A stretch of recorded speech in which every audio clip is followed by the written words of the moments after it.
Everyone is already waiting inside. Well, what are we waiting for? Let's join them! Please, wait a moment. Before attending the meeting, I hope you can promise me one thing. What do you need? Promise me that you won't commit to anything too reckless. What do you think? Okay.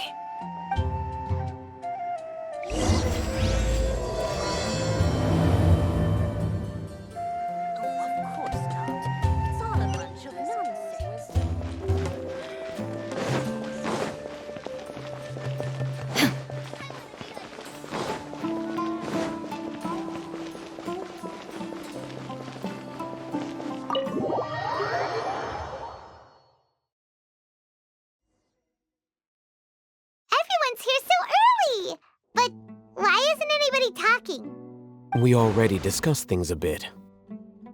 Hey, where have you been? I've missed you too. Are you ready? Very well. Are you sure this is gonna work? I gotta admit, it's bold. Color me impressed. It's worth a try. The point of discussion is to arrive at a solution. Let's cut the small talk and move to the next point. You're making Paimon nervous.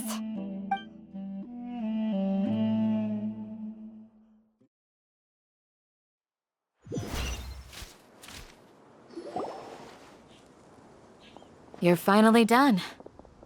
I have some other stuff to take care of. Catch you all later. Come on, don't give me that face. I know what you're going to say. I'll be careful. That's what I wanted to hear. Well, Traveler, Paimon, judging from your expressions, the meeting must have been quite productive. You can tell? I'm not that good at scheming or strategy, but I can sense people's emotions. And based on your reaction, things must have gone quite well. Paimon's a little worried. Hopefully nothing will go wrong. To be honest, I feel the same. But you're already some of the most capable people I know. So you have my trust. Candace gave us a compliment. Your deeds speak for themselves. Candace, we stayed behind to tell you that, although you won't be coming with us, we'll be sure to remember your words. I'm very glad to hear that. I've said the same thing to everyone here today as I said to you when you arrived. Your safety is the most important thing. Only when you're safe can the plan be successful. So please, take care. You're welcome. And thank you for taking my advice. Good luck with everything.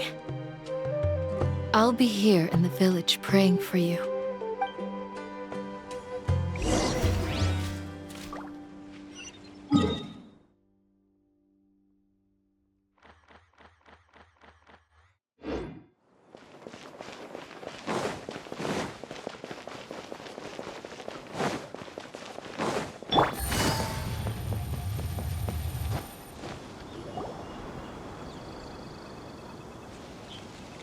Sounds good. I'll go make some preparations. Okay. I'll hit them! Have you finished saying your goodbyes? Yeah! Also, Candace told everyone to be careful. Yes, she did. But I think my point also bears repeating. Our plan is not child's play. We won't be able to achieve anything if we're simply careful. We must go beyond that and fully commit ourselves to it. I hope this is clear to you. Huh? Shouldn't you be saying something more cheerful to boost our morale right now? Didn't we already do that during the meeting? You can never have enough words of encouragement. In that case, Candace can cuddle you to your heart's content while I continue to remind you of the seriousness of our situation. We all have our jobs to do after all. It's like how some people can be put in charge of logistics while others will fight on the front lines. Speaking of the front lines, you don't look anything like a soldier. Of course. Compared to the mercenaries, I'm merely a feeble scholar. But the advantage of not being a mercenary is that I get to stay in a safer place and offer my strategic insight. Just think about that mercenary who lost his mind. Mercenary groups are facing constant danger every single day. Well, being a scholar is also a high-risk occupation, and you are a scholar. I'm not like the rest of them. Even among members of the same species, some will exhibit far more potential than others. This guy. Paimon still remembers when those mercenaries in Port Ormos called you a lunatic. All intellectuals are lunatics in the eyes of fools. I'll take that as a compliment. That reminds me. Do you remember the record we saw in the King Deshret ruins? It mentioned forbidden knowledge. You have a good memory. Forbidden knowledge has the power to drive people insane, but this fact has never been shared with the public. Even I, who has worked in the academia for some time, was never once informed of this. I think those mad scholars and mercenaries we encountered may have all fallen victim to the corrupting qualities of forbidden knowledge. But the academia has always held a different view. They have always believed that symptoms of madness are a side effect of human contact with divine knowledge as mere mortals. Come to think of it, perhaps the academia has also never understood the true nature of forbidden knowledge, and thus always approached the issue from the wrong direction. The Withering, Elazar, and the sandstorms. Don't you think what is happening right now across Sumeru is rather similar to the forbidden knowledge pollution that occurred in the desert thousands of years ago? But Paimon thought that Irminsul's disease is what caused the withering and the sandstorms. At least, that's what Tainari told us. Wait a second. Could it be that? Ah, you've connected the dots. The cause of Irminsul's illness may precisely be the pollution from forbidden knowledge. But if that's the case, what should we do? This is huge! Wait. Why do you think Lesser Lord Kusanali would have a solution to this situation?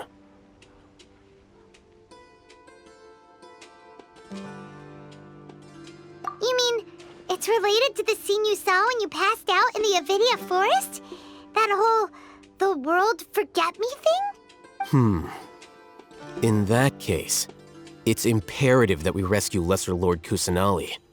Only by working with her to save Irminsul can we completely resolve the problems Sumeru currently faces. To make sure we're still on track, I would like to check on the state of some of our preparatory work. Where are we going? To an Eremite base.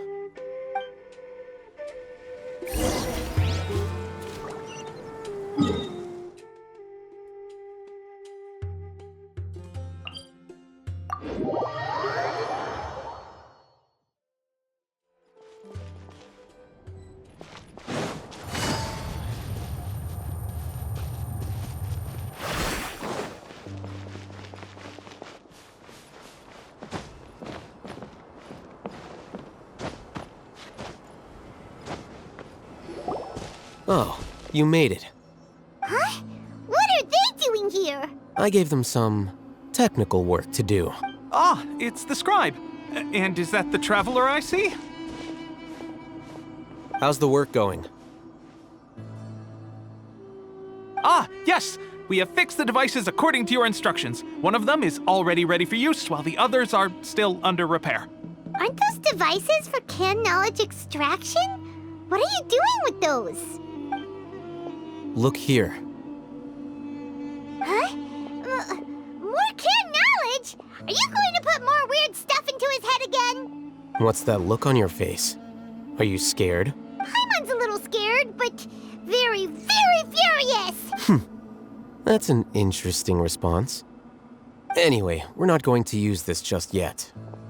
As I mentioned during the meeting, this knowledge capsule contains a decree I drew up in the past. The academia should also have their own copy. And according to the plan we just came up with... Traveler, I want you to record something into this capsule.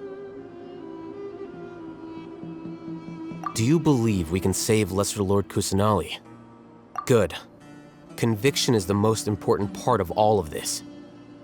Now, please get ready and put on this device. You want us to record our conviction into the knowledge capsule? Yes.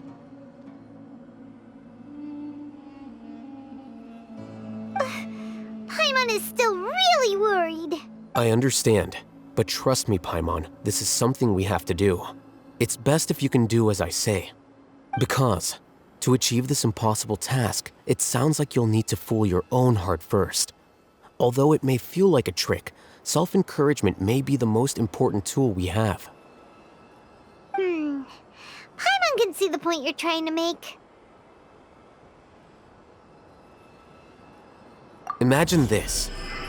We have orchestrated our plan and successfully rescued Lesser Lord Kusanali. As a result, we have changed Sumeru's entire political landscape.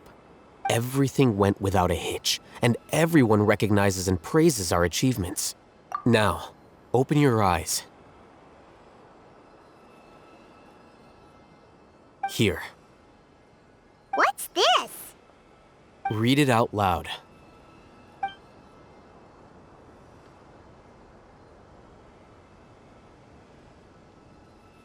It's done. Is your head okay? Does anything hurt? It's just a recording. There should be no negative effects. But what was the point of doing this? Paimon doesn't get it. And that's perfectly fine. In any case, these capsules aren't meant to be used by you. Huh? What do you mean? Have you forgotten? Our plan needs to account for those who have long relied on the Akasha. You may find it hard to believe, but for those people, everything the Akasha transmits to them is nothing short of absolute truth. Imagine if you've been using a device like the Akasha since the day you were born, and this device has always supported you during times of need. After all that time, what do you think you'd become? A fool? A machine? A slave to orders. And that's why rules are so important. In addition, those who understand the rules can delineate boundaries and identify gray areas. But why would you need to identify the gray areas? You could say that those kinds of ambiguous zones can be very interesting. One might even say they're advantageous in the right hands. Things you're interested in are really out there. Are all Sumeru scholars like this? Anyway, that's enough chit-chat. I'm going to take those two to work on some small projects. You can head to Caravan Rebot and start preparing for the next step. Small projects? We're going to tinker with the Akasha terminal and make a few modifications.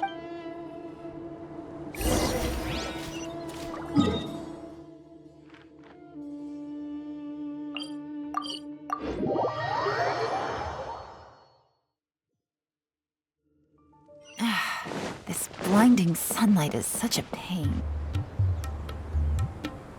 I thought we agreed on a plan. How can you go back on your word? The plan is too radical and carries a high risk for casualties. I've given it a lot of thought. And in the end, I still can't agree to it. But it's still the best plan we have. As a former Matra, you of all people should be able to see the bigger picture and recognize the innate advantages of our plan. I did. And that's how I saw the danger behind these so-called advantages. Hitham's plan is even more radical than I imagined. Huh? Why are you guys arguing? My friend, you're just in time. Why don't you help me persuade Sino? He's turned against our plan. We agreed to work out a plan at the meeting. As mercenaries, you're familiar with the local environment, so you'll take care of the specifics. But then, you went to Al-Haytham for suggestions. Had I known Al-Haytham would give you those kinds of suggestions, I would not have agreed to the plan. Look, you already know that we're all on the same side here, don't you? Mercenaries place a lot of importance on their bonds of friendship, but also will not hesitate to make sacrifices if they deem the situation to be sufficiently dire. I'm sorry, but as things stand, I can't accept your principles. Seems you really do understand the ways of the desert. Traveler, Paimon, This is also something you should know. Rahman's plan is to have me work with the Caravan Reebok guards in my capacity as a Matra. We will arrest the mercenaries and escort them into Sumeru City. Wait, how can we work with the guard? We can't get through that wall easily, remember? Caravan Rebot would never let so many unregistered members of the Eremites enter Sumeru City. My plan will clear us of any possible suspicion, and also let us enter the city as a big group. There is no better way. That also sounds like something Al-Haytham told you. Am I right? Doesn't Al-Haytham know how dangerous this plan is? Of course he does. He told me, there is no perfect plan, but this can get the job done. He also said that with the help of Sino and the Traveler, our chance of success would increase significantly. I never blindly trust anyone, and I've always had a good eye for people. I think he made a number of valid points. It's my own choice to trust you. If I make the arrests alone, I can control myself and prevent you from getting hurt. But I can't guarantee that kind of discipline from the guard. To make the whole thing more convincing, you'll need to resist to some degree. Casualties are inevitable once push comes to shove. I'm okay with the deaths of enemies. But now that we're allies, I'm against the meaningless loss of our own. I can't believe a Matra would actually care about us. I've lived a hard life, and I can say that people like you are hard to come by. I've always treated my allies with honesty and respect. They have the right to know important things like this. Now you're making this hard for me. Hey, is there something we can do to help? I knew you would say that. We can help fight some of the mercenaries, which should reduce the number of times you'll have to struggle directly with the guards. That should help at least a little bit.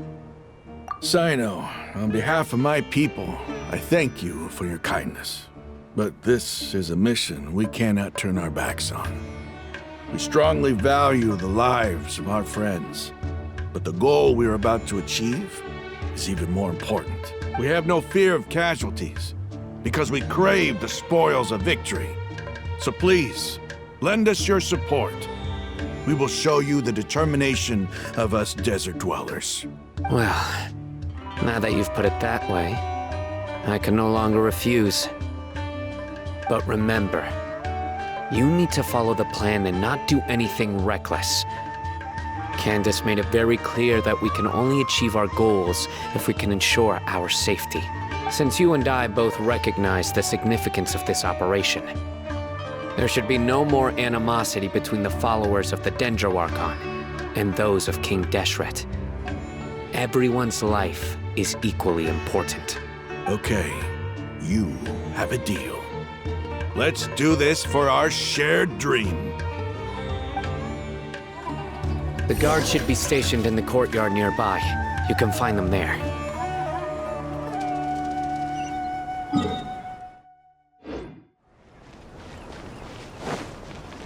Take it easy.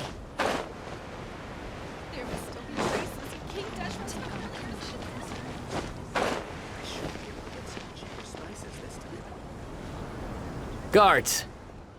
General Mahamatra! To what do we owe the honor? Keep your voice down. This is a secret operation. I'm going to arrest a large criminal gang near this location. According to the Academia's Guide and Regulations on Secret Operations, I have the right to ask for the cooperation of Caravan Rebot. Ah, of course, of course. Mahamatra Sino's order is the Academia's order. Just let us know what you need. But who exactly are you planning to arrest, and how many people are you expecting? Depending on the scale of this operation, we may need to report it to our superiors. They're a squad of Eremites whose number is comparable to Ain el Akhmar in Port Ormos. They're involved in the theft and resale of supplies from the Academia. As many as Ain el Akhmar? This should definitely be classified as a joint operation. Then I suggest that you report this to your superiors as soon as possible, and treat it as a top priority desert operation. I will need personnel. Got it. Please wait a moment. I'll contact them immediately.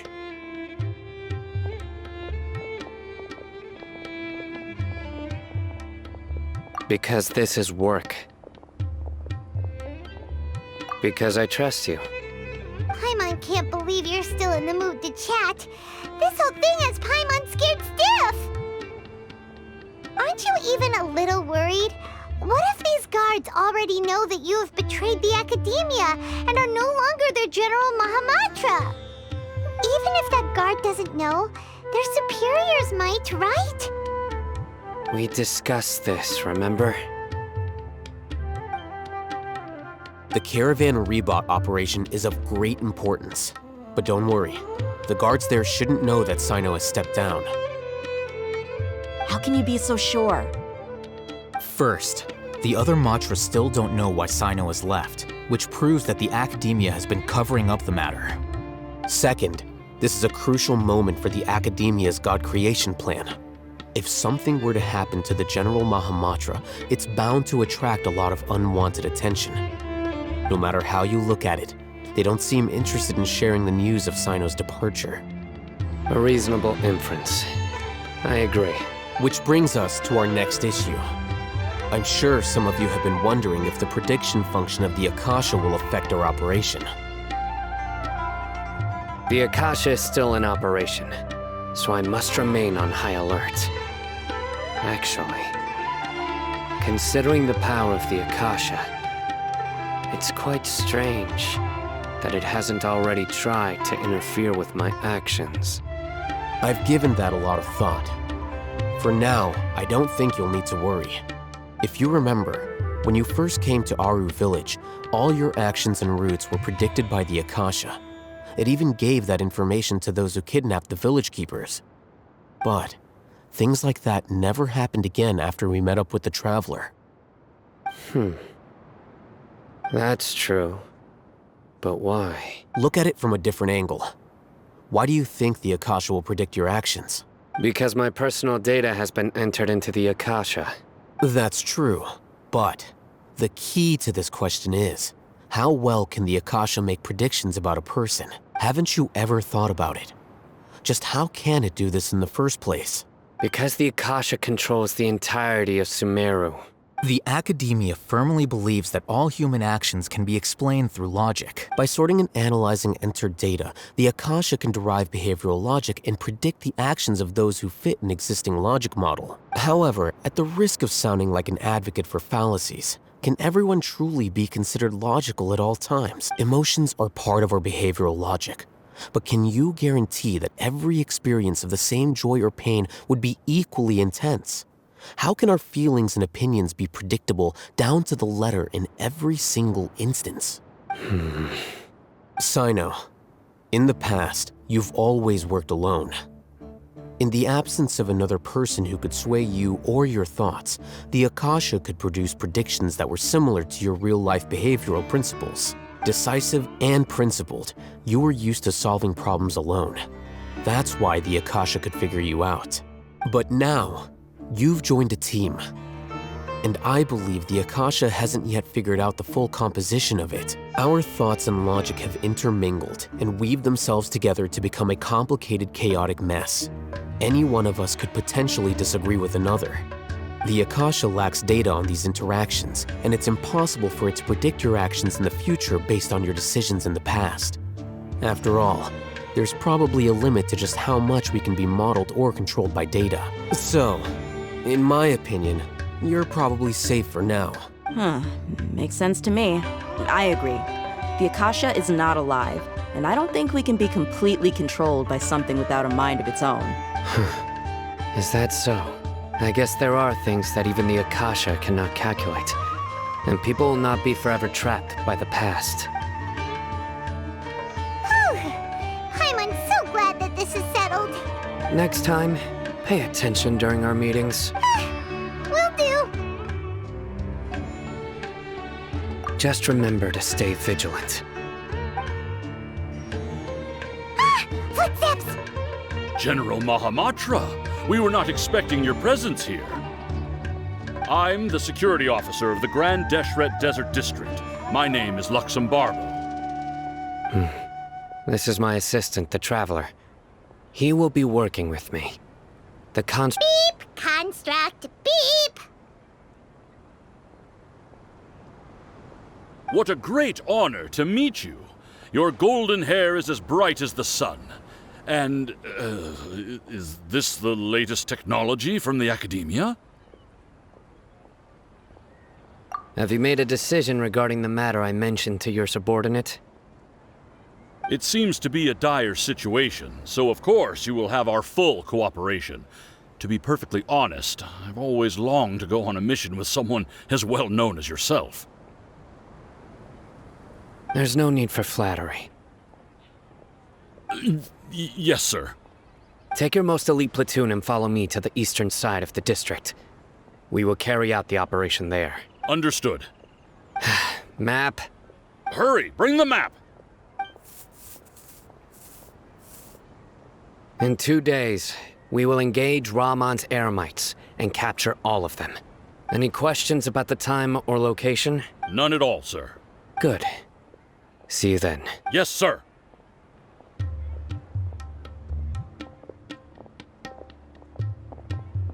Maybe hanging around the General Mahamatra isn't so bad after all.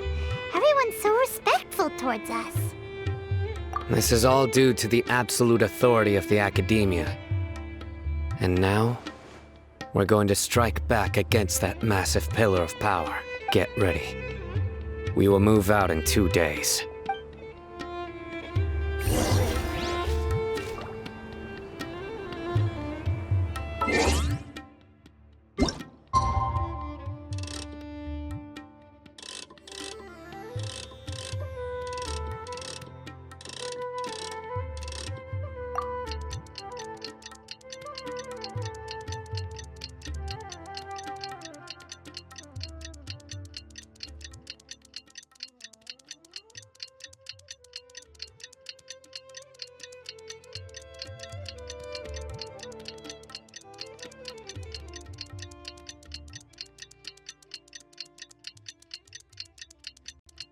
It's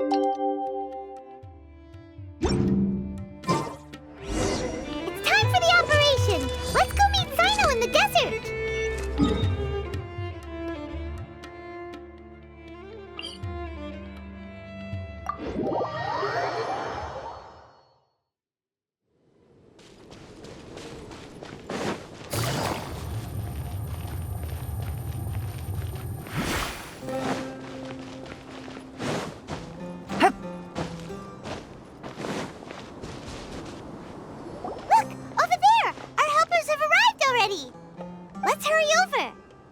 Wait a moment. Ah! Oh, it's you. You're my assistant, remember? Being my assistant, you must stay with me. Now let's head over there. It's General Mahamatra and his assistants. We meet again. You're here early. It's to show how important we think the operation is. Since this is a big case for the Academia, we are prepared to give it our best. I'm glad to hear your sense of resolve. Remember, we must capture them alive. They are our only leads for the case. If they die, we will be unable to continue the investigation. Understood. Everyone! The Eremites are approaching from the west! Make preparations and be ready for combat! Halt! Oh? What a warm welcome! What do you want? Judging from those shiny weapons in your hands, it seems like you're not interested in a deal. Rahman, the Academia has caught wind of your smuggling and illicit sales. If you value your life, I advise you to surrender. Who are you supposed to be? A Matra from the Academia? I can't believe you came all this way just to catch us. I'm not here to talk. Oh. Nobody's given me this much time of day since I became a mercenary. Brothers! For that slight, let's wash our blades with their blood. Let's show them we Eremites are not to be messed with.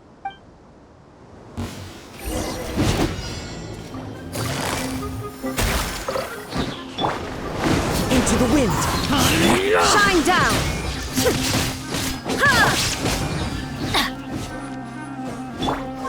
Suma shines eternal!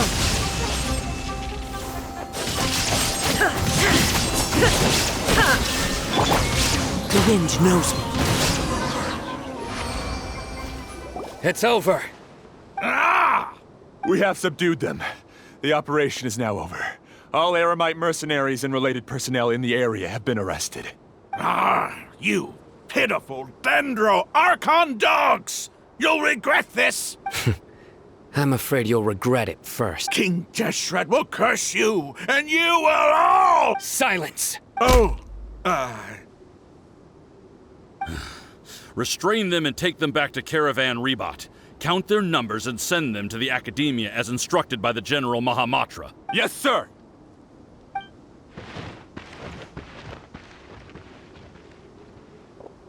Mahamatra Sino, I will now take my leave. If you need further assistance, please come to Caravan Rebot and ask for me. Understood. You are dismissed. There they go. Let's talk elsewhere.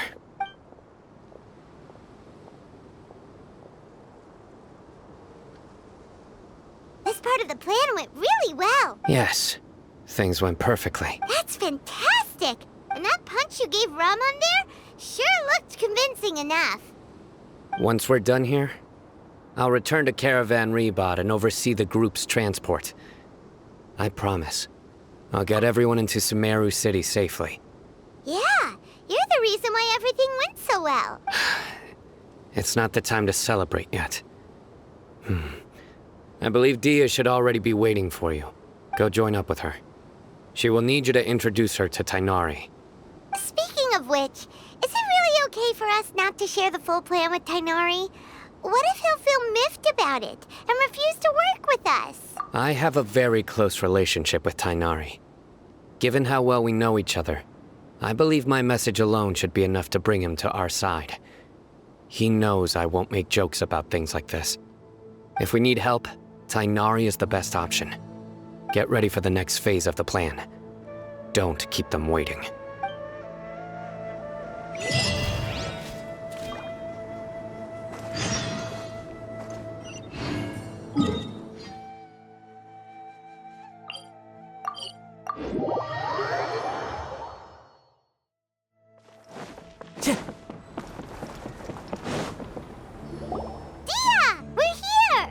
It's about time. Didn't you say our part of the plan is the most important of all?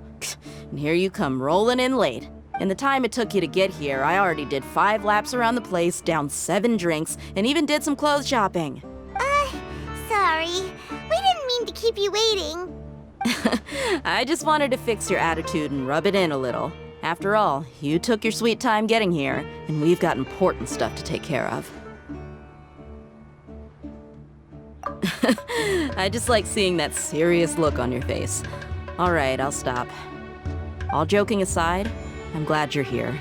Let's get moving and take care of this as soon as possible. But where should we start? Our responsibility is to get a status update on the Fatui Harbinger known as the Doctor. We need to make sure he won't get in our way when we rescue Lesser Lord Kusanali. Dealing with an institution that controls all of Sumeru is already hard enough. If the Doctor were to crash the party, it would be next to impossible for us to achieve our goals. Yeah, we sure don't want him showing up. Ooh, he really gives Paimon the creeps. Right? Hearing his name just reminds me of those stuffy old geezers in the Academia. I'd rather not have to deal with someone like that.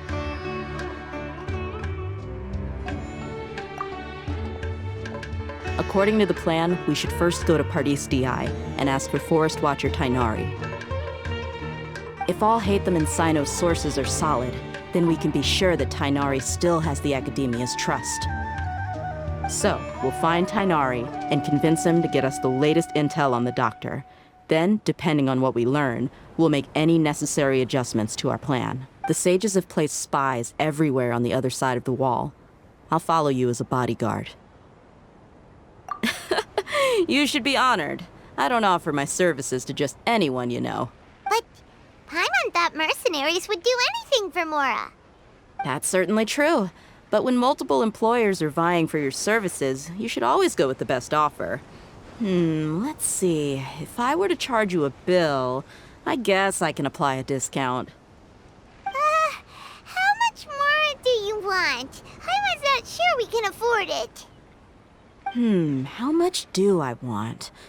Hey, how about paying me with a smile? What do you say?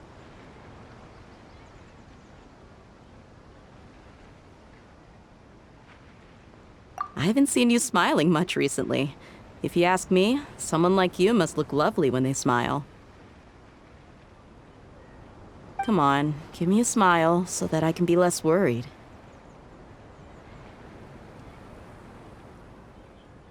Looking good! I hope this pretty smile will become our lucky charm. There are many kinds of smiles, but only a truly joyous one can bring blessings to others. Let's consider this smile a down payment for our future victory. Let's go. It's time to pay a visit to Party's DI.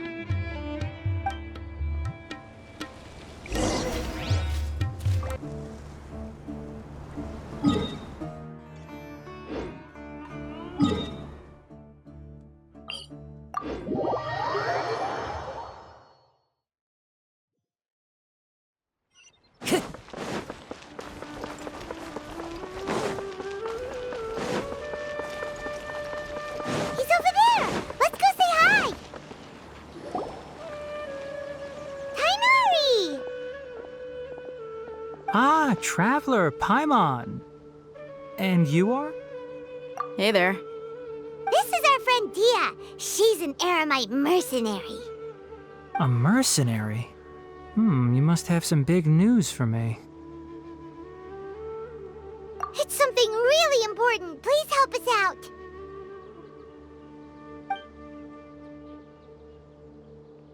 All right, then follow me.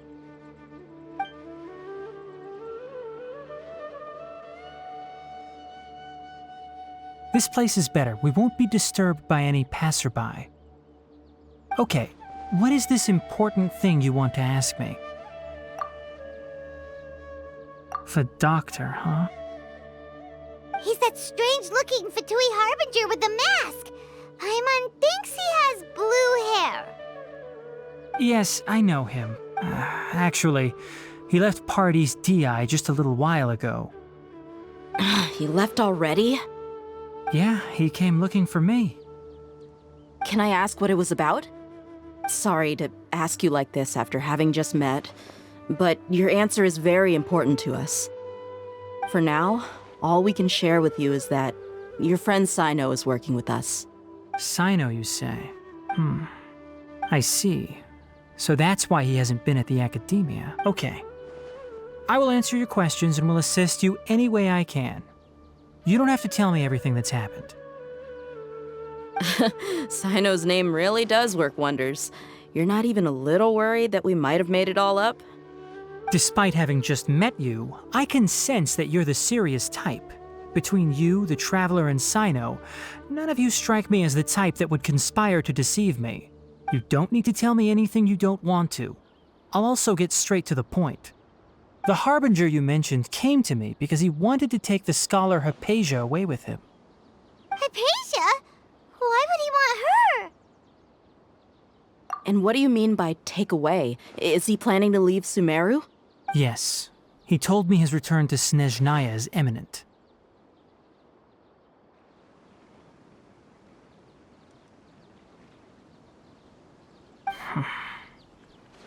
So you mean... you're leaving this place soon? Indeed. Otherwise, we could have perhaps talked a little more. I was just about to set out when I remembered something important. To that end, I made a final trip to Pardis DI.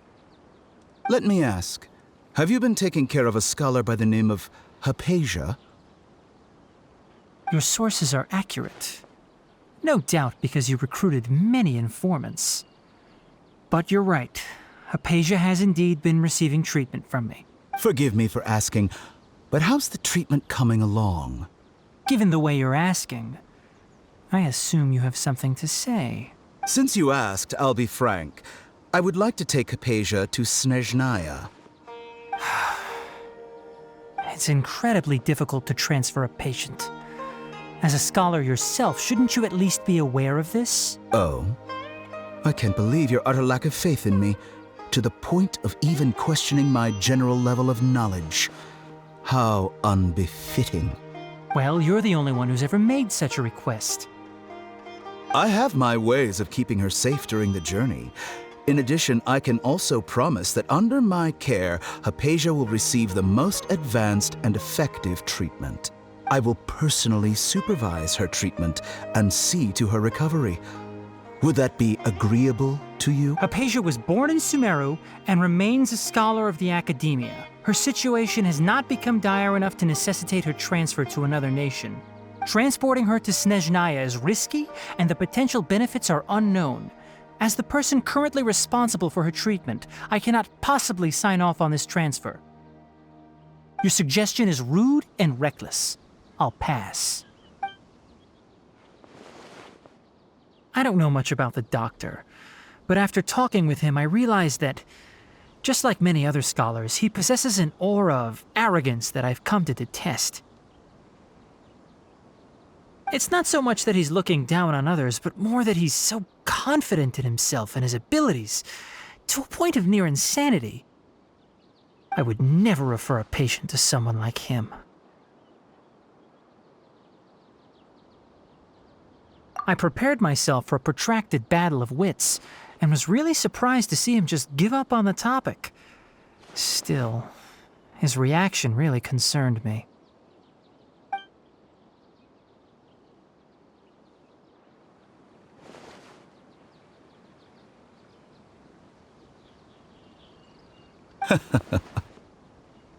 I see.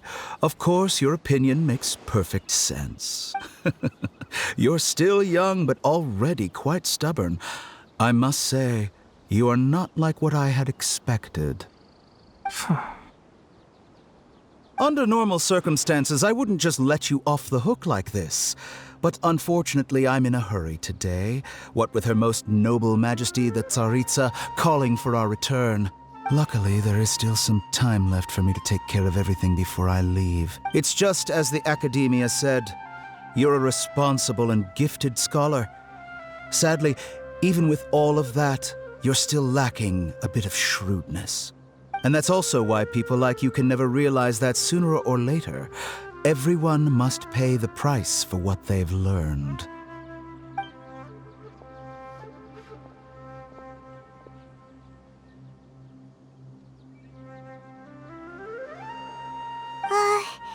Paimon can't help but feel like he's hinting at something unpleasant.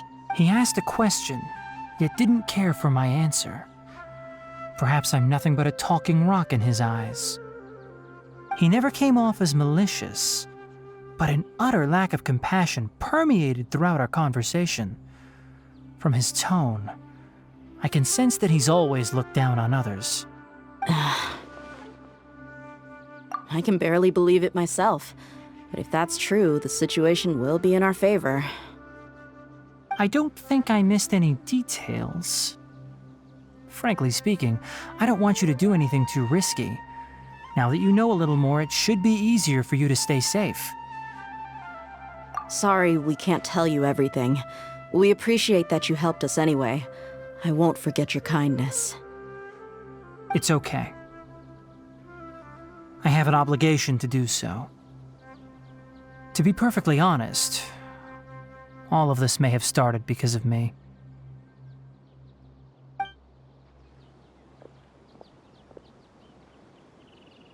Recently, my master wrote several letters to me, asking me to return to the Academia and assist him with his research. Hasn't he already asked you several times before? Yes, but there's something off about this most recent batch of letters. The handwriting and tone are both familiar, but some details have been omitted. My master will occasionally leave a few dots on the back of the letter. 1 dot means that he wrote the letter on a sunny day, and 3 dots stand for a rainy day. This has been a habit of his for many years, but I didn't find any dots in his recent letters. I believe something may have happened to him. I get it.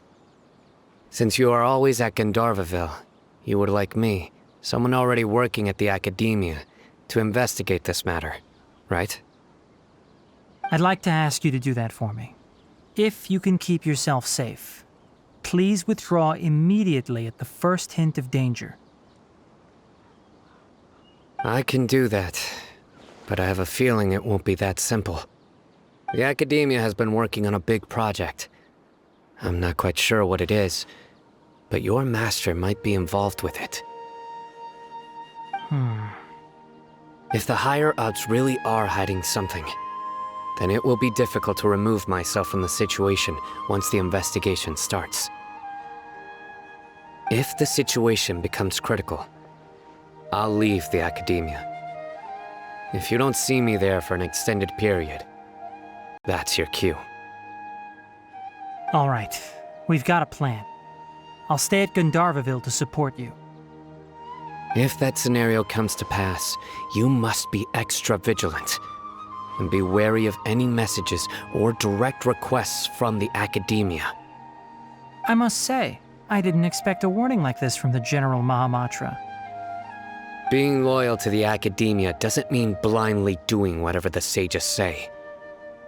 On that note, aren't you also being quite distrustful of your alma mater?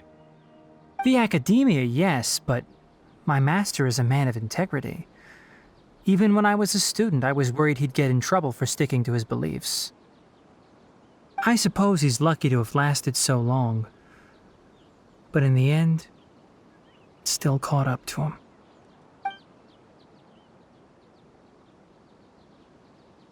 I see. So you noticed something was up with the Academia from the very beginning. This may well be how Sino became involved in all this. In that case, I must keep my promise and help you however I can. Also, if you run into Sino again, please help me pass on a message to him. Trust your own senses and experiences. I think this may be something he needs to hear right now. Okay, we'll find a chance to tell him. Thanks. Right. Now let's go hunt down this Harbinger. Oh, by the way, which way did the doctor go when he left Pardis DI? That way. Gotcha. Thanks so much. We'll be on our way.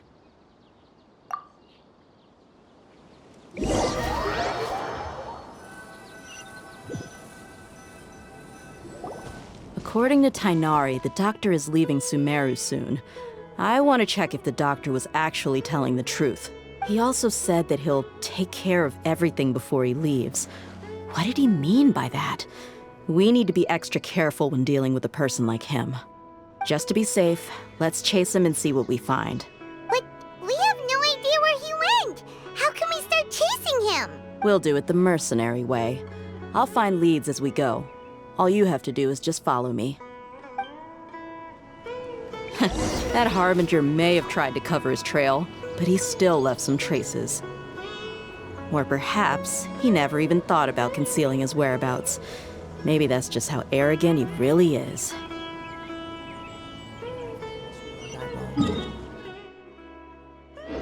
I carry memories of my home. This blade. It is the last link I have to the land of my birth. Yep, we're headed in the right direction. The traces are still fresh, but there's no sign of his entourage. Clearly they're in a hurry. It's just as I thought.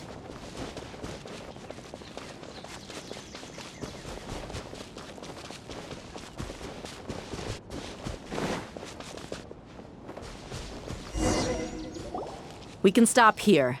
I think I know where the doctor went. To the south of here is Port Ormos, which seems to be where they're headed. Port Ormos? They're going to leave by boat? That's right. Let's go to the port and have a look for ourselves.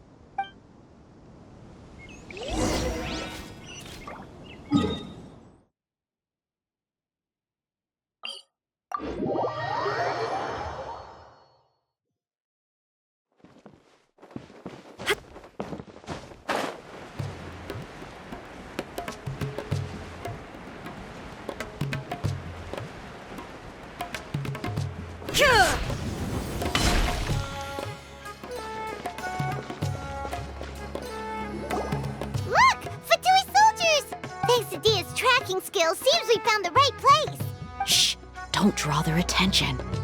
The port is crawling with Fatui soldiers. Let's keep going and see what we can find. Now this is a proper farewell ceremony for a Snezhnayan Harbinger. The Lord Harbinger is leaving. Look! Fatui soldiers! Thanks to Dia's tracking skills, see? Shh! Don't, the port is Let's keep going and... Now this is a proper farewell ceremony for a Snezhnayan Harbinger. The Lord Harbinger is leaving. I've still only seen him once or twice. I used to hold a position in our homeland. Back then, the doctor spoke in a very different way from the way he speaks now. Maybe the way people talk in Sumeru has rubbed off on him? It's always like that when you spend too long away from home. When he gets back to Snezhnaya, perhaps it will also take him some time to get used to the life there again. Huh? But, sir, that can't be right. No, I remember it like it was yesterday. Both his expressions and tones are now very different. Also, for some reason, he seems like he's all smiles now. You must be mistaken. Nobody's supposed to look happy when they're on a business trip.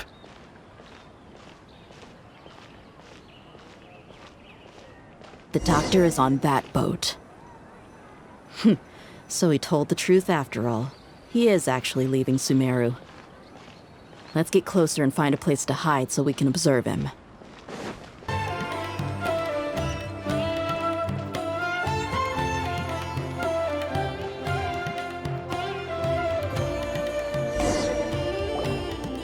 This place will do. We can hide here while we keep an eye on the boat.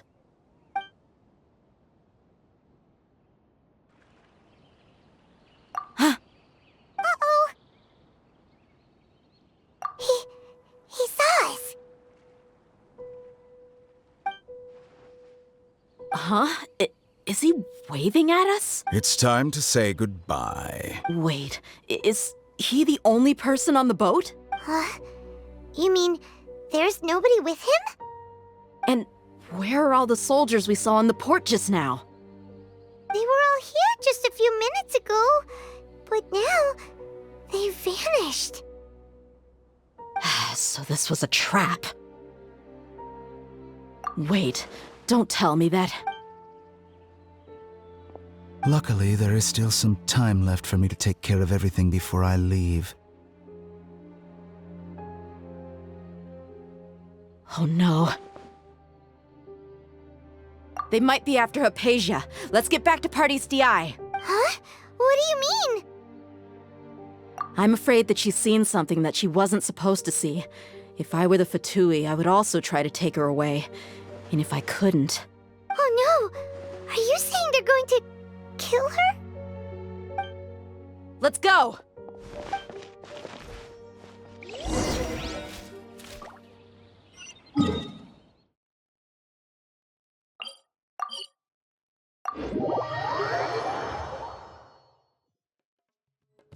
Party's DI is not a place you Fatui can just show up and do as you please. I believe we've already made ourselves quite clear. Our superior gave us permission to search for and collect medicinal herbs in Party's DI for research purposes. But you've been in Sumeru for some time already. I find it coincidental that you chose to only come here today. Even the Grand Sage himself may not have the right to question our research, much less an ordinary scholar like yourself. I've done my duty to inform you. Don't make things difficult for yourself. It would seem that my words have fallen on deaf ears. You can keep trying to deny it, but coming to Party's DI now? I'm pretty sure you're not just looking for herbs. With all due respect, your baseless speculations will only lead to unnecessary trouble. Well, you only have your Harbinger to blame. He knows nothing about keeping a low profile. I may be staying at Party's DI as a scholar, but that doesn't mean I'm no longer a forest watcher. It is still my duty to protect the peace and safety of the scholars who have contributed so much to Sumeru. Then it seems our conversation has hit an impasse. No one will lay a hand on you, Hypatia. Not on my watch. Tighnari! Are you alright? I'm fine. These Fatui have really crossed the line. Time to teach them a... There's no use resisting! Give us Hypatia! Keep dreaming! Yeah, Tighnari! The doctor's orders are absolute! Yeah? You've been someone's lapdog for so long that you don't know anything else now! We're not getting anywhere. Traveler, Paimon, please go to Hypatia. Got it! Hypatia's still here. Doesn't look like anyone's broken in.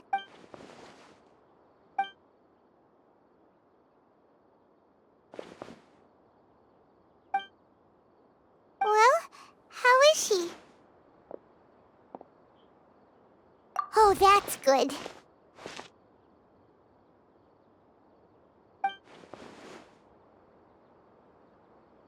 So, you think this is over?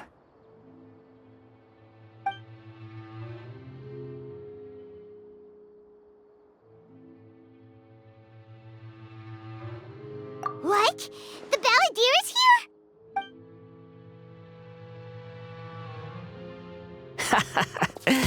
I've missed that look of abject horror. You've given me that look every time we meet. But, where is he?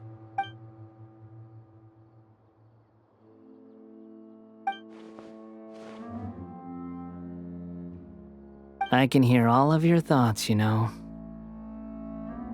Don't you remember? I already saw you the first time you came to Parties DI and made contact with Hypatia. I didn't need to do anything. It is her honor to be able to connect her consciousness with me. Who are you talking to? It can't be the Balladeer, right? That's impossible. I know you must be curious. I might as well tell you that I decided to enter Hypatia's consciousness the moment I sensed your touch. I wanted to observe you on a fool's errand. Hey, Traveler! What are you doing? My deification is nearly complete. All that's left now are just some final details. Do you understand? Even if you manage to rescue Lesser Lord Kusanali, it will be impossible for you to defeat a bona fide god like me. Is it wise to force that childlike god into a divine battle against me? Scholars consider the god of wisdom to be the sum total of their faith. It's how they can justify reverence for a god as they construct it. But this also shows that humanity's worship of gods is a combination of blasphemy and exaltation. It's truly laughable. Yes. What is it? Yeah, I'm in a good mood, which is why I'm talking to you like this. What do you mean?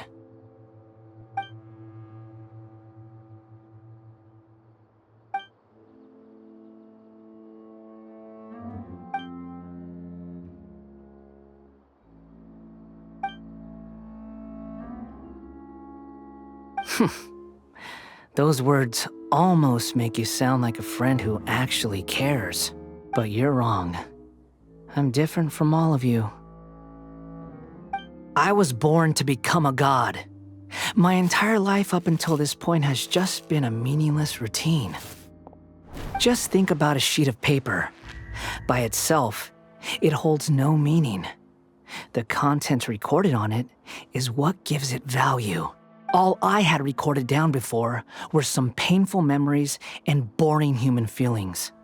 Such senseless drivel should have been erased a long time ago.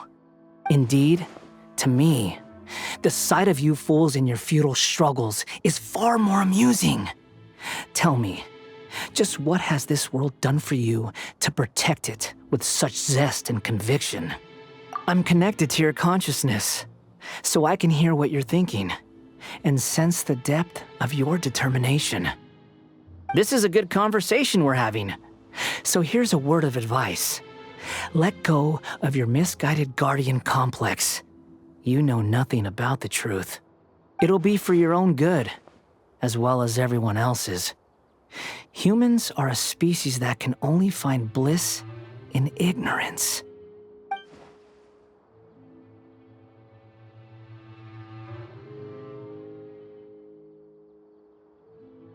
Ah, you've seen my affection for her. If you were in my position, I think you'd feel the same way. She peered into my consciousness and saw my past. Someone like that is qualified to become my first follower. All gods need followers. So Hypatia has been chosen.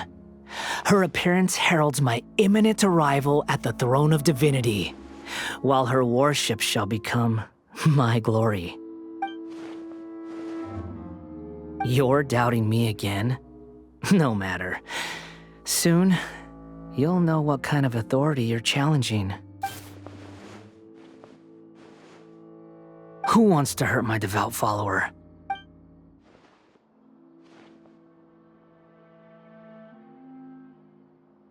The doctor wants to hurt my first follower?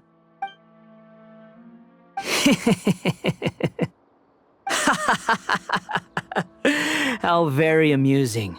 Has anyone ever told you that you're not good at sowing discord? The doctor has never known his place.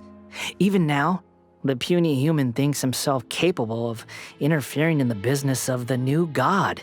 You're still too naive if you think a few words will be enough to convince me to destroy the doctor. But I'm willing to give you a gift, just like my expression of affection towards Hypatia. It is an honor for you to be able to stand here and speak with me. As my listener, you will be rewarded. Both good things and bad things can be called gifts. After all, gods have never needed to be reasonable. Ah! Paimon hears thunder! That person Paimon couldn't see was the Balladeer? Oh, he sure chatted with you for a while.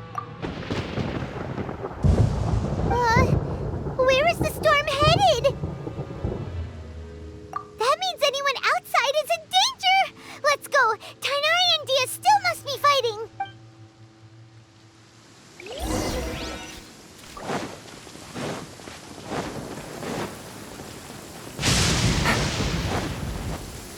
Take it easy. Oh! Have the Fatui retreated? Hey! What happened to you? He's hurt. I'm fine. Don't move. I've seen eremites get struck by lightning before. You need to rest. Struck by lightning? We were fighting, and just as things started looking grim, the weather suddenly became extremely strange. Lightning started attacking everyone, almost as if it were alive. Luckily, there were only two of us, and both of us were nimble enough to dodge most of the strikes. There were a lot of Fatui, though, and they were being torn to shreds by the bolts of lightning. With that, all the Fatui soldiers were forced to retreat. Why are you sorry? It's all right. I'm sure you also never expected this to happen. Don't blame yourself. My wound aside, you look like you've seen something unpleasant. Is Hypatia all right? Hey, didn't I tell you not to move? Just in case. Let's go to Hypatia's place.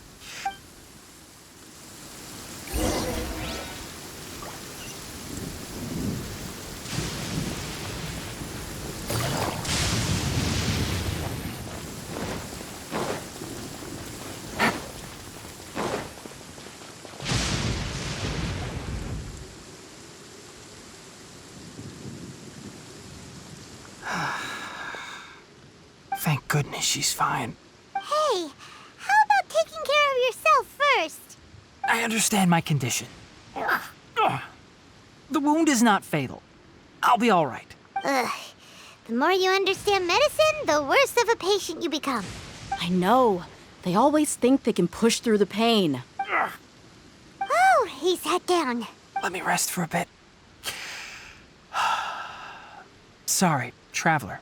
Now you may start.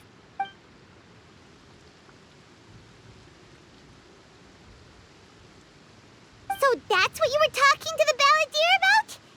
Oh, Paimon can't believe what he's thinking.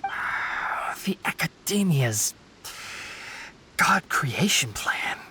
How ridiculous. That sounds, ambitious, I guess? Anyway, this is all way beyond me. As long as I can enjoy every day with a drink in my hand, tasty food in my stomach, and a good night's rest, that's enough. I'll only work when I have to. I must be the least ambitious person who's ever set foot in Party's DI. Don't say that. I haven't even thanked you for your help back there. Don't mention it. Well, if nothing else, all this proves that the doctor really did have some urgent matter to attend to and left Sumeru in a hurry. Maybe the Fatui want to cover up some secret of the balladeer. Is that why they tried to seize Hypatia? You said the balladeer claimed that Hypatia has seen his past. So, what could be there? Have you noticed? The balladeer is not happy with the doctor's actions. He thinks the doctor has no right to consider himself as his equal. So, if the doctor was to show up again, would the balladeer zap him with lightning? Based on what the Traveler has said, I think he would. Having the doctor gone benefits him as well as us. In other words, we've successfully completed this stage of the plan. The doctor is out of the picture now. Yay! That's a big accomplishment! I'm also happy for you. Thank you for the help, Tainari. Make sure you rest up for now. Yeah. All right. Okay, that wraps things up for us here at Party's DI. Traveler, it's about time we rendezvous with the others at the Grand Bazaar. Let's continue to keep a low profile. You can head there once you're ready.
All right, everyone is here. How did everything go? Any luck with your missions? Let's report back one by one. I'll start first. We've made the necessary modifications to the Akasha terminal. In addition, the props required are also ready. I'll go next. The Traveler and I went to Party's DI. The situation was a bit complicated, but we found Tainari. Unfortunately, he was wounded during a fight. Who was behind it? Well, that's the tough part. What should I say, Traveler? The Fatui or the balladeer? After some back and forth, we confirmed that the doctor has left Sumeru by boat. He has something urgent to attend to back in Snezhnaya. So, we've successfully removed the doctor from the picture. Also, Tainari's already resting, so he'll be okay. Good. Oh, Tainari also asked us to tell you this message. Trust your own senses and experiences. All right. I'll remember that. Everything also went smoothly on my side. The Eremites should have arrived at their destination by now. To avoid alerting the quarry, they will stay there for now. I can't believe you actually got so many Eremites into Sumeru City. It's all thanks to Rahman and his brave team. as well as their bold strategy. It appears to have been very effective. I'm glad to hear it. Well, is that everything? Okay, this meeting is adjourned. Huh? Wait, you mean that's it? Well, what else is there to discuss? Shouldn't you end with some words of encouragement? You know, to fire us up now? Personally, I'd rather we all go home and get some rest. I'll hate them. Oh, and if you wanted someone to say something to that effect, then I must reiterate that I'm here to strategize and not to lead. So you should find someone more suitable to do that. But I thought all of you Academia big shots were great speakers. Then I should remind you that I'm the scribe. I know that. So what? A scribe is responsible for recording meetings, not speaking. Fine, whatever. Well, Sino doesn't seem to be much of a talker either. I guess that leaves it to my employer. Employer? Yep, the Traveler hired me. That's right. So come on, boss. What do you have to say for the team? Yeah, say something to boost morale. Huh? What are you all doing here? Oh, it's Nilu! Hey, everyone. I'm not disturbing you, am I? Not at all. I was actually just about to go find you. Judging from the group and all your serious faces, you were discussing something important, weren't you? But you also look like you're up to no good. Seems pretty interesting. Welcome, Nilu. Would you like to join us? Huh? Join you? You mean, you also want to discuss something important with me? Yes. Something very important. Nilu, are there any breaks in your performance schedule in the upcoming days? Huh? Wait, you're seriously inviting me?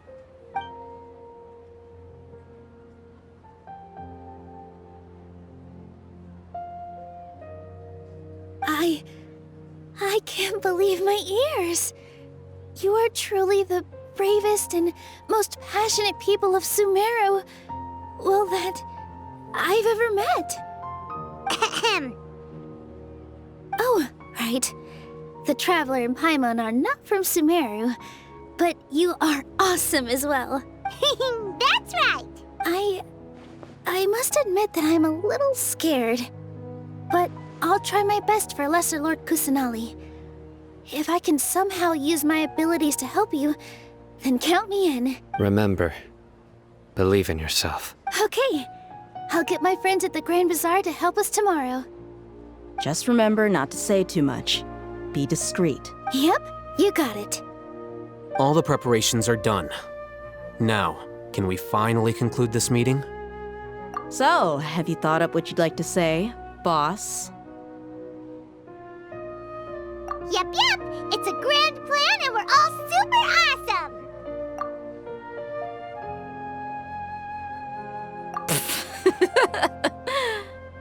Well said.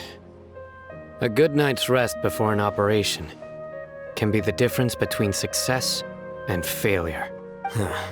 Thankfully, I've had my place to myself recently. It's been nice and quiet. Huh? Oh, nothing. Alright, let's all go home and get a good night's sleep so we can be up early tomorrow. Okay, so I guess that means it's time to say goodnight now. Yep, good night, everyone!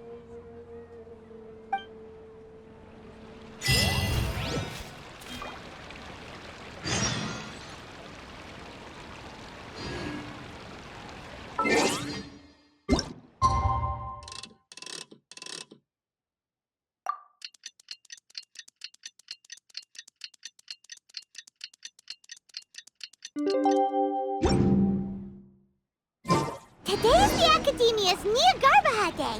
We can finally put our plan into action!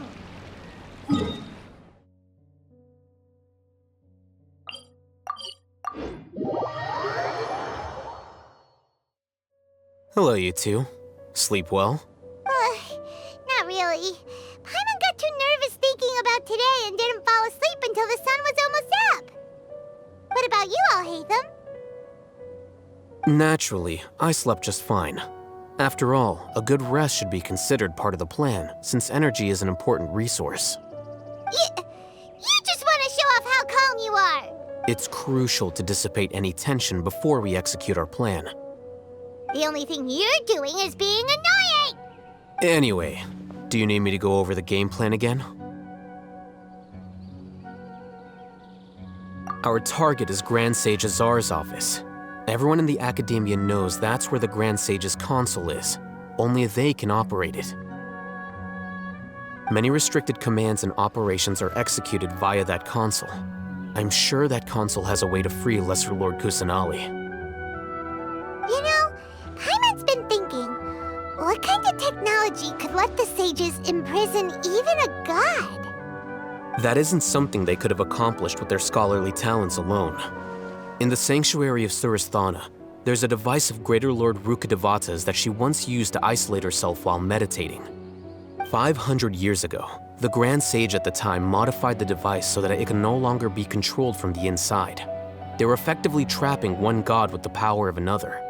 So, how are we gonna get to the Grand Sage's office? Don't forget, today is Nyargarbaha Day, arguably the most important day to the Academia. The sages and core Academia personnel are busy loading the latest batch of research developments and legal decrees into knowledge capsules so that they can be entered into the Akasha. All the Darshan's researchers have their noses to the grindstone, and the Academia's grounds are flowing with all sorts of people. It's the perfect time for an infiltration. When the Grand Sage leaves his office to supervise the entering process, that's our cue to access the console and free the Dendro Archon. Well, yes. That's just the visible side of our plan, after all. If precedence holds, the Academia should have already started preparing for Nyargarbaha Day. Everyone should be in position. All that's left is for us to lead the charge. Let's go. So are we just gonna walk in through the front door, or...? Yes. Were you expecting a stealthier approach? Paimon can't think of a good comeback. All right, it's all on Alhaitham if things go south.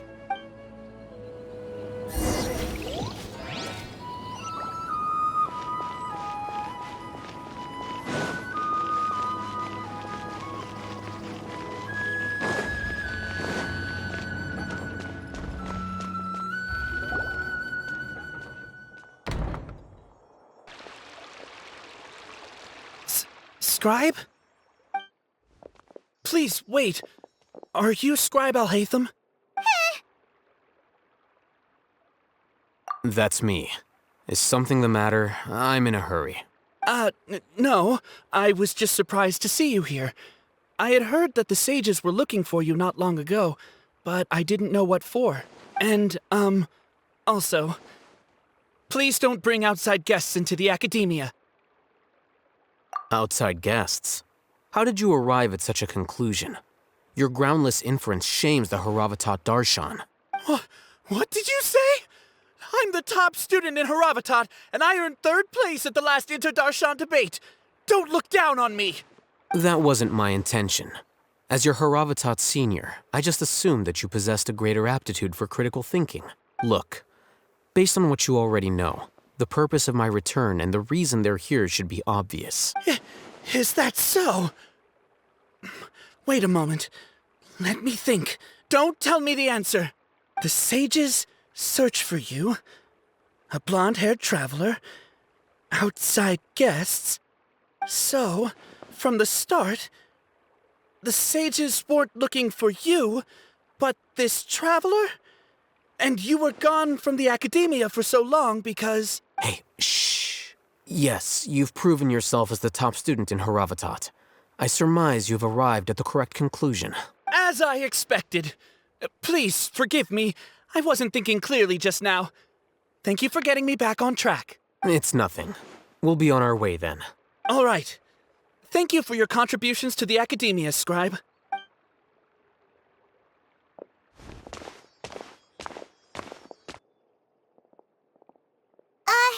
What the heck just happened now? What did he just guess? I'm afraid I don't know either. You have no idea? Mm-hmm. He convinced himself of whatever truth he came up with. That is the so-called pride of a scholar. If someone questions their academic facility, They will instantly feign understanding to keep up appearances. Nowadays, the academia is rampant with this type of scholar.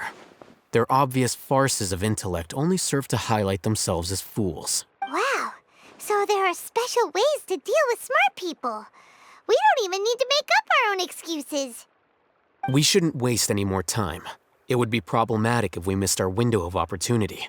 Let's go.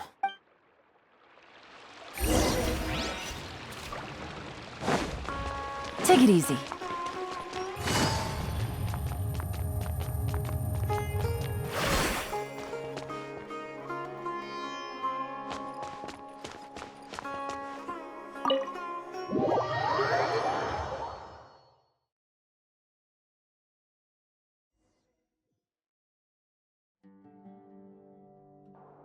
Is this the Academia's library?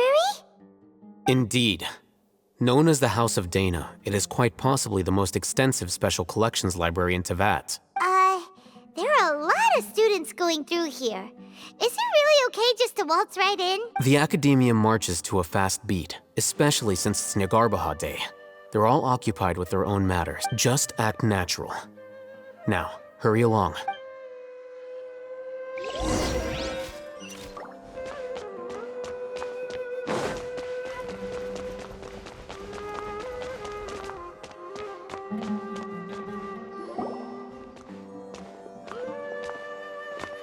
What's this platform for? It's a lift that Academia personnel use to access higher floors. Are we gonna take it then? The Grand Sage's office is up there somewhere. No, not right now. We can't guarantee that we won't run into the Great Sage. Let's step back and observe for now.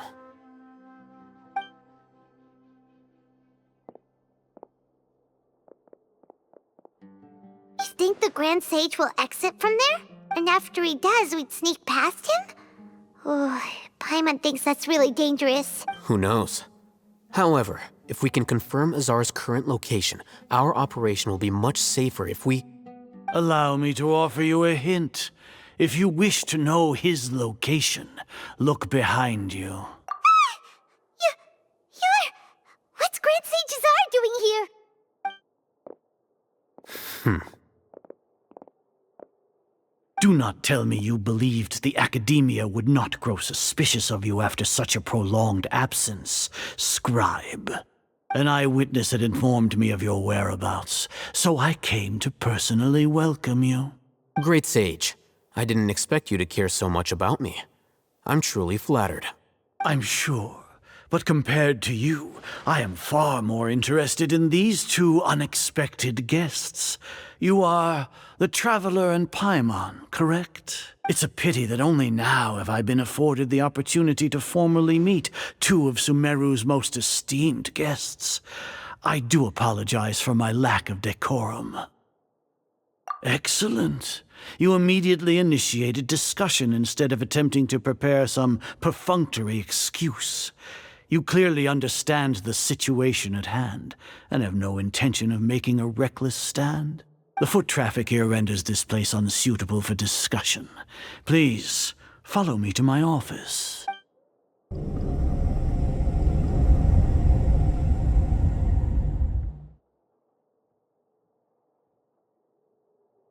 This place is crawling with guards.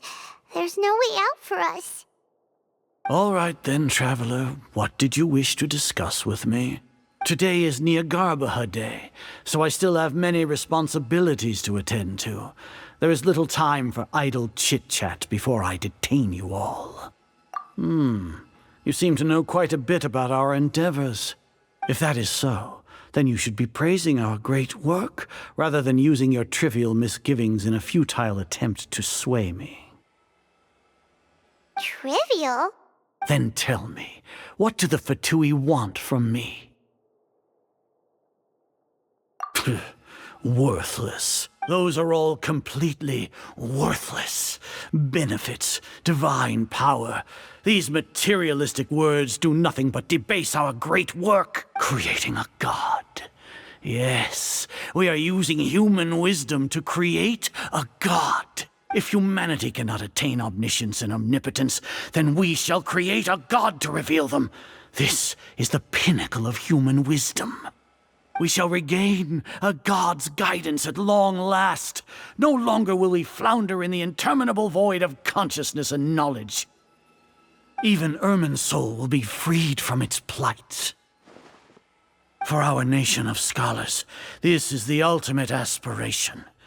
No cost is too great to realize. You will never understand the rapture of having a god be born within your very hands.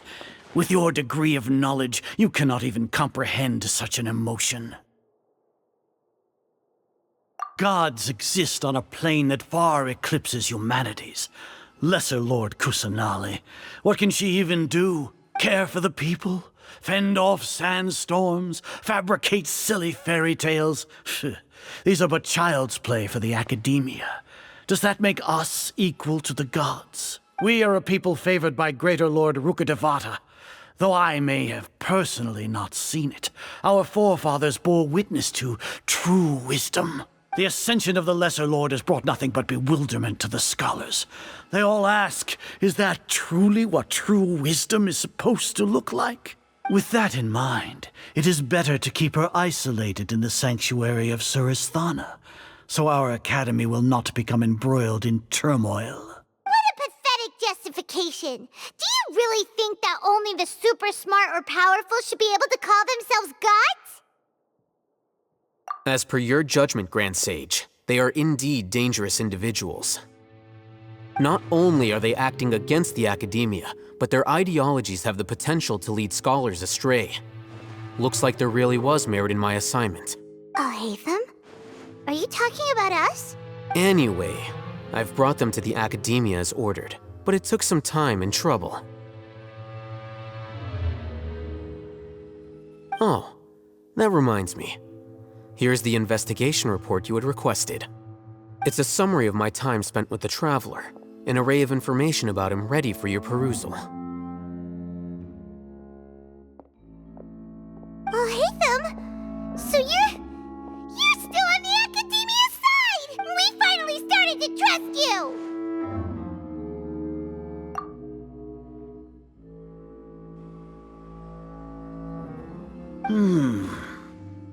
Excellent. Detailed contents with no errors. I would expect nothing less than an immaculate report from the scribe. As it is Nahida Day, I'll enter the information on you into the Akasha. Surely you know what that means. We'll be monitored, just like Sino.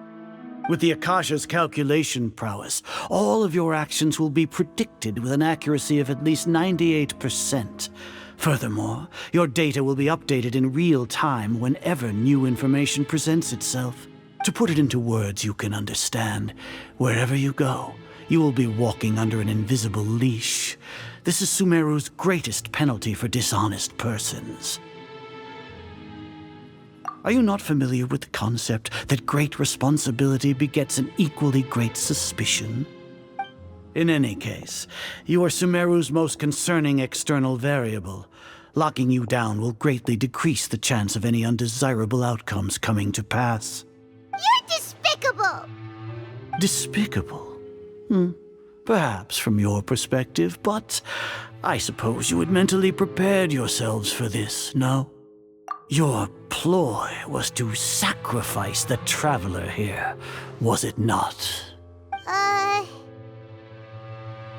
Lord Azar, I know what you're trying to say, but I've been following your plan this entire time. Why are you doubting me at this juncture? Must I delineate your entire plan? Very well, I will spell things out. First off, I received an eyewitness report that you were spotted with the Traveler at Caravan Ribat. However, you immediately departed for the desert and escaped surveillance range. Judging by the time, you all likely encountered the truant General Mahamatra in the desert. Am I correct? Maybe Paimon shouldn't have mentioned Sino just now. The Academia had not received correspondence from its scribe for a prolonged time. You were also in the company of the Traveler, a close associate of Lesser Lord Kusanali and General Mahamatra Sino, who had defected from the Academia. With their instigation, what was the probability that you would betray the Academia? Rationally speaking, 50%? 70%? What do you think? Regardless, that's only a guess. The facts are that I've brought the Traveler right before you, and I gave you my report. Indeed, your boldness deserves praise. To think that despite status as an outlander, the Traveler is still willing to sacrifice for the sake of your plan. If I'm correct, you have a contingency plan to save Lesser Lord Kusanali and ruin our great work. Sneak into the Academia on Nahida Day, using Alhaitham's status as the scribe. For there is a good chance that an opportunity to save the Lesser Lord will arise. Should your intentions be discovered, Alhaitham will turn traitor and sacrifice the Traveler, thus proving his innocence. He can then stay inside the Academia and continue searching for a way to proceed forward.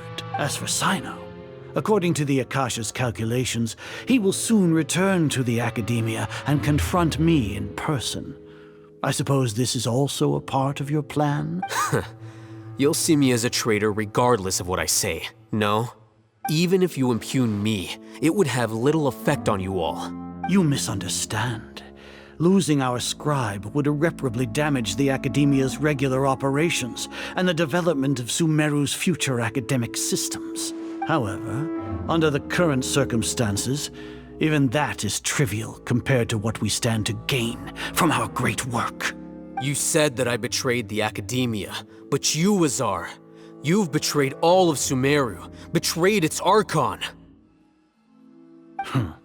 So flight is turned to fight at long last. Guards!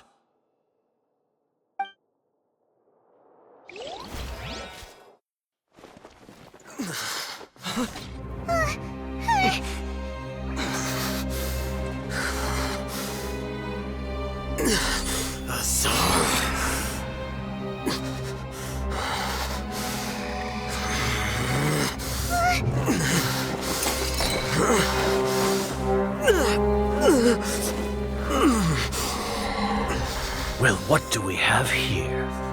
So you stole that divine knowledge capsule? Traitor! You traitor! Even the most rational scholar will yearn for the power of a god in a moment of desperation. Aren't you doing the exact same thing as me, Alhaitham?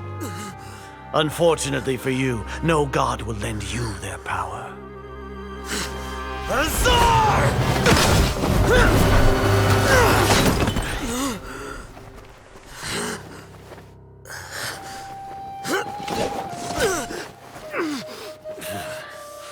He has gone completely insane.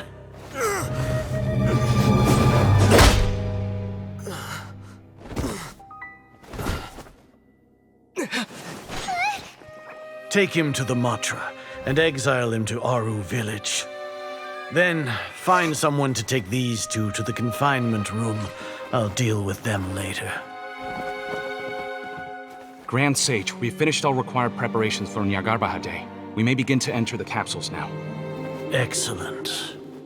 You may begin.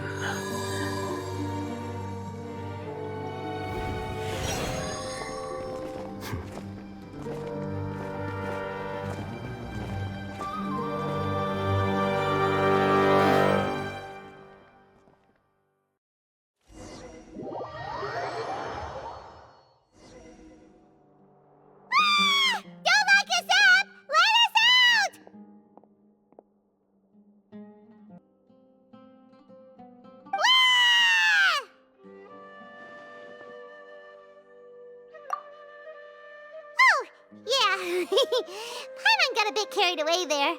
How was Paimon's acting just now? Great, huh? Everything's going according to plan so far. We made it into confinement, and Alhaitham's probably done with his part too. We even managed to trick Grand Sage Azar. Alhaitham sure knows how to cook up a plan. What are we doing next? Paimon has trouble remembering things when she's worked up. Right! Paimon thinks it went something like this. Apart from that, we still have yet another goal in the first stage of our operation, which is to send the Traveler to the confinement room. What? Why do we want to get him locked nervous. He's always been the person the sages are most afraid of, as well as the greatest obstacle to their successful implementation of their plan. They are very aware of the risk he poses to them. Once the traveler is imprisoned, the sages will likely think that everything is under control. And with their guard down, the next phase of our plan will have a much higher chance of success. I can already see the pompous looks on their faces. Oh, that's a super tricky plan. But Paimon still thinks it's not really worth it. That isn't the only reason, of course. He has a more important task once he's in confinement. According to the Academia scholars in Ramon's custody, Lesser Lord Kusanali has sealed off her consciousness in the Akasha ever since she was captured by the Doctor. That way, they can't pry any more information from her. Even if we break into the sanctuary of Surasthana, it will take time to awaken Lesser Lord Kusanali's consciousness. We need to do that in advance. So our job is to wake up Nahida! Okay, totally worth getting thrown in jail for. The confinement room is inside the Academia, close to the sanctuary of Surasthana. It's a completely enclosed space, and you won't be receiving any visitors. I'll work with Ramon's scholars to make some modifications to your Akasha terminal. Once you're in, get as close as you can to Lesser Lord Kusanali and try to connect to her consciousness.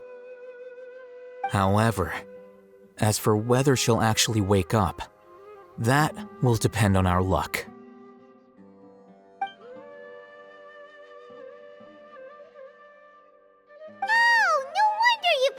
Akasha terminal today. It's the one that all Hatham modified.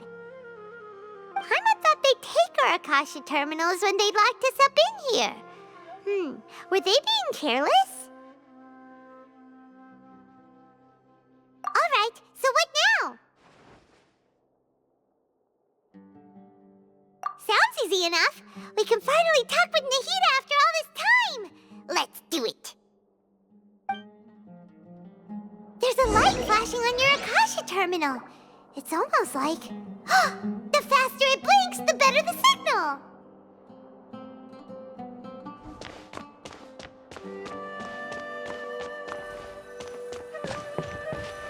Whoa, it's Mora! Ooh, Mora! No, Paimon, we're not here to hunt for treasure.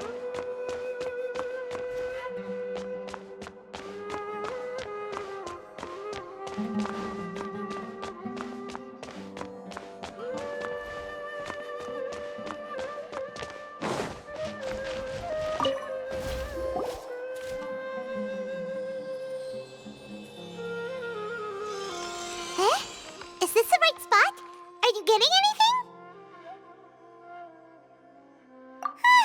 Please work.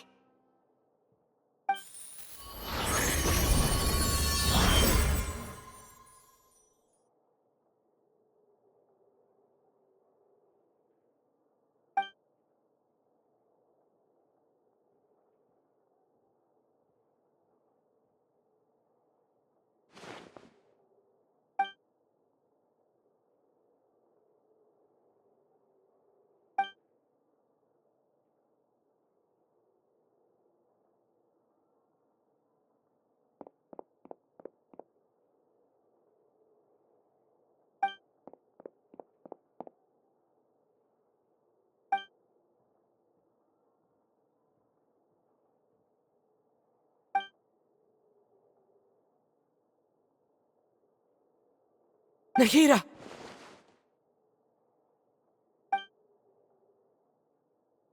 Hey, Nahida!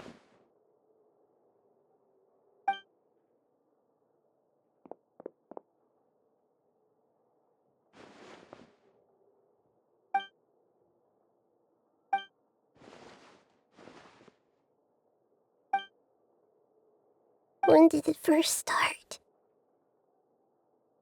Oh, right. It started from the moment I was born.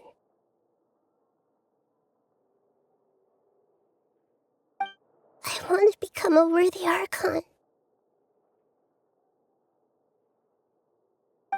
So I've kept studying. Kept listening to my people and their hearts.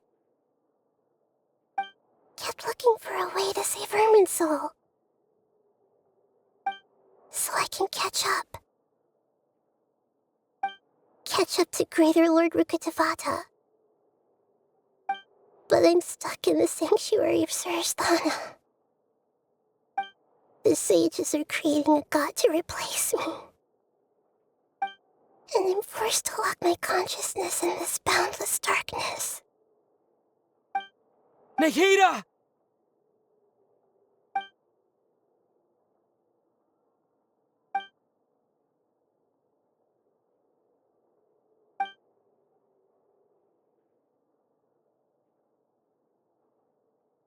Nahida!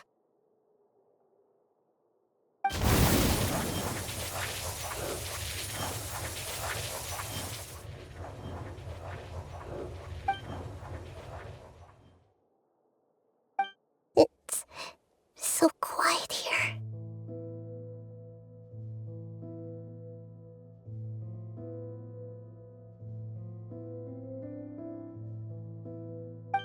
Now that I think of it, I don't think I've ever actually listened to my own inner voice.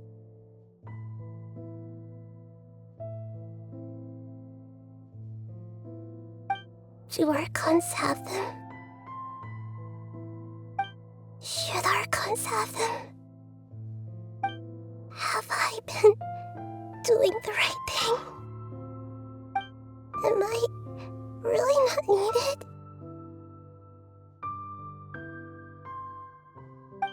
How do I really feel about all of this?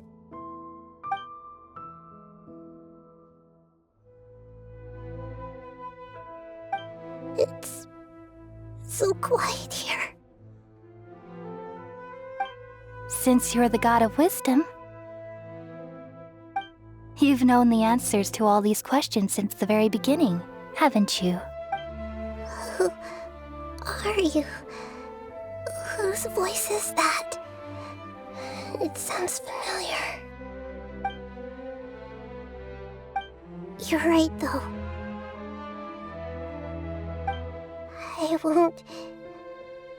I won't ignore my own voice anymore.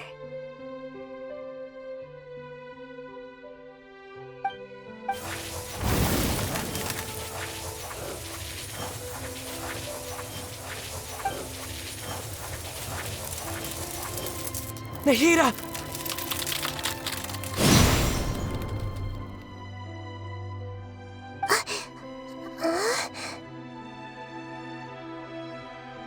Nahida? Did you wake me up? Thank you. Why are you here? We're here to rescue you. Are you alright? I'm fine. It's just... when I think of everything that's happened to me, I feel really angry now. You should have been angry ages ago.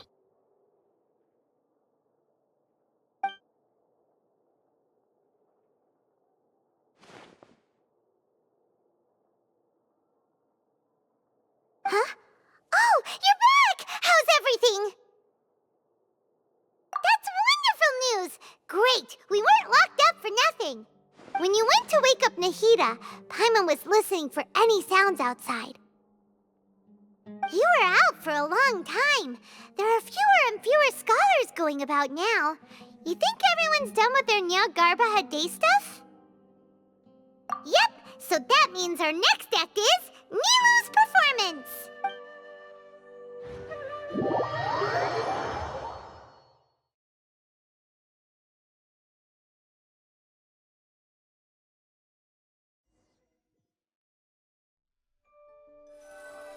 Nilu, are you sure about this? You're taking such a great risk for them. I'm sure, and I'm going. You know that I don't like to pass up any opportunity to dance, and this one is especially important. All right. You seem to have a lot of trust in them, so I won't say more on the subject. But if anything happens, The few of us here may not be able to help you. Don't worry. They've been through worse. Everything's going to be fine. All right. You know, if you really do get arrested, we'll do everything we can to get you back. Be careful, even if it's only for our sakes. Thanks, Mr. Zubair. You're so very kind.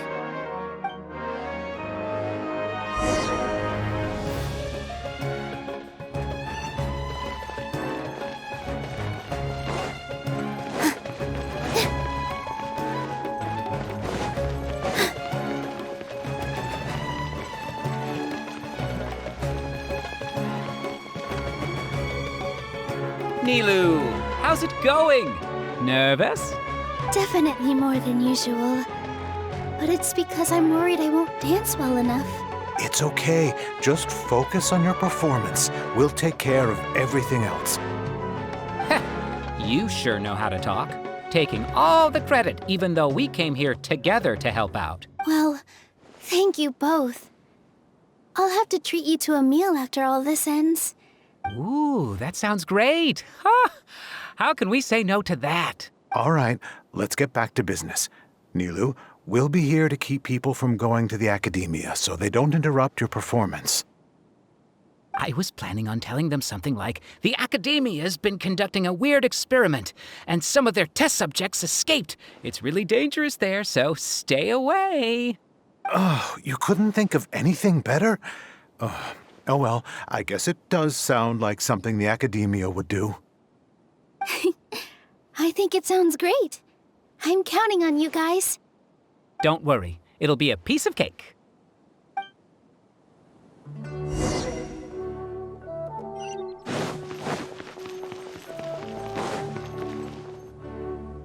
Hey, Nilou! Sorry, it's great to see you, but I'm really busy right now.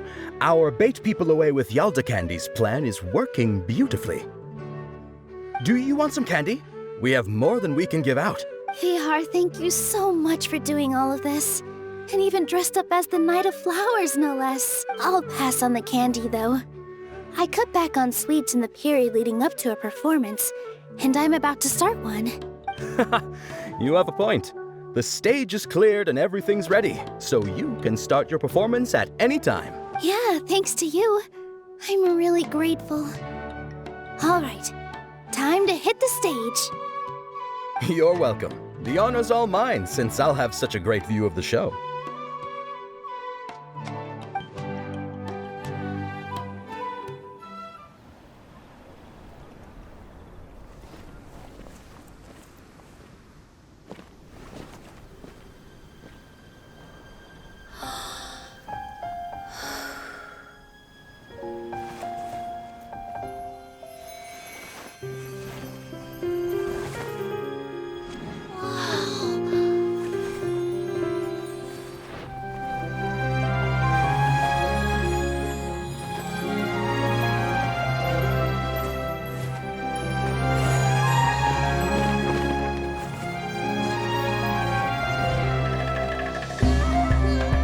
I've never seen a performance like this. This is incredible. Yeah, but I heard that public performances like these have been banned. I can't believe she's doing this here.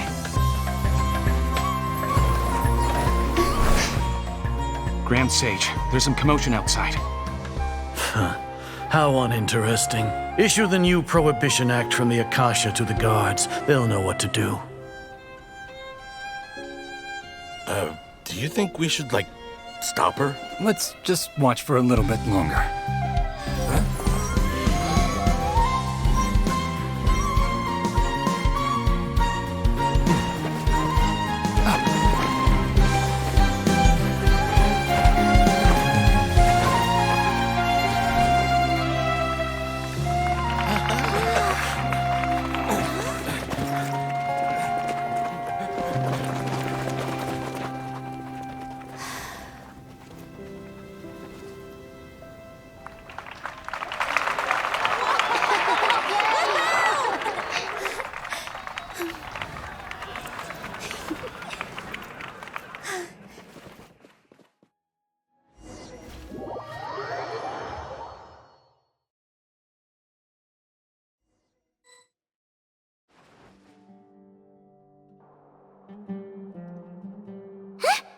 Did you hear that? It sounds like a lot of guards just ran by. Does this mean the plan has moved on to the next stage? Yep. It's great that everything seems to be going well. Come to think of it, when did Alhaitham replace the knowledge capsule that was about to be entered into the Akasha? Oh, so that's when he did it! Paimon was too nervous to notice. Speaking of, didn't Alhaitham also yoink the divine knowledge capsule from that mercenary leader in Port Ormos when everyone else was distracted? Oh, it's a time-tested trick of his. Why are we complimenting him? Yeah, he's smart and all, but he still makes Paimon's blood boil. Let's review our plan for this stage again. It's not like we have anything else to do right now anyway, and it'll help us feel more confident. Paimon remembers that Nilu's task was supposed to go a bit like this. Now that Lesser Lord Kusanali's consciousness has been forcefully sealed, the core figures of the Academia and their guards have started to wear their Akasha terminals again. With the Doctor's technological support, they think they have nothing to fear. How despicable of them to rely on such a person. But this is also our chance. I was originally asked to draft the knowledge capsule for the Artistic Performances Prohibition Act when I was still at the Academia. It should be on the Grand Sage's desk right now, and will be entered into the Akasha during the next Nyagarbaha Day.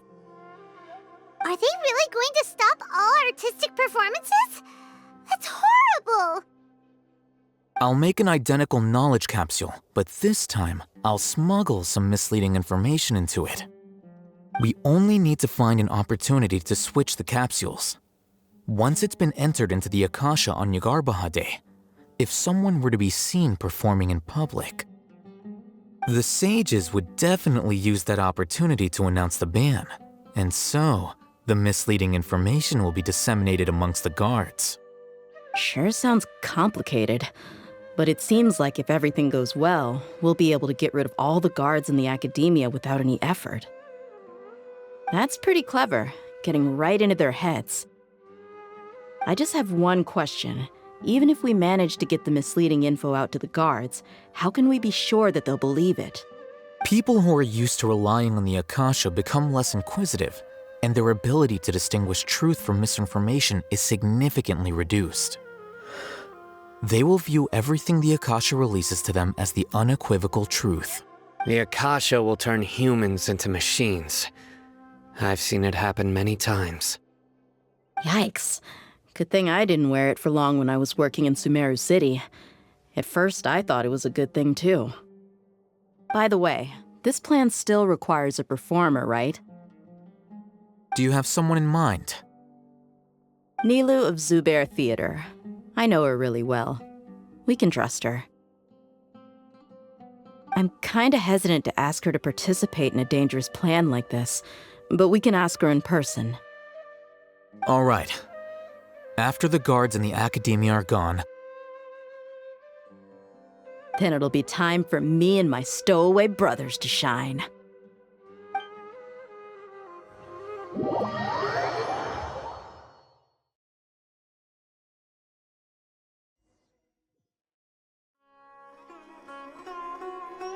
Here they come. Did you see that, Raman? They came out from the Academia in droves.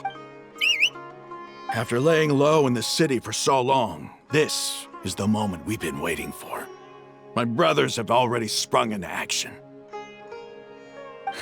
We couldn't do anything to them inside their coop, but outside the Academia, this is our hunting ground.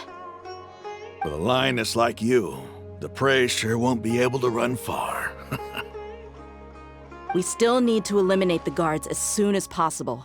If we give the sages enough time to realize what's happening... All they've done is to sit on their cushy salaries and twiddle their thumbs all day while we fought and struggled every day in the desert. The only advantage they might have is their numbers. Speaking of which, most of the guards who report directly to the 6 sages belong to the Corps of 30, but they have a completely different reputation. Following those blasted sages every whim, throwing away all the principles of being a mercenary, As someone in the same profession, I'm obligated to teach him a good lesson today. Indeed. The trap has been set. All we need to do is lead them there. All right, let's each take a road and herd those scattered guards back into one place. Make sure to attract their attention. Isak will be the key. You gave such an important task to that child. Will he be okay? It'll be fine. Isak was so determined to help, so let's put our faith in him. Besides, even if he's caught, the guards would be too scared to do anything to him. They've never seen Lesser Lord Kusanali in person, after all. You've got a point. Anyway, I think I see them coming. Let's head out. Good luck.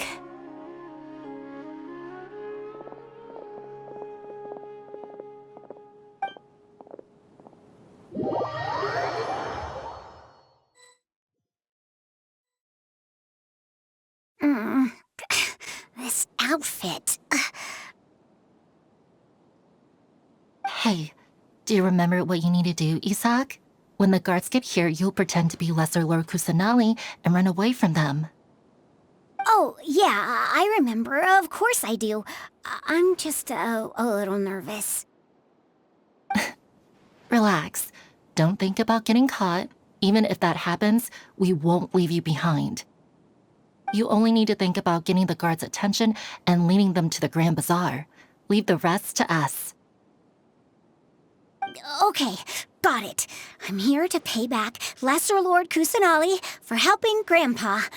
I won't get cold feet. Hey, they're here.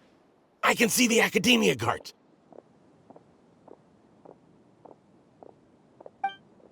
All right, it's time, Isak. Take a deep breath and go. You can do this.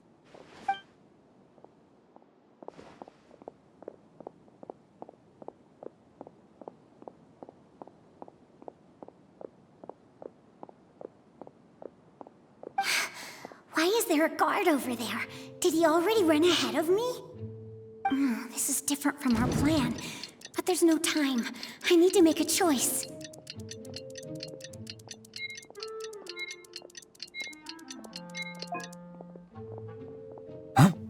Did I just see something dart by? I'd better go have a look.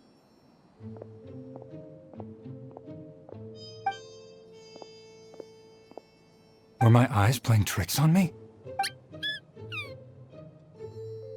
I should go check to see if someone's hiding over there.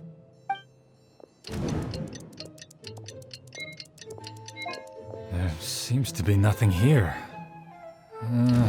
Just to be safe, I should look around.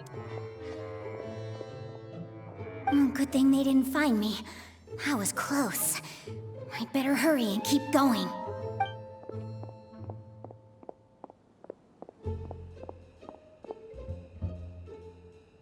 Hey!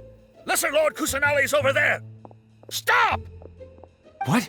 Lesser Lord Kusanali? How did I not see anything just now? Oh no, they found me.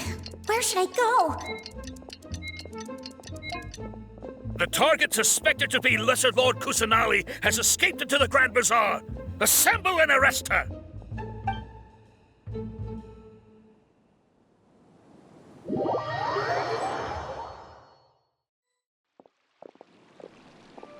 Where did she go? How did she disappear? Did we lose her? Hurry up and find her! Hey, why is your team here? Didn't we say to split up our search? Hurry! Hurry! This place is... Why are you all here? Yeah, isn't it one heck of a coincidence? Everybody's here. What on earth is going on? I suppose that's all of you? Who are you? Did you set us up? What are you planning? Phew, that was rough. I almost got caught. Little brat! So you're not actually Lesser Lord Kusanali. Who exactly are you all? Eremites from the desert? Just some colleagues. Think of this as a business competition, or a personal grudge. After stepping into our traps, stop thinking of yourselves as hunters. Behave like the prey you are.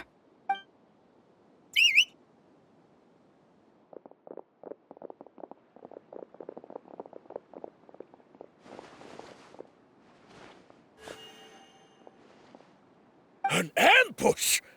How's that possible? This is Sumeru City, but mercenaries from the desert somehow ambushed us! You've spent all your time hiding away in the Academia. This place has long since become our hunting ground. Brace yourselves!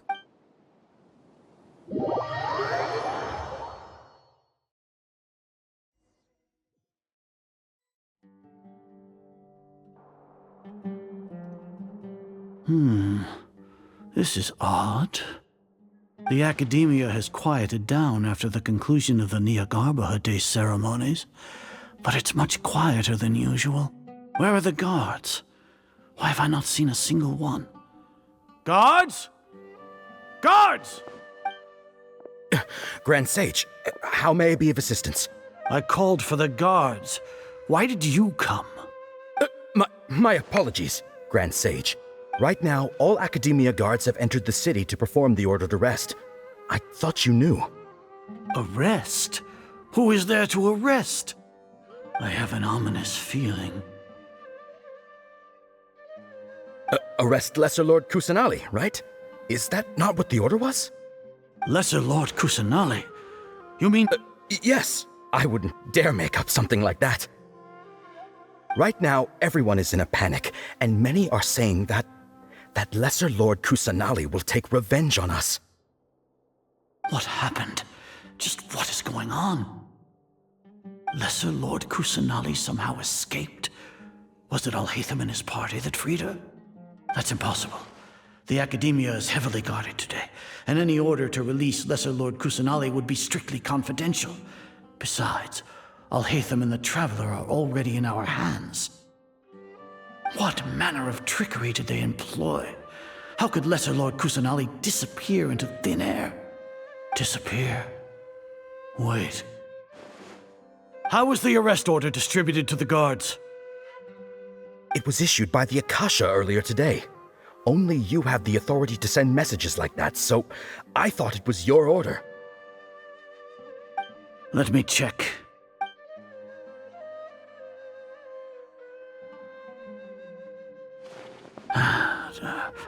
Here. Lesser Lord Kusanali has escaped from the sanctuary of Surasthana. Go to the city and arrest the escapee immediately. The Akasha indeed contains this information, and it clearly appeared in my mind. How did they bypass my permissions to issue this kind of message? Was it the report about the Traveler that Alhaitham submitted? No. I specifically checked that knowledge capsule before entering it into the Akasha. Could that have been a red herring? Well, even if I figure it out now, it won't make any difference. The important thing now is to confirm Lesser Lord Kusanali's status. Have you been to the sanctuary of Surasthana to confirm that Lesser Lord Kusanali has indeed escaped? Confirm? No, I haven't. It may be a bit offensive to say this, but Grand Sage, what you're saying doesn't make any sense. How can the information in the Akasha be inaccurate? What the Akasha decrees is fact. That is common knowledge to all of us. If we have to confirm the information and knowledge from the Akasha ourselves, then how is that any different from us learning that information ourselves? Wouldn't Greater Lord Rukkadevata's legacy lose its meaning that way? In the beginning, it was I who asked you to believe in the Akasha, to believe in the legacy left by Greater Lord Rukkadevata. Are you trying to use my words against me? No, Grand Sage. I'm merely confused because I believe in you. I never meant to refute you. Stay here and see if there are any suspicious people around. I'll go to the sanctuary of Surasthana on my own. Yes, Grand Sage.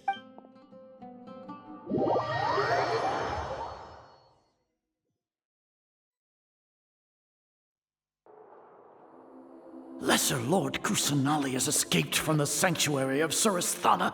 Go to the city and arrest the escapee immediately. How can that be? Stop thinking about it. Stop. It must be a trick of theirs. As long as I personally confirm it. Ah! Impossible. That's impossible. There must be something wrong with my eyes.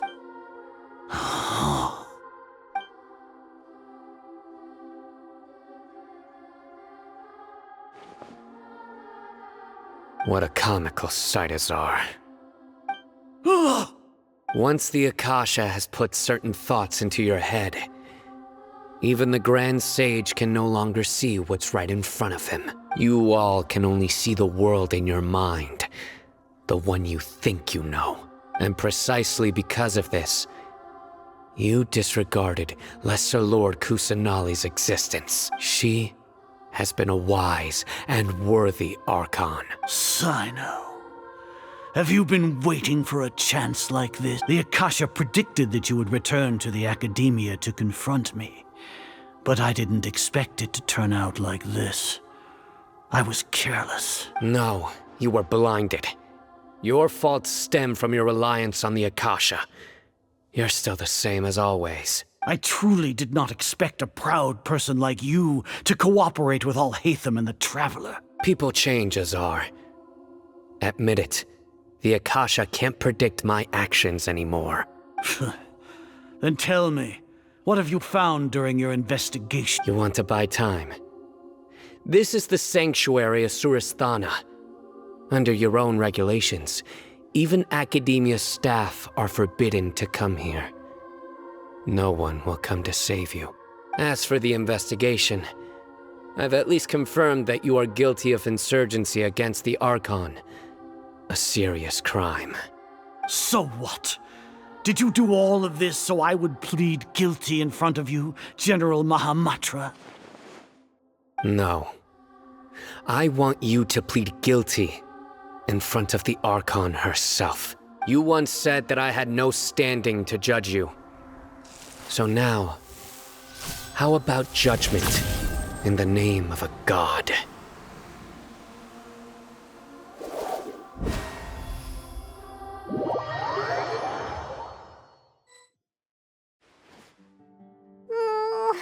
How long do we have to wait? Paimon wants to know how things are going out there. Paimon hasn't heard any sounds outside for a while. Hopefully something bad didn't happen. Yeah, but aren't you scared that we might be locked up in here for the rest of our lives? Thinking about it, at least Paimon has you. We could still chat like this. When Paimon thinks of Nahida being imprisoned alone in the sanctuary of Surasthana, Paimon can't help but feel sorry for her.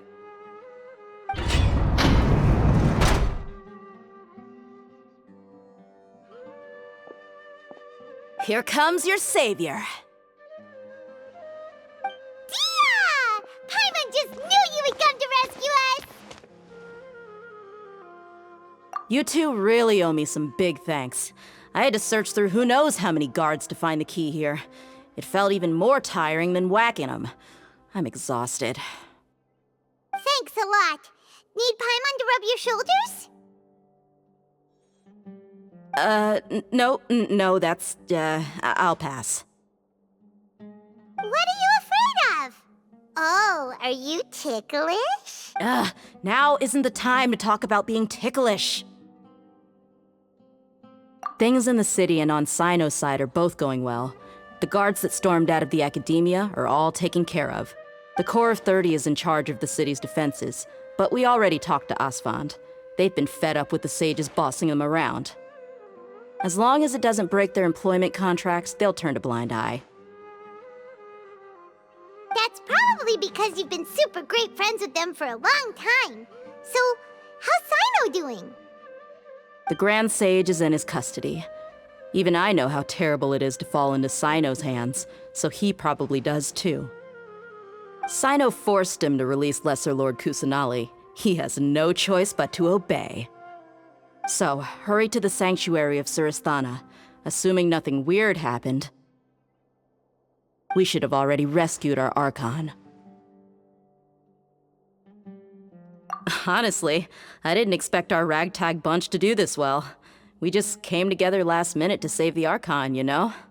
All right, you two better go. I still have to clean up some messes in the city. See you around.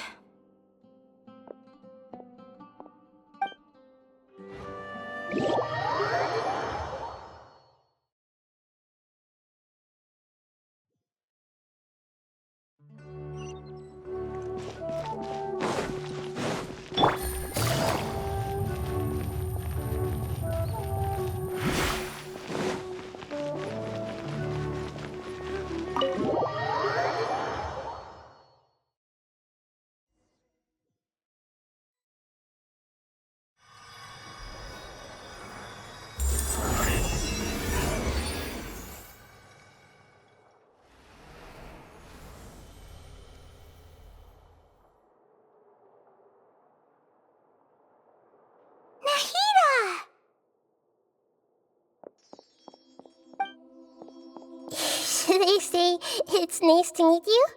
This is the first time we've met in real life. Before, we've only met in dreams, consciousness, or when I was in someone else's body. Thank you so much for coming to rescue me, but I also need to apologize. During this time, I did some self-reflection. My sense of inferiority and yielding to the Academia led to all of this, and created so much trouble for you all. Exactly! We're here because you're a good Archon and one of our friends! Thanks, you too. Amazing. So this is how it feels to walk out of that cage with my own body. It's like I just had an endlessly long dream. I can't even tell if I just woke up or was only now born into this world. My concept of self has become so clear. But now doesn't seem to be the time to indulge in this feeling. This is really embarrassing. You all just rescued an Archon, and now she needs your help to save her country, and even the entire world. It's okay. With you here, Paimon's sure that everything will work out. There's one more thing. What is it? For all the things the Academia did to me, and for all the folly it committed in the name of wisdom, as their Archon, I will make them pay. Ah! Wow! That's the spirit! You're finally standing up for yourself and not letting people walk all over you! I understand now. To be a better Archon, I first need to better myself. If you haven't even figured out how to be a caterpillar, how can you be a butterfly? Yes, true. That reminds me. I wonder how far along the Academia is with their god creation plan. We need to hurry and prevent the birth of that false god. I need to make some preparations. Since I'm now free, I can establish a direct link to the Akasha and control it. First things first, I need to remove the restrictions that the doctor put on me in the Akasha. After that, I'll make some adjustments and revoke the sage's permissions. The Akasha will then be like how it originally was, only operable by the Archon. After all, the Academia betrayed Greater Lord Rukkadevata's trust. This might take some time. In the meantime, you should also work on your own preparations. If we don't stop the god creation plan in time, we'll be in for a tough fight.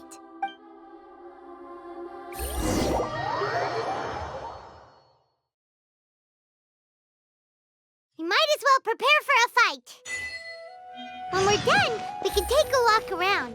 After all, we missed out on a lot of stuff when we were locked up.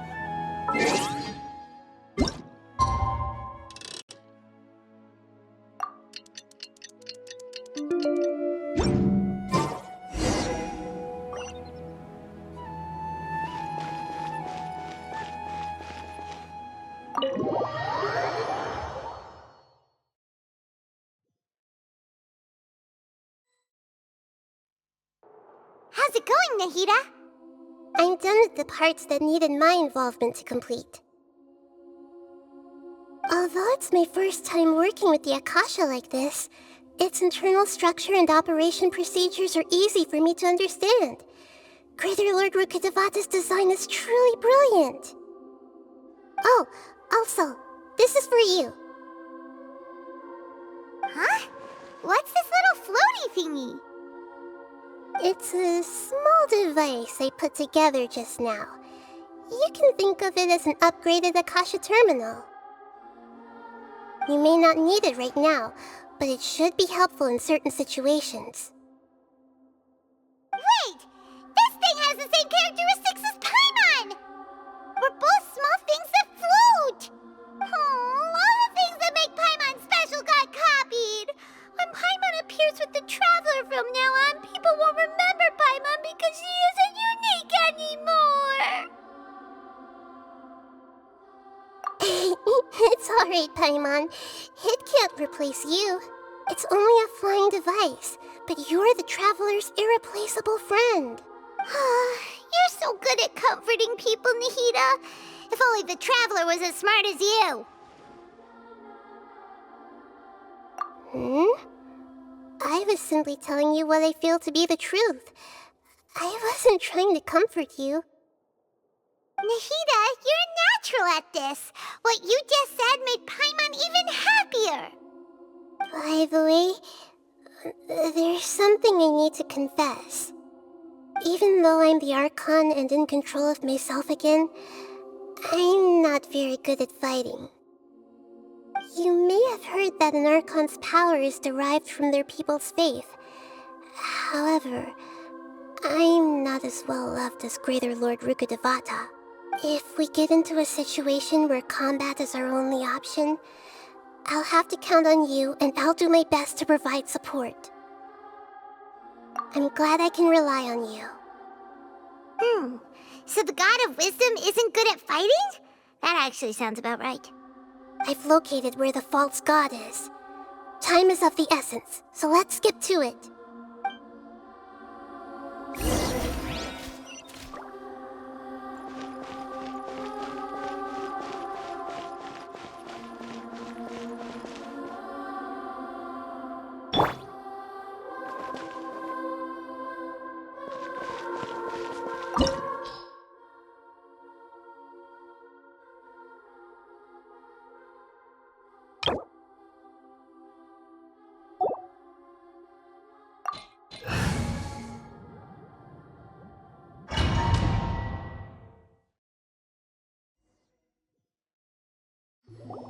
What is this place? Is this really the way we need to go? Wow. Who would have thought there'd be a place like this hidden right slap bang in the middle of the city? The sages wanted to realize their god creation plan without being discovered. The safest and most convenient way would be to build within the Academia itself. That's true. They were already hiding one god, so why not two? Judging from the structure here, the project is a huge undertaking. The sages really saw the god creation plan as their ultimate goal. But this place doesn't look like it could have been constructed by the Academia alone. The Fatui under the Doctor sure didn't hold back. They provided a lot of technological support. Yeah, or else they wouldn't have been that generous. Is that it, though? I've always felt that this Doctor is different from the Academia sages. He doesn't seem to share their sense of urgency. Instead of being interested in the end product, it's like he's enjoying the experimental process. The Fatui Harbingers are all such weirdos. So, the Doctor being weird is actually normal. So, this Fatui that they're trying to turn into a god is called the Balladeer? We had previously come into contact with his consciousness. He harbors particularly strong obsessions. One is the desire for a gnosis, since he was created to be the vessel for one. The other obsession is probably related to his past. I can't quite explain it. Paimon knows that he was a prototype puppet for the Raiden Shogun before he became a Fatui Harbinger. That's why he wants a gnosis so badly. There's no way he'd willingly be a test subject. Now with that temper and ego of his. It sounds like you know the Balladeer quite well. I see. Tell me more about him and what he's like. The more we know now, the better we can plan for and react to any future situation. Ah, I see. How fascinating. Alright, time to go. Let's get through here and meet him in person.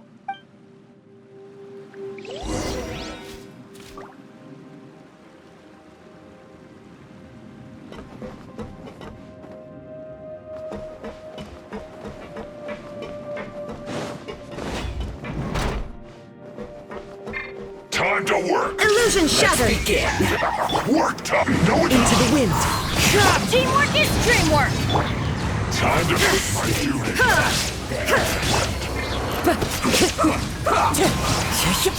Yes! This is it.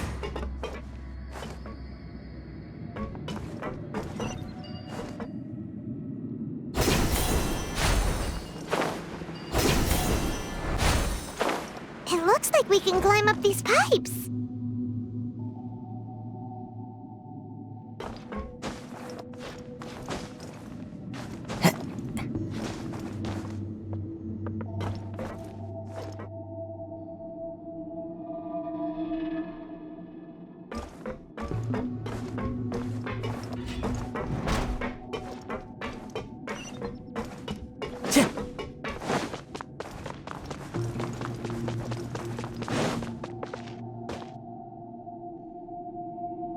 On the ground seems all messed up. Let's go around and see if there's a way to fix it.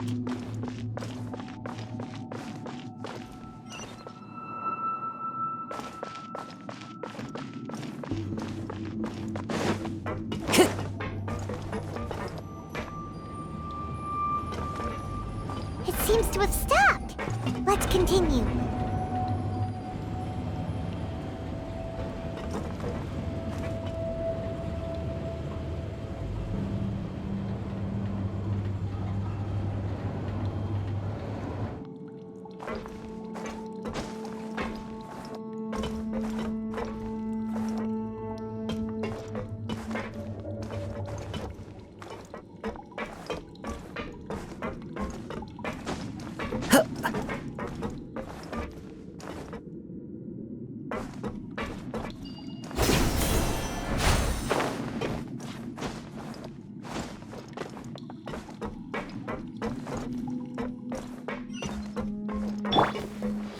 Let's begin! The wind knows me.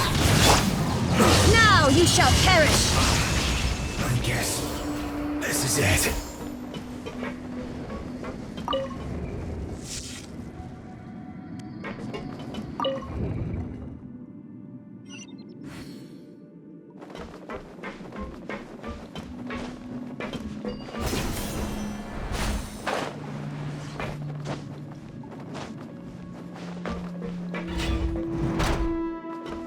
You'll get frostbite. Shine down! Frozen. One with nature. Game's up. Fun's over. Precious crystal.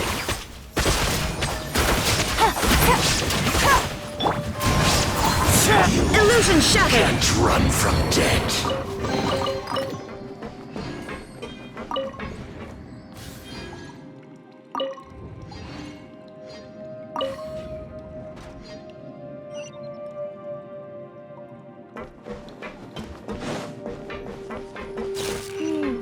The cart is stuck. Maybe there's something wrong with the tracks. Let's try adjusting the direction of the device to clear the tracks.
There is no escape! Let's move. Quietly now.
Illusion ship! Let's begin. Into the wind! Gotcha!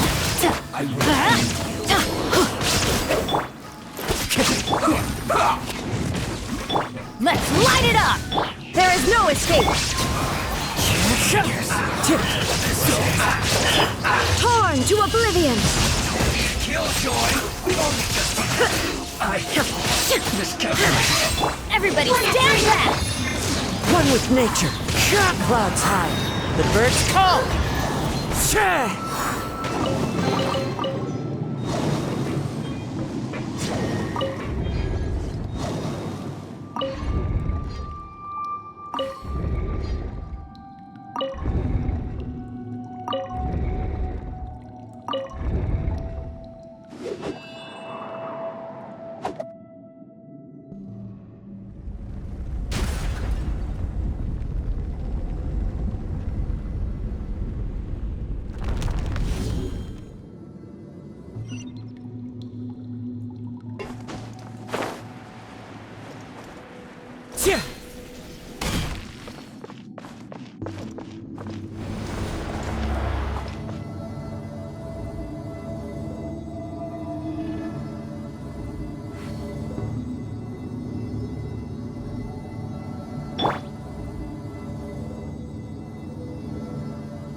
Looking at its operational status, we must prepare for the worst.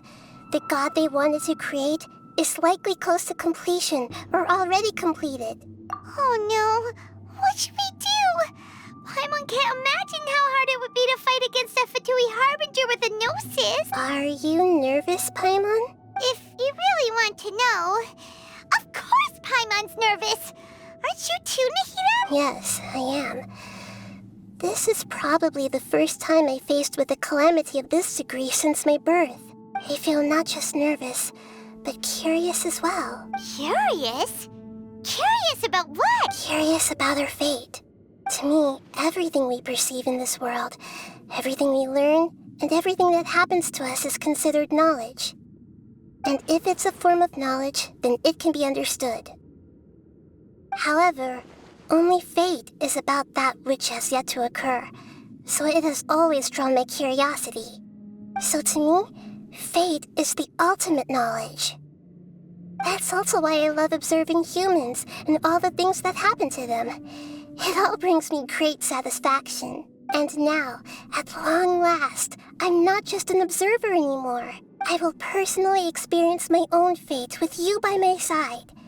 Isn't this such a wonderfully exciting thing? Ah, so that's what you mean. Paimon thinks she understands what you're feeling. Agreed. Okay, let's continue on. I can sense his aura from here.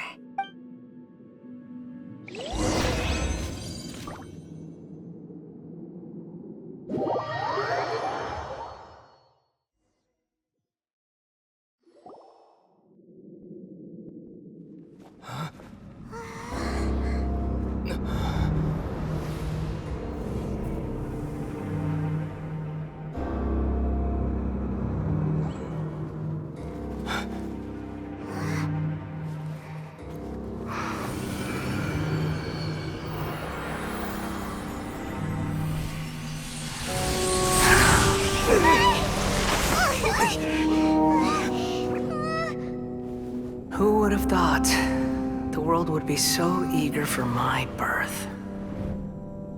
I remember you, Booer, the god of wisdom, and standing beside you, the traveler. Is he all-knowing and powerful now like Greater Lord Rukkadevata? No, I can't feel the same kind of divinity I felt from the Greater Lord. It seems that the sages didn't get the chance to infuse the divine knowledge capsules into him. But even still, he has undoubtedly become a true god now. So we're too late? The Balladeer has already become a god? The Balladeer. A long bygone title. When my spirit ascended to divinity, I felt as if I had existed for the same number of epochs as heaven and earth. Looking back, the existence of what once called itself Kunikazushi appears infinitely small and ugly.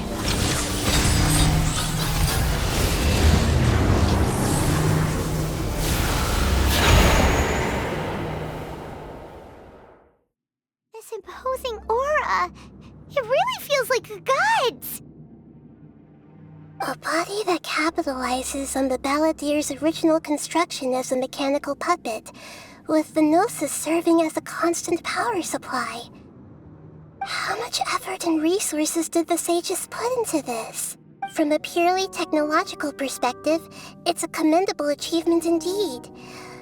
It's no exaggeration to say, this is the culmination of human wisdom. You sure are something! Dishing out compliments at a time like this? But I don't think he's reached the spiritual height of a god. Strife is engraved upon every god and every gnosis brought forth into this world. Can you feel it? The exhilaration of such power, and the thrill of anticipation for our contention. Nahida wouldn't feel the same things as you! Do you not realize that you are interrupting a conversation between gods? Lowly creature, know your place! The strife engraved upon a gnosis. You're talking about the Archon War. Tevat's current peace was not easily won.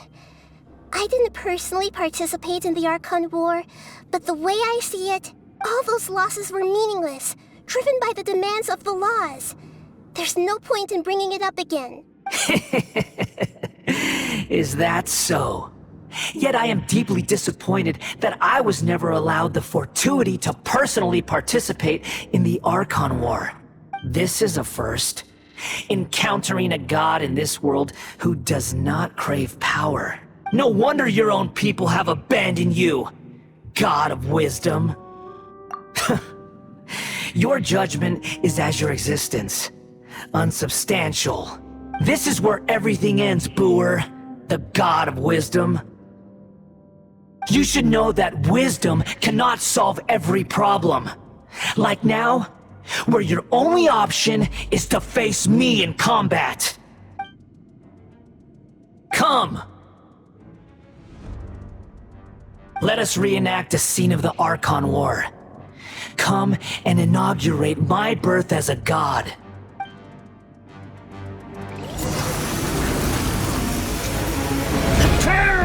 Wind strike!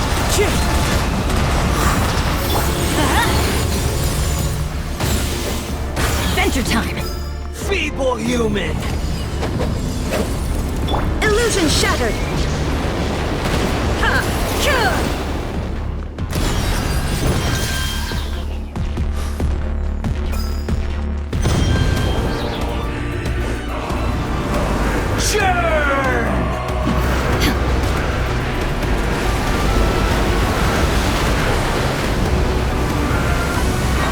There is no escape! My endless Into the wind. cycle begins!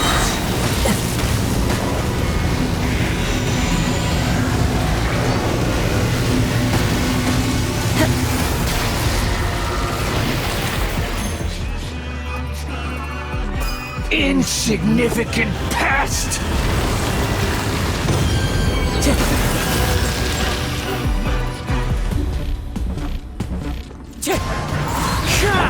Now you shall perish! Feeble human!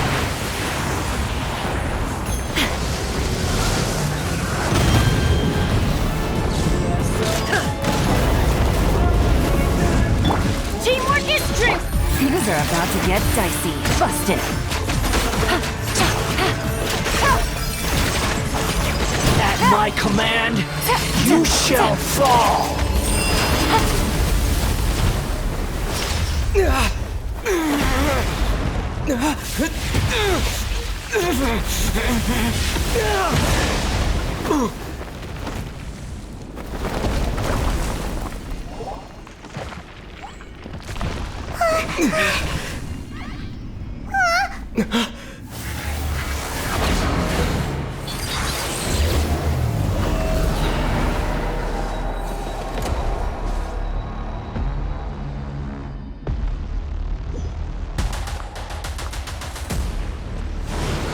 Tremble!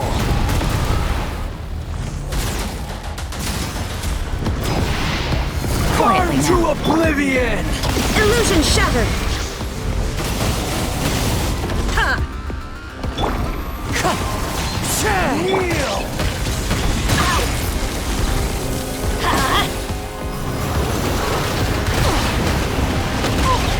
Couldn't break the curse.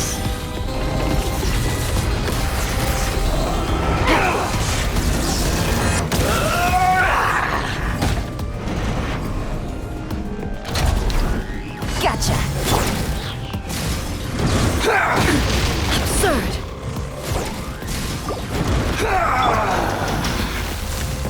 Time to go.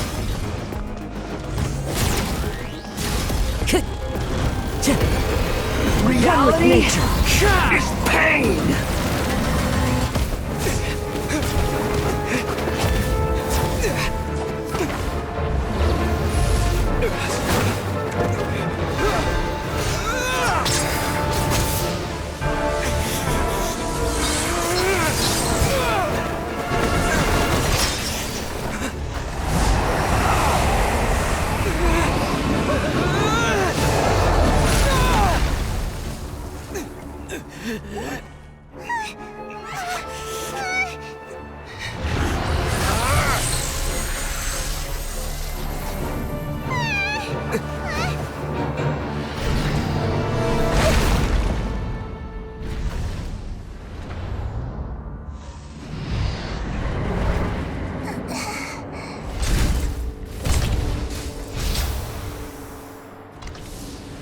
This is supposed to be a battle between gods, yet you choose to hide behind a mortal. And now, you're acting like you'd sacrifice yourself for a human. Are you having fun proving a false sense of heroism to yourself, Boor?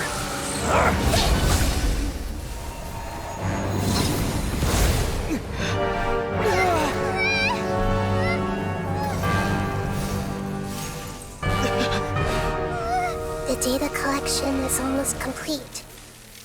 Do you even know how many times you've tried to take my gnosis from me?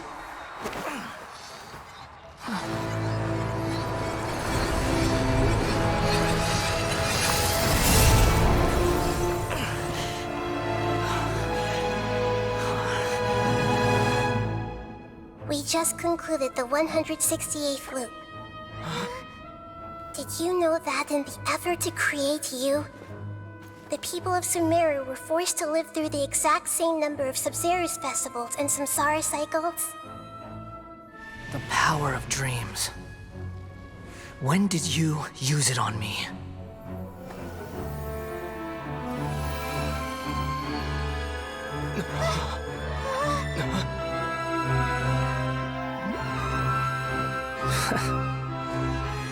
You can't even defeat me in a dream. What do you hope to achieve with this little trick? Come, Traveler. Just like before. Allow me to awaken the memories in your dreams. All that battle experience! It's more than that. Compile everyone's wisdom in the name of the Archon. That is the original function of the Akasha. I've sent everything that happened just now to the people of Sumeru in the form of knowledge. I've asked them to help you find a way to defeat the false god.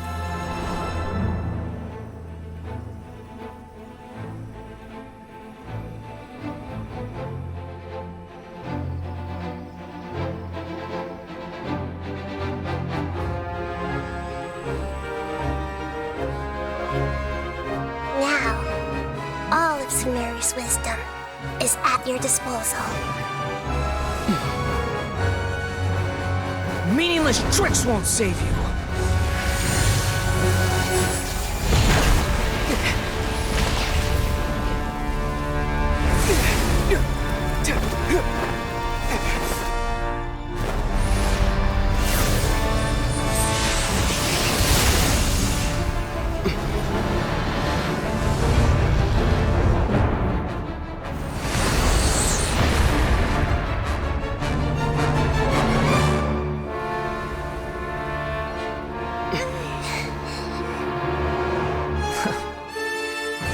Are you done with your tricks?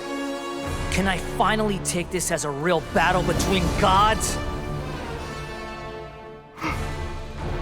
I'll leave this to you, the first sage of Boor.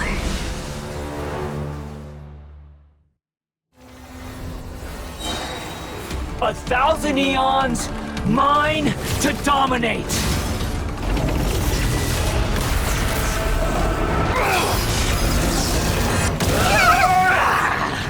Off we go!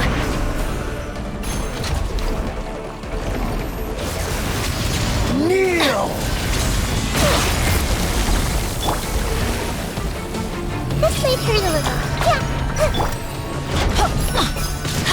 Off we go! Burn to oblivion!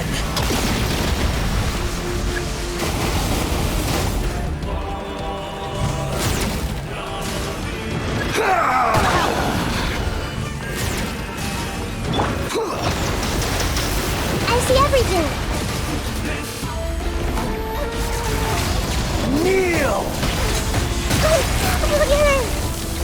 Everyone hold hands.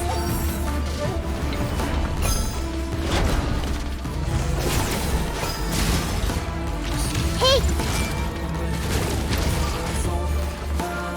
Good riddance, cruel world.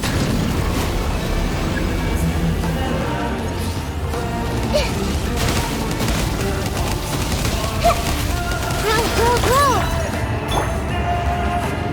I'm going in! The Temple of Wisdom! Yeah! Committed to memory! Here comes the cash. Take it easy. everything!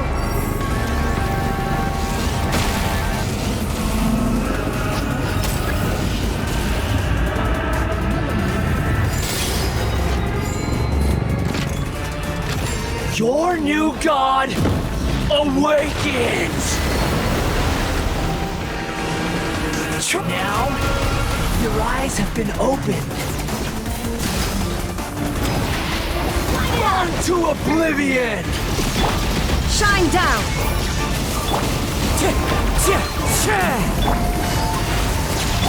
Kneel! Why do they never miss?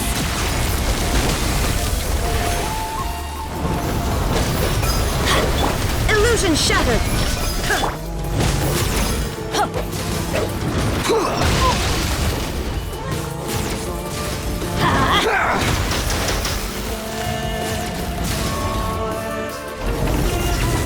That's gonna hurt in the morning.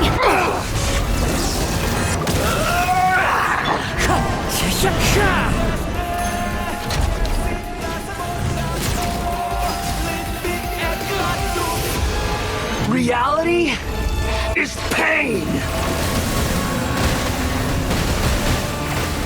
Time to go.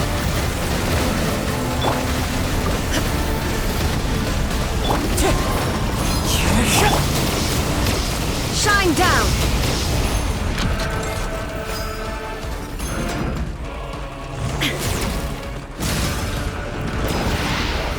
Let's light it up! Oblivion!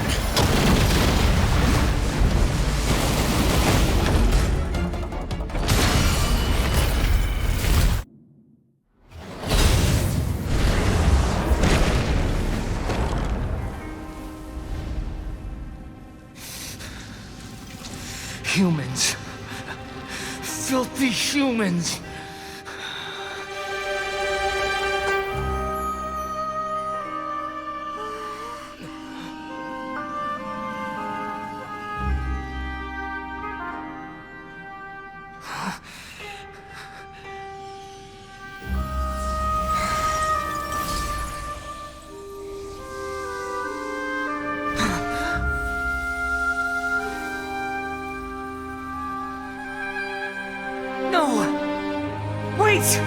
Please!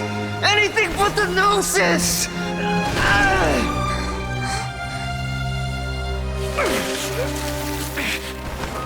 That's mine! Don't even try!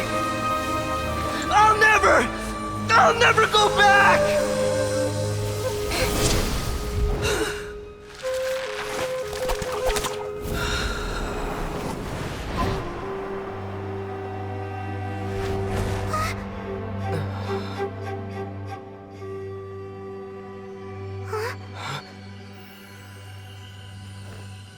We haven't yet found the answer to the most important mystery. Irminsul is still waiting to be saved. With the power of another Gnosis, we may now finally understand the last memory of Greater Lord Rukkadevata.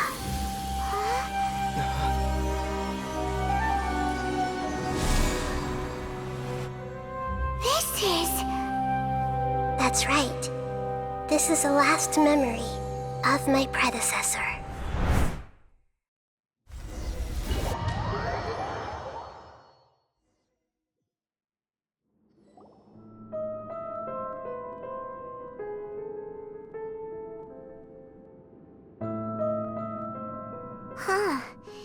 This sure seems very different from what Paimon imagined.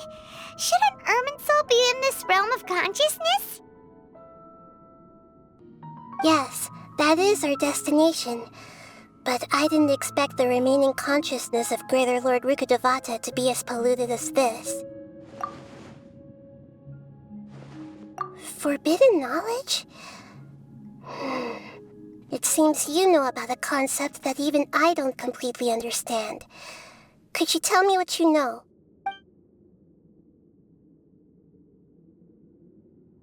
Your inference seems logical enough. Forbidden knowledge once polluted the desert thousands of years ago, but was successfully repelled thanks to King Deshret's self-sacrifice, and Greater Lord Rukkadevata nearly exhausting her power. Then, A second instance of forbidden knowledge pollution occurred during the Conria Cataclysm 500 years ago. But I'm afraid it is much more serious this time, with Irminsul itself already in danger. So, if we're in the remaining consciousness of Greater Lord Rukkadevata, and it's also been affected by forbidden knowledge pollution, then does that mean, in order to save us, Greater Lord Rukkadevata? Yes. It's very possible that she sacrificed her life in the fight against forbidden knowledge. She didn't completely eradicate forbidden knowledge, but if it weren't for her actions, the pollution would have been far more rampant over these past 500 years. The way that everyone, including me, has forgotten everything about forbidden knowledge may very well be due to her restoration of Irminsul. Do you feel sad, Nahida? I'm just sharing her pain. The pollution of her consciousness here is severe. There is madness, chaos, and pain all around us. Did she fight to resist the forbidden knowledge pollution in such terrible conditions, all the way up to her last breath? She even used her last remnant of lucid consciousness to leave a clue for us to follow.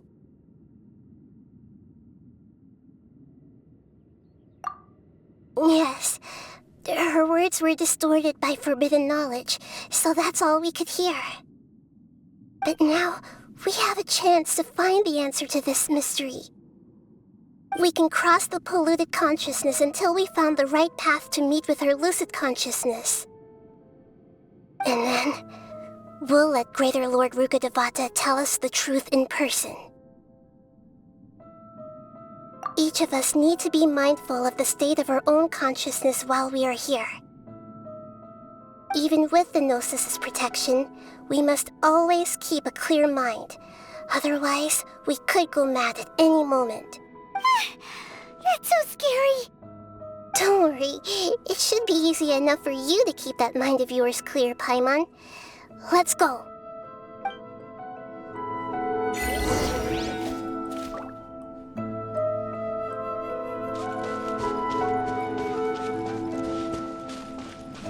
Are we in the air? And why is there a huge boat? That's the boat of consciousness, which symbolizes reason here.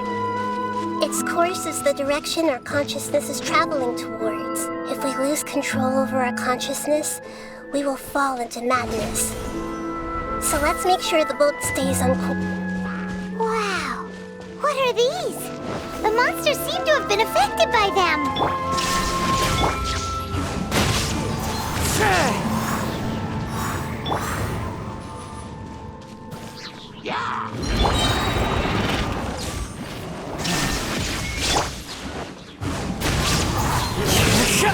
Busted.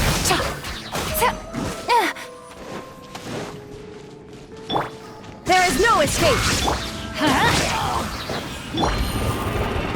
Things are about to get dicey. Take it easy.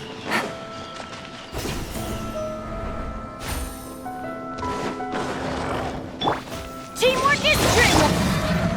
One with nature. As one with wind and cloud.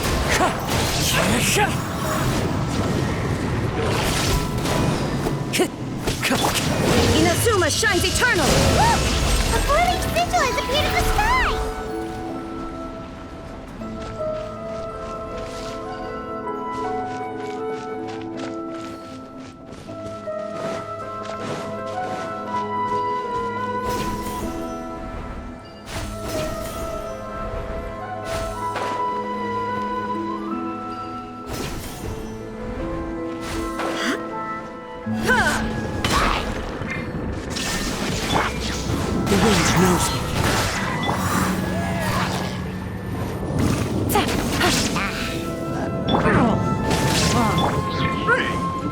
Into the wind.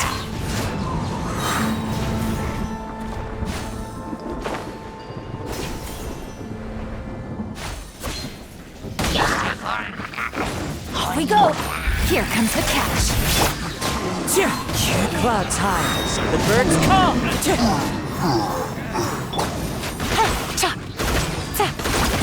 Really? Everybody stand back! Now you shall perish!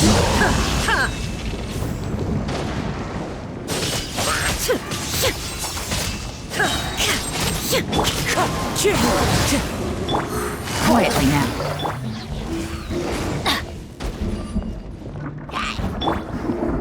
One with nature! To control the boat of consciousness, we need to find the helm first.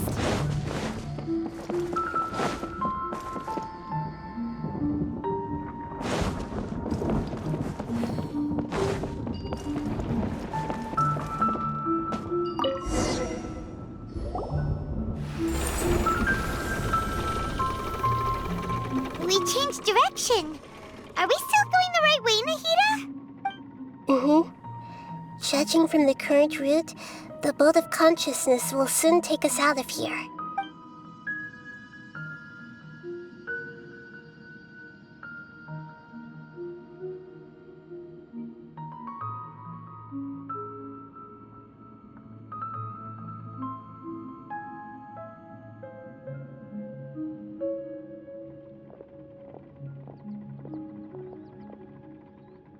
We'll be arriving at our destination soon. How are you feeling? Are your minds still intact? Huh? But everything's been completely normal for Paimon. Hopefully there won't be any more interruptions. This time, we should be able to meet Greater Lord Rukkadevata. Are you saying you've never met Greater Lord Rukkadevata before? No. It seems that my birth and her death took place at the same time. Otherwise, I think she would have given me a little more guidance, and I could have done a better job. Hey, you've done a great job, Nahida. Let's get out of this creepy place and go meet her.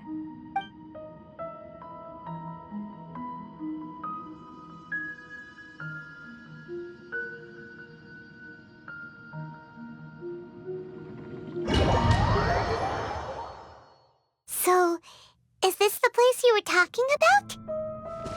The base of Irminsul?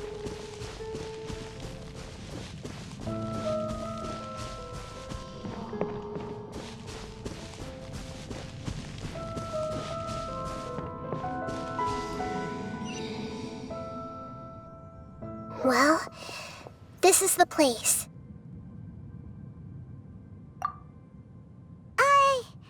We're here to find Greater Lord Rukkadevata, right? But the one standing over there is... Is that... me? She looks exactly like me. Are you Greater Lord Rukkadevata? Yes, that's me. Are you surprised by my appearance? Irminsul and the surrounding lands have been reproduced here as they were years ago. But this is just a realm of consciousness. We are manifestations of the same nature. Hence why we would appear exactly the same. We're of the same nature? Why? Because you are me, and I am you. You are me in the new samsara. The new samsara? As Greater Lord Rukkadevata, I'm the avatar of Irminsul. And you are the purest branch snapped from Irminsul. Imagine it this way. Even if a tree dies, its branches will eventually take root and grow, continuing the tree's life in another form. I'm merely the remaining consciousness of Greater Lord Rukkadevata. The real me has presumably died a long time ago.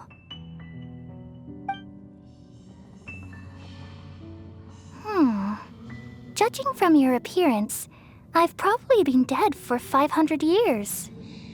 But you're finally here. My new self in the samsara.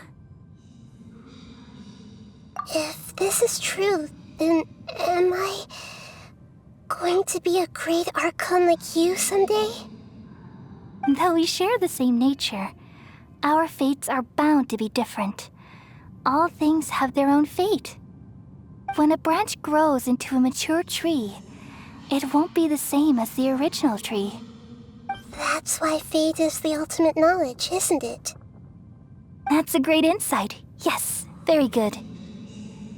It's also precisely why you won't become like me. Really? But perhaps you may become an even greater Archon than I. I already see a determination in you that I didn't possess in my time, and the future that it leads you to will be yours alone, along with the blessings from your past experiences. Don't worry, the growth of wisdom is like that of a plant.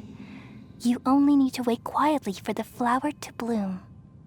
Come to think of it, the sages never had the faintest inkling of the meaning of wisdom. Thank you. Nothing makes me happier than discovering that the Archon I always admired was in fact myself in another fate. It's so nice to speak with you, Greater Lord Rukkadevata. I've always wanted to meet you. The feeling is mutual. From the moment I snapped the branch off Irminsul and created you, I've also looked forward to talking with you. Could you tell me why you wanted to create me? And what exactly happened when you died? Ah, I see. You're here seeking answers, right? Everything that day, even the sky itself, changed into a color like this. At that time, the seven were all summoned to the nation of Conria. Except for me. I had a more important task to attend to. I had to protect Irminsul. The disaster occurred together with the pollution of forbidden knowledge. At that very moment, with my consciousness connected to Irminsul, I sensed something was wrong. The pain started to torment my mind. By the time I reached Irminsul, it was already displaying signs of corruption. Had I not repelled the pollution of forbidden knowledge with King Deshret thousands of years ago, I might have felt even more hopeless and lost.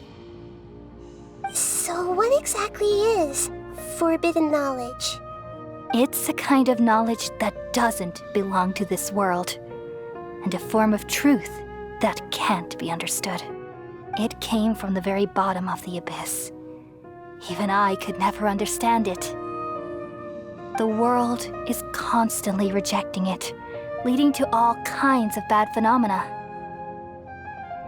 If we allow forbidden knowledge to pollute Irminsul, I'm afraid the entirety of Teyvat could fall apart. So, there's knowledge that even the God of Wisdom can't understand? At that time, I knew I couldn't repel the forbidden knowledge with my strength alone. Which is why I created a device that compiled human wisdom and named it the Akasha. It's truly the world's most amazing invention. Thank you. For a long time, I thought dreams were the fruit of human wisdom. Though it was selfish to do so, I borrowed people's dreams using the Akasha. Then I compiled their wisdom and all of my own power. Well, did it work?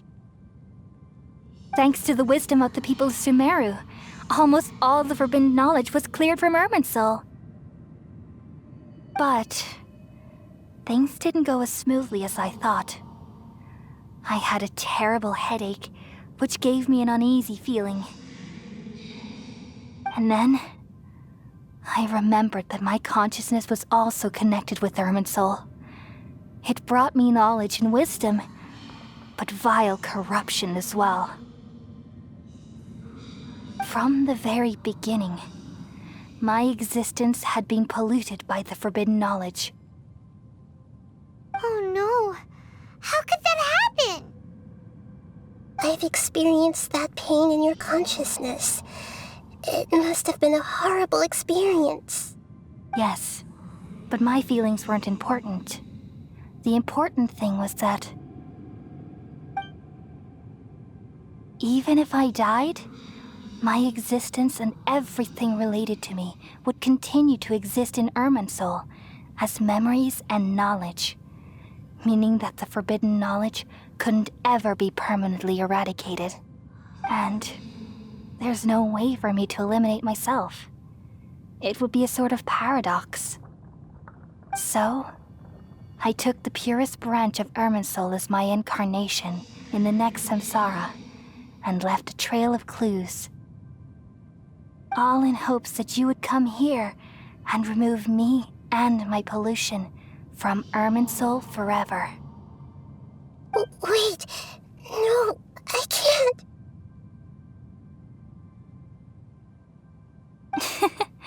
So you realize what that implies? You are very smart indeed. Irminsul has all the knowledge and memories of this world.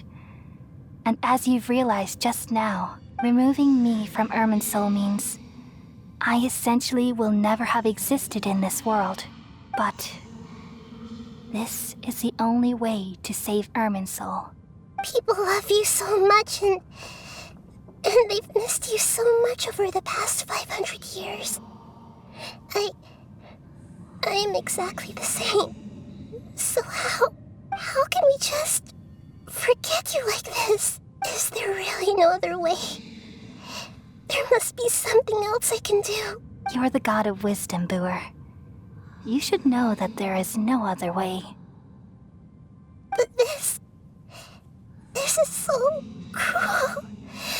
I don't want to forget you. No need to feel so sad, Boer. As someone who delights in wisdom, you should feel joy at finally finding the answer. These are the words in their entirety, the answer you've been seeking all along. Let the world completely forget me.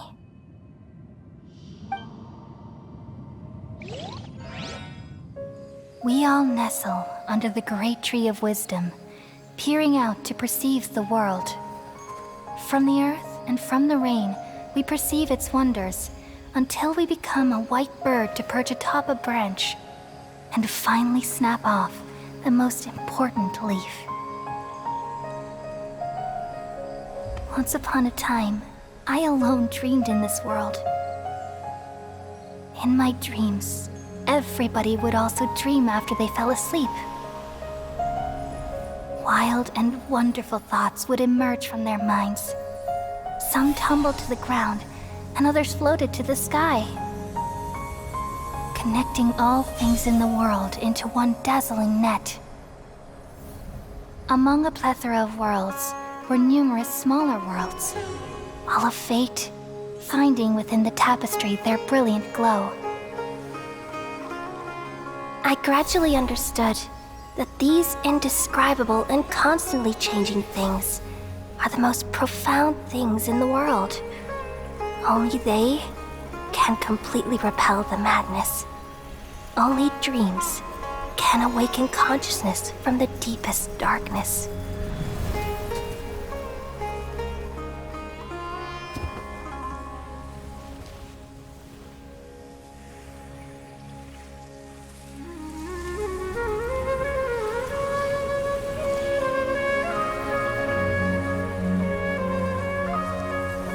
I'm the one who posed this question, yet also the one who sought a solution.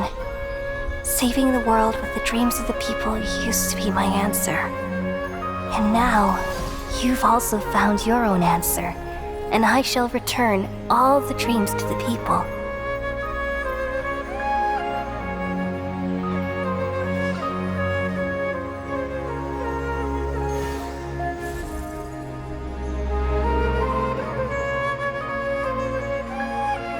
Goodbye, people of Sumeru. May you be blessed tonight with the sweetest of dreams.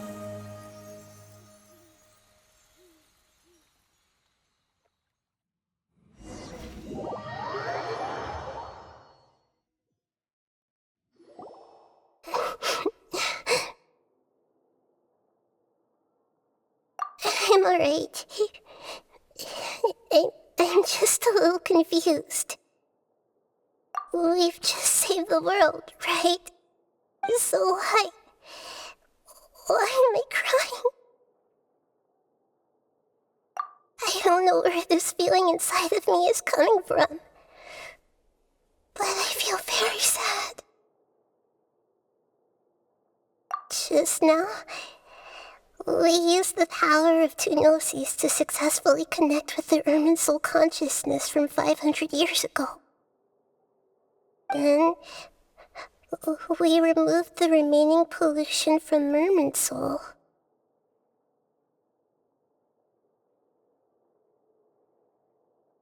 Yeah, what's wrong? Weren't you there just now?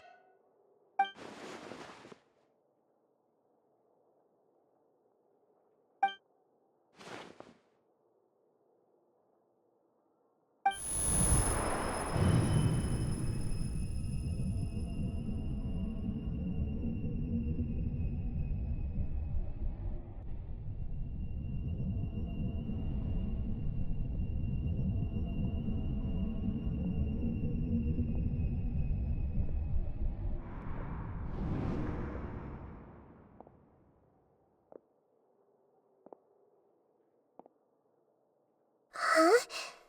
That sound. Traveler! Paimon! I've been waiting here far too long. But finally I have the chance to be alone with you. All the precious time I wasted has finally paid off. The doctor! What have you done? Just a type of sound wave that can quickly put defenseless people into a dream. As I expected. It doesn't have any effect on gods. This is the only thing of interest I found among the sage's research. I thought I'd take it for a little spin. Don't worry. I know you would never forgive me if I actually killed them. I'm here to negotiate with you. Naturally, I won't do anything dangerous that could potentially damage our relationship. Negotiate with me? I heard you had already left Sumeru. Why are you here again now? I left Sumeru, but I also stayed in Sumeru. Even the God of Wisdom is restricted by the habits of cognition. How disappointing. You mean there are many different versions of you in this world? An astute guess. Even the same individual will have different cognitions at different ages. A long time ago, I made a major decision in hopes of preserving all my perspectives of how I observe the world. Observation is the first step of any experiment, but observing the current world doesn't satisfy me. It lacks an important dimension, that of time. So I saved segments of all my ages and made them into independent individuals. That's all there is to it. Indulge me. How does the God of Wisdom find my method of seeking knowledge? It's an insult to the very concept of life. Life inherently has many rules and restrictions, each with its own significance and reason to exist. They can't be broken on a whim. Good. Amazing, even. Indeed, it's difficult for humans to make peace with themselves, not to mention oneself from a different period. Since you're in the Academia, why wait until now to show up? You could very well have stopped us and helped that fake god. Simple. Let me ask you this. Would any staff member ever help the subject in the middle of an experiment? It was my experiment. So why should I interfere with the results? The Academia saw the plan to create a god as their ultimate goal, yet you only saw it as an ordinary experiment. You really are crazy. If the experiment succeeded, you would have had a new god on your hands. How would you have faced your own god then? Would you still take the same stance? Would you still hold the same view of yourself? I'm first and foremost a scholar. These results should be left to the judgment of the hypothetical me confronted with that outcome. But you're right. And that's exactly why I'm disappointed with the conclusion of this experiment. As an individual, you don't have any sense of belonging. You seem to have even fewer convictions than a typical scholar. Oh no, I certainly have my own convictions. They just don't fit your standards, that's all. All right, that's enough conversation for today. The experiment is over, and it's time to tidy up the equipment and reclaim any useful materials. For example, the Gnosis. Lesser Lord Kusanali, you're an intelligent Archon. I'm sure you understand the disparity in our combat abilities at this time. Besides, you have no way to use that Electro-Gnosis in battle. Didn't you say you were here to negotiate with me? Somehow, it's starting to seem like you intend to take it by force now. I'm merely stating a fact. After all, I'm also a scholar.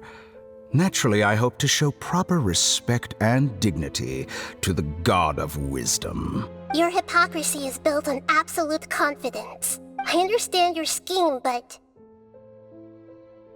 what if I were to destroy the Gnosis now and awaken the heavenly principles? Awaken the heavenly principles? Do you think that's really possible? The heavenly principles have been silent for many years, but the Gnosis are symbols of their control over Teyvat and all the laws. Will the destruction of a Gnosis attract the attention of the heavenly principles? And if so, how do the Fatui plan to deal with the consequences? Do you dare to gamble such a possibility with me? Gamble? How surprising. I thought you would show evidence or use rigorous reasoning to prove your point. The word gamble is the last thing I expected to hear from the God of Wisdom. But this is a clever move. You must have seen through me when I first captured your consciousness. As a scholar, I respect all possibilities. This has always been my principle and is an essential trait as an experimenter. Indeed, I can't ignore this possibility. So tell me then, what are your conditions? This foreign Gnosis will only lead to disaster if it stays in Sumeru. But this Electro-Gnosis is the prize I obtained after defeating one of your fellow Harbingers. Now, as the one who initiated this cascade of events, shouldn't you pay the corresponding price? Price? Interesting. What price would you have me pay? How about erasing all your other segments? So this is how you wish to restrict me, the most threatening opponent of the Nation of Wisdom. What you request of me is like plucking out the eyes I have placed in the dimension of time. Segments are extraordinarily difficult to make. They require extremely rare resources and enormous amounts of time and effort, requiring me to destroy them all here and now. Bravo. A suitably wise decision on your part. Yes, how very interesting. Can I assume that you have long been wary of me? Among all the versions of me, this segment you see now is the most selfish. If it weren't me, your idea wouldn't have worked. What did you see when you were imprisoned? You were observing me, and that's how you know I've long grown tired of their doubts and endless arguments. Like you said, it's difficult to make peace with yourself. Being as smart as you are, have you managed to do that? I see. If you think all those versions of me are worth a gnosis, then deal. You sure didn't hesitate much. Is the relationship between all the versions of you really that bad? I don't think there's any need to dwell on that. The surplus versions of me can be exchanged for a gnosis. Do you think anyone can offer themselves at a higher price? Besides, with my abilities, it's only a matter of time until I find better perspectives. Perhaps it's best to say you're just temporarily ahead. But what I'd like to know is, how can you be sure that I've really erased them? I can see your remaining honesty.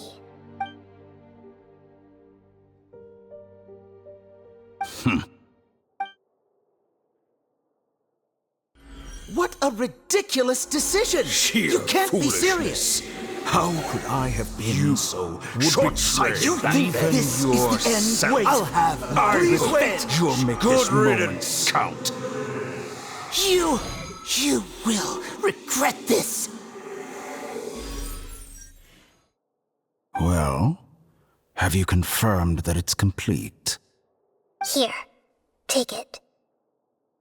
The future of Sumeru City will be in my hands alone. I will shut down the Akasha and let curiosity and the thirst for knowledge drive the realm of academics once again. There won't be any further gaps for you to exploit. It truly pains me that my academic achievements have never been appreciated in my homeland. Of course, I have no interest in being rejected by this city for a third time. Another chess piece. And where is your dendronosis? Don't be greedy, Harbinger of Snezhnaya. No, this is a different transaction. If you intend to turn off the Akasha anyway, then there's no further use for the Gnosis of Sumeru, is there? Besides, isn't it the Archon's duty to deliver what's desired of the Seeker? Oh, judging from your expression, you don't seem to find the idea very agreeable. Then let's think of it this way. Since you're the god of wisdom, how about I exchange some knowledge with you? People exchanging knowledge with the God of Wisdom is the stuff of legends. Yet here you wish to exchange knowledge for the God of Wisdom's property. Arrogant as that is, it has piqued my interest. Let me ask you, have you in all your mighty knowledge ever heard the rumor that the skies of Tevat are fake? Huh? That's the secret hidden by Irminsul concerning the truth of this world. Once I finish telling you about this, it will be time for me to say goodbye. With negotiations, we've all gotten what we wanted. I'm very glad I got to meet you like this. Your arrogance may know no bounds, and convictions may mean nothing to you. But I'll still listen to what you have to say.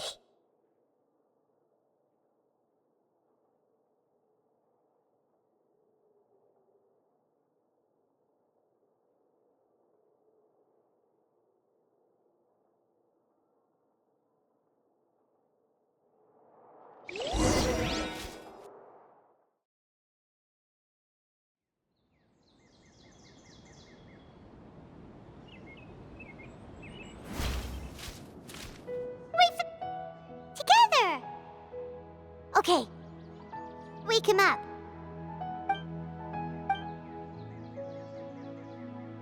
Are you awake? Kali says it's time for breakfast. Come on, get up!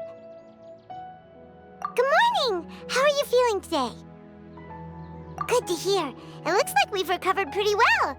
Not even Tighnari could stop us from going out now, right?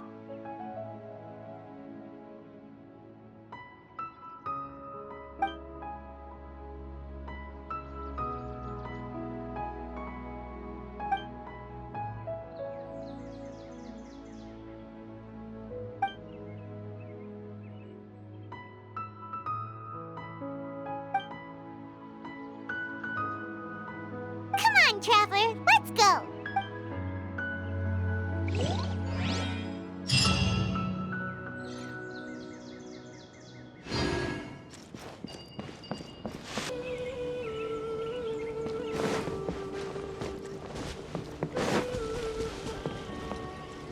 Good morning.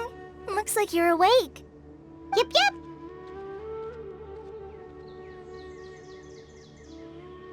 I prepared some breakfast today. Please have a taste. I hope you'll like it.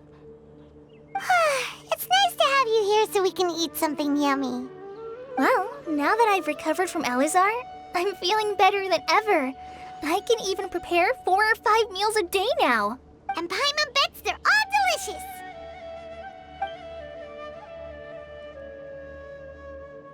Oh, by the way, someone brought a letter for you after you went to sleep last night.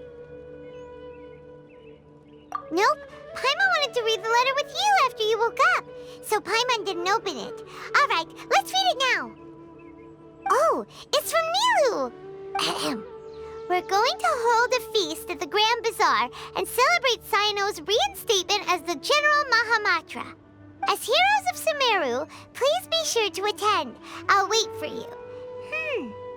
The date of the banquet is written on the back. It's in 2 days. Oh, I've also heard that you've become heroes here as well. That's amazing. Everyone's aware of your abilities. There's no need to be modest. Anyway, let's go to the Grand Bazaar to have a look. Oh, before you leave, be sure to inform Master Tighnari.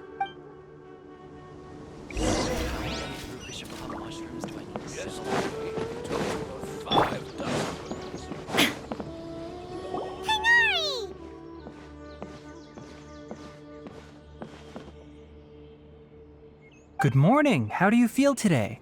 We feel much better. How about you? I'm recovering well. Thanks for asking. But from the looks of it, you seem to be already busy with work again. It's fine. I'm not that busy, really. The Elazar patients have recovered, as well as Hypatia. For now, I only need to tend to my Forest Watcher duties.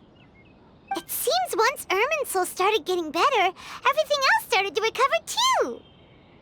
Yes, but there are still some residual effects. The withering is one example. Though it won't spread anymore, the existing zones won't just disappear. We forest rangers will still need to do the work. By the way, we have some good news. Cyno got his position back. This news is hardly new. He had already mentioned it to me before. Huh? You mean he was already here? Why didn't he come to say hi to us? He visited once, but he was afraid of disturbing you while you were resting. He just asked me a few questions and left. Then you probably already know all about the celebration feast. Celebration feast? No, I haven't heard anything about that. Huh? But didn't Nilou say in her letter that they would celebrate Cyno? He didn't tell you? Perhaps, or alternatively, he doesn't know about it either. Come to think of it, Cyno doesn't seem like the type who'd enjoy a celebration feast. You and Kale are both Cyno's close friends. Why don't you come to the feast with us? Kale has taken over some of my tasks these days. I don't think she'll have time for it. Not to mention me. You see, some VIPs have come to the forest recently. Huh? VIPs? Very important Paimons? Well, technically speaking, they are former VIPs. The sages involved in recent incidents have begun their training in the Avidya forest, and the people they had previously imprisoned have all been released. Huh? Yes, he's a little weak, but he isn't injured and his condition is stable. Lesser Lord Kusanali, in her boundless mercy, has decided to spare Azar and the other wrongdoers. Supposedly, they were ashamed of their shallow ideologies and have decided to dedicate the rest of their lives to cultivating wisdom in the Avidya forest. When they learned that Lesser Lord Kusanali had defeated the Balladeer and saved Irminsul, they were shocked at first, but also became happy, feeling that the sacred light guiding them on the path of discovering wisdom had begun to shine once again. As a result, work has increased for the forest rangers. That sounds really exhausting. There's nothing we can do, really. But that's another topic. Back to the matter at hand. Are you two planning to head out? Ah, right! We're here to request permission to head out. Would that be okay? You've recovered well. You may go, but be careful. Yay! Will do!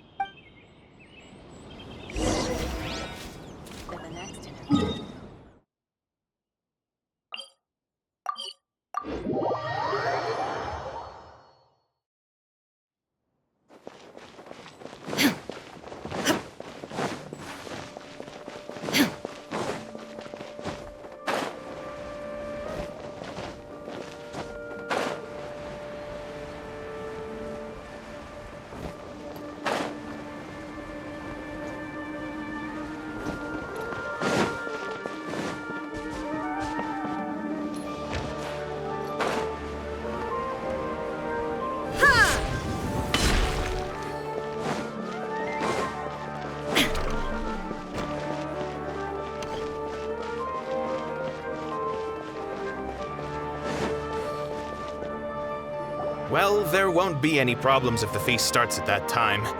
Everything has already been prepared. Mr. Zubair, I finished tallying things up here. Well, except for the guests. Is a simple reply really that much to ask of our guests? It's affecting our arrangements. Oh, it'll be fine. Besides, it never hurts to get things ready in advance. I was thinking the same thing. The feast will be held sooner or later, right? Hey, Nilou! Traveler, Paimon! We got your letters, so here we are! You're the best! The other guests haven't even replied yet. Huh? Are we the only ones that have arrived? Yeah, I had someone deliver letters to all of our guests. But look, I get it. Sumeru is in an extremely important period of transition right now, but even if your friends are important figures, they shouldn't just ignore your request like this. Nilou is Sumeru's #1 celebrity after all. You have no idea how happy I am to talk to people with good taste. If you consider enjoying Nilou's dances having good taste, then almost everybody has good taste. Because Paimon thinks everybody will love her performance. That's right. We all think she's amazing too. Nilou is an absolute favorite among those of us who frequent the Grand Bazaar. For Outlanders, you have a great eye, Master Zubair. Let's have a vote for the most outstanding audience members next time. I think these two may win. Nonsense! It is not for us to determine the value of an audience. But indeed, we could try giving gifts to people with particularly good taste. I heard there's a device in Fontaine called a camera that can record people's appearances as pictures. Such pictures would make superb gifts. Ooh, good idea. I wonder where we can find one. I don't want you giving pictures of me to everyone. I'm satisfied just being able to perform here. There's always a lot going on at the Grand Bazaar.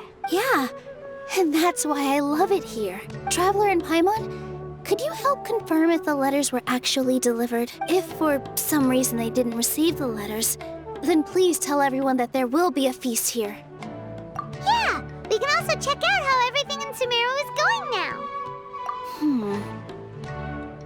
When I wrote the letters, I heard that Dia was in Port Ormos, and Alhaitham was at the Academia. As for Sino, we've only heard that he appears at the Academia from time to time. I'm not too sure about Rahman's whereabouts. My guess is that he's with Dia. As for Dunyarzad, I just hope she's feeling better. I sent her a letter, but I was afraid of disturbing her. If you have time, please ask about her for me. Okay, got it. Let's go, Traveler.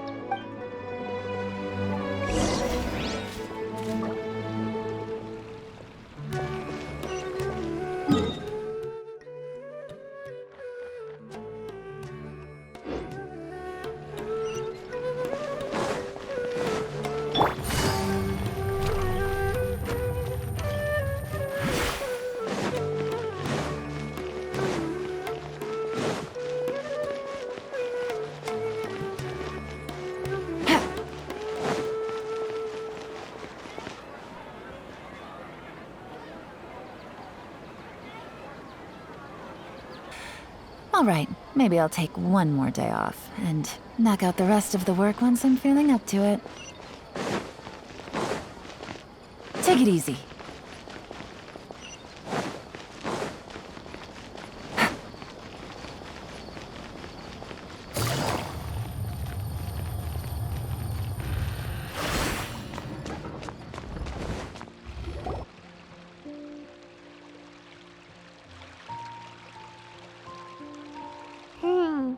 We haven't seen Alhaitham anywhere. Let's ask that person over there.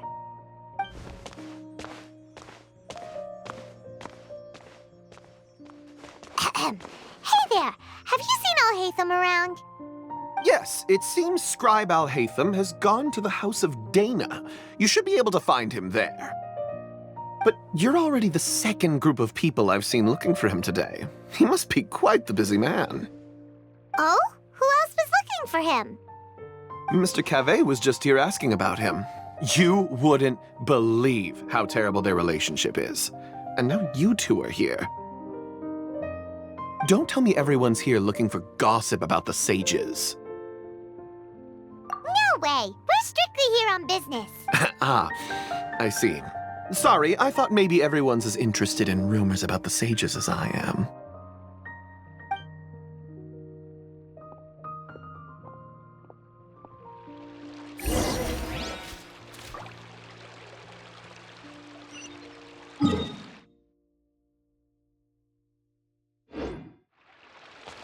Take it easy.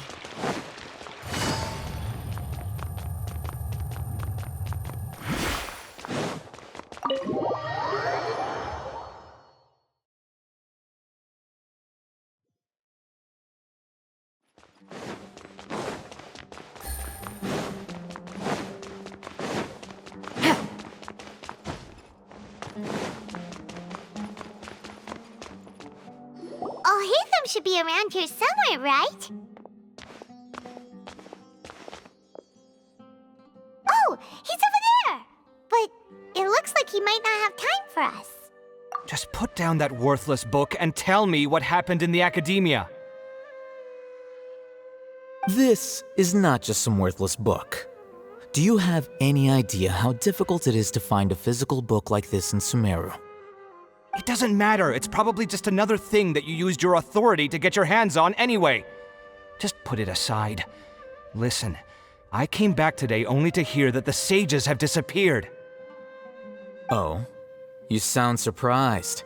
I thought you would already know the inside story. Would I be here asking you if I knew? You're the scribe, not me. So just tell me what you know already. Well, I almost became a sage. Huh? Oh, don't sound too surprised now. You're the renowned Kaveh, light of the Ksharawar. Besides, as a master builder and craftsman, chances are you'll be appointed as a sage too. Why do I feel like you don't really mean it? Huh. What makes you say that? Why would you question my heartfelt sincerity? Maybe it's because you've never said anything good about me before. Yeah, well, I share a similar sentiment, and anyone who knows you as well as I do would surely do the same. Ugh, you... See? This is why I hate discussing anything with you. Your ridiculous and arrogant attitude always gets in the way.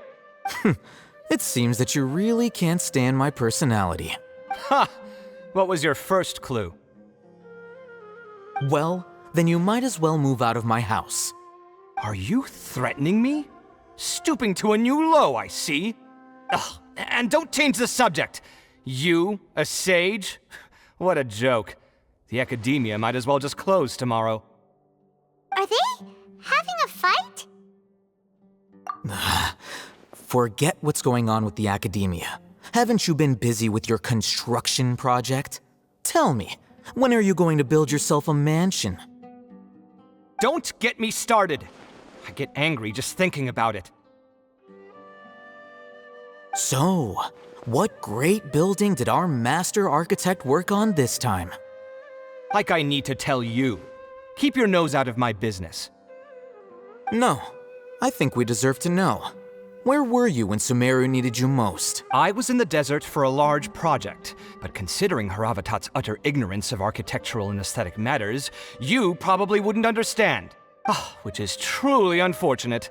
I can only pity the man who doesn't understand the first thing about beauty and romance. Unlike a true... Hold on, wait a second. What do you mean by when Sumeru needed me most? Well, while you were out fiddling around in the desert, many people came together to save Sumeru from a crisis. Ha! And you think I'd believe that? Look, all you really need to know is that Azar and all his accomplices have all been overthrown. Huh? What nonsense are you talking about? It's no skin off my nose if you don't believe me. It's not like my Darshan was the one trying to apply for funding from the Grand Sage. You know what? I'll ask around. I'm sure someone knows what's going on here. You're dead if I find out you're lying to me.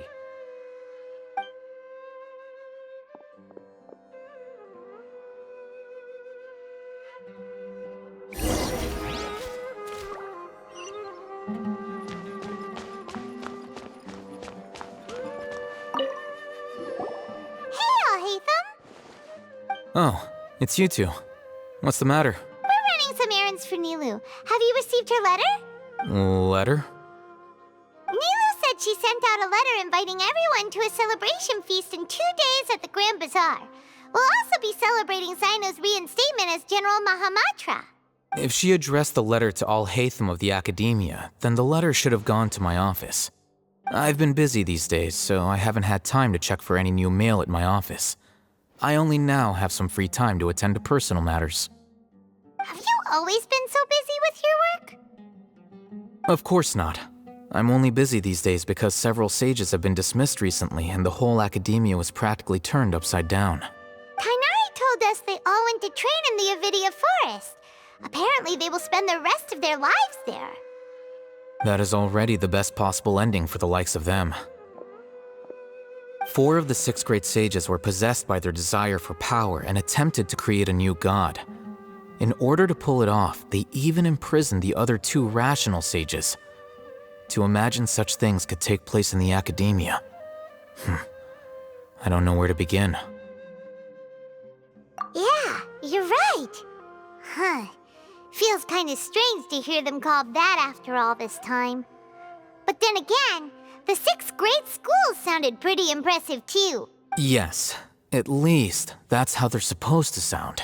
It's said that when the academia was first founded, the Dendro Archon herself established the 6 great schools, each representing one of the 6 different types of wisdom. Numerous Darshans have sprung up and faded. Only the 6 Darshans attaching themselves to the 6 great schools have stood the test of time and obtained permanent seats in the academia. Now, the 6 Darshans are nearly synonymous with the 6 great schools, and the leaders selected for the schools are the 6 great sages. Among the 6 great sages, there is one central leader, the Grand Sage. Unfortunately, only the sages from Vahumana and Amorta remain now. They were imprisoned for opposing Azar and were only rescued after Azar's downfall. So who's managing things in the other 4 schools now? Do they need to find someone new? Yes. Normally, new sages are selected based on a strict set of criteria. Oh, didn't you just say something about becoming a sage? If they pick you, then we'd have a huge connection in Sumeru. Yes, about that. You didn't let me finish my sentence. The person in charge of personnel affairs nominated me to be the Grand Sage in place of Azar and help Lesser Lord Kusanali manage the academia. But I refused. Huh? But why? Can't you be a little more ambitious? I'm not even interested in being one of the 6 great sages. Like I said before, I don't like being a leader. Oh, all right. So are you busy these days trying to find others to take the job? That's not my job either. I'm only responsible for handling important affairs within the academia before the new sages take office. And the first thing I'll do is reject Kasharawar's application for funding. By the way, who was that other person just now? Is he... Do we look like friends? Paimon doesn't know. That's why Paimon's asking. His name is Kaveh, my roommate. You could say he's the representative for Ksharawar scholars. Which is exactly why he always has so many problems. So everything that's happened recently must be a huge change for the people of Sumeru. Such is the work of the Academia Scribe. Well, anyway, no matter how busy you are, since you are our planner, remember to attend the celebration feast in 2 days. All right, I'll see you there.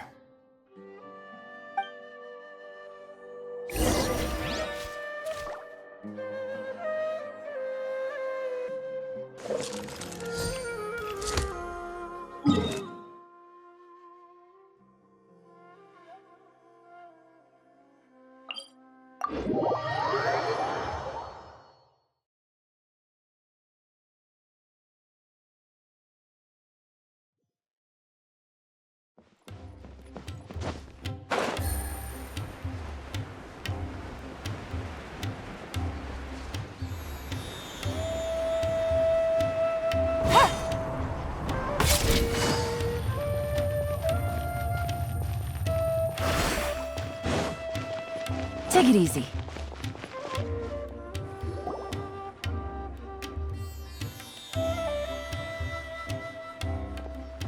This is Port Ormos. Now where could... Is that Paimon I hear? Huh? Oh, it's been a while. How are you doing? Dinyarzad! It's been so long since we've seen you! I'm doing well. I can go as far as saying I have never been happier in my entire life. I don't know if you've heard, but Elazar has completely disappeared, and all the patients have recovered. You kidding? Knowing them and the connections they've got, I'm sure they've heard about it.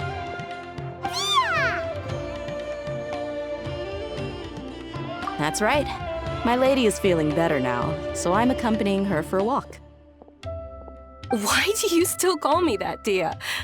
You've already informed my father of your resignation. I guess I'm just used to calling you my lady. Old habits die hard. Resignation? You mean you're quitting? Yeah, I might start losing my edge if I keep being a bodyguard for the Homayanis. You know that my parents and I are fond of you, and that we appreciate you very much. It wouldn't be a problem if you wish to continue to be our bodyguard. I'm not a woman that's easily persuaded. You should know that by now, my lady. When I took this job, I had already decided that I'd quit as soon as you'd recovered. It's time for me to get back out there and chase that horizon. So what are you gonna do now if you're not gonna be a bodyguard anymore? I want to take a risky job and put my body to the test again. Huh? But we literally just finished one of the most dangerous jobs ever. Are you getting bored already? I know. If I hadn't joined in that plan with you, I wouldn't have come up with this idea.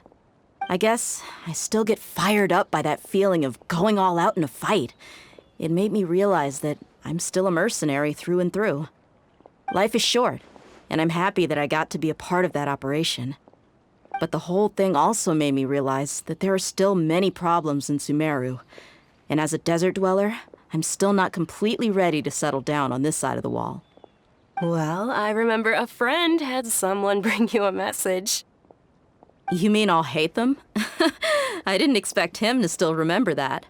I thought he was joking. We just came from talking with Al-Haytham at the Academia. Did he tell you that he suggested that I come work at the Academia? What? I heard that Azar and his cronies fell from power, and Al-Haytham told me that now was a good time to find a job in the Academia, but only if I wanted to. Whoa. Paimon can't see you being anything other than a mercenary. Me neither. But I think Dia would look great dressed up as a scholar. Ugh, forget about it. I wouldn't last 10 seconds in there. Al-Haytham probably just liked the way I worked and knew I'm good in a fight. So he suggested I find some work in the Academia. But you know, if you take him up on the offer, Sino might actually agree and let you become a Matra. Because you're super amazing! The Matra have all the talent they need as long as they have Sino. I prefer to be free to live however I choose. In fact, I chose this job from the very start because I knew it'd be right up my alley. Even if being a mercenary means facing all kinds of danger. A lion has to return to the wild sooner or later. If anything, being your bodyguard has been unfamiliar territory for me. I don't want to see you go, but I'll respect your decision. I'm glad to hear you say that. Come on, no need for the sad face. It's not like we'll never meet again. Once the whole Dendro Archon thing is settled, everything in Sumeru will take a turn for the better. That makes me happy too. But a peaceful society will probably mean less demand for mercenaries like me. Before long, we'll be a dying breed. So I'd better get to work while I still can. Huh? But wait a second! You make it sound like you're leaving now! Well, no, not yet at least. I promised my lady I'd stick around until next week. So, have you been in Port Ormos this entire time? We were wondering if you had received a letter from Nilu. Oh, did Nilu write to us? She heard that you were seen in Port Ormos, so she sent the letter here. Huh.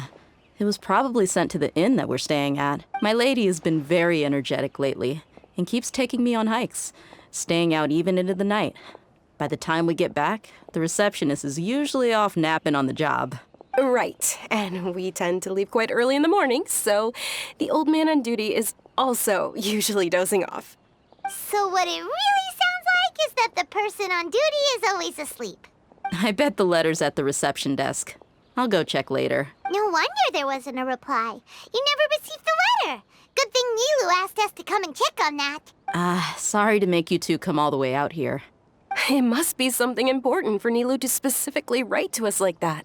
Yes, she said they were preparing a victory feast in the Grand Bazaar, and will also be celebrating Sino's reinstatement as General Mahamatra. She was hoping you could come. Great! I'll be sure to attend. Count me in too. But is there some sort of dress code or anything for the feast? Can I just show up looking like this? Since it's being organized by Nilou, I don't think she'll be too picky about that. If anything, I think she wants to see us as our most natural selves. All right, then this is how I'll show up. The feast will be held in 2 days, so don't forget. Sure. Thank you so much for letting us know. We'll see you there. Oh, by the way, do you happen to know where Sino and Raman are? The General Mahamatra always comes and goes without a trace. Normally no one knows his whereabouts. Oh. But last time we met, he mentioned that he had something to do in our village. You can try your luck there. As for Raman, your guess is as good as mine. I only remember he said that he had something to discuss with Sino. You can ask Sino when you meet him. Don't mention it. You better get going. All right, on to our next stop.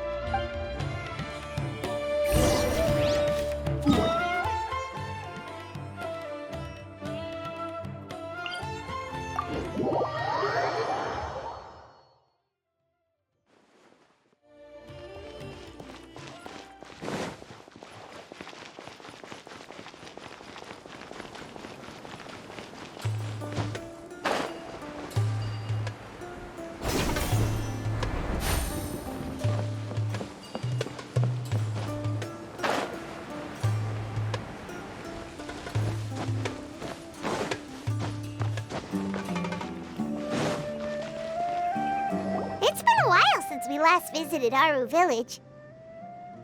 Ah, there's Sino!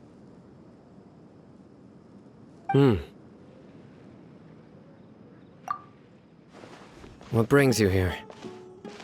We recovered well, and Tanari agreed to let us leave, so now we're out and about again. It seems Gandharvaville's medical treatment is still as good as ever. Mm-hmm, and Tanari is recovering well, too. That's good to hear.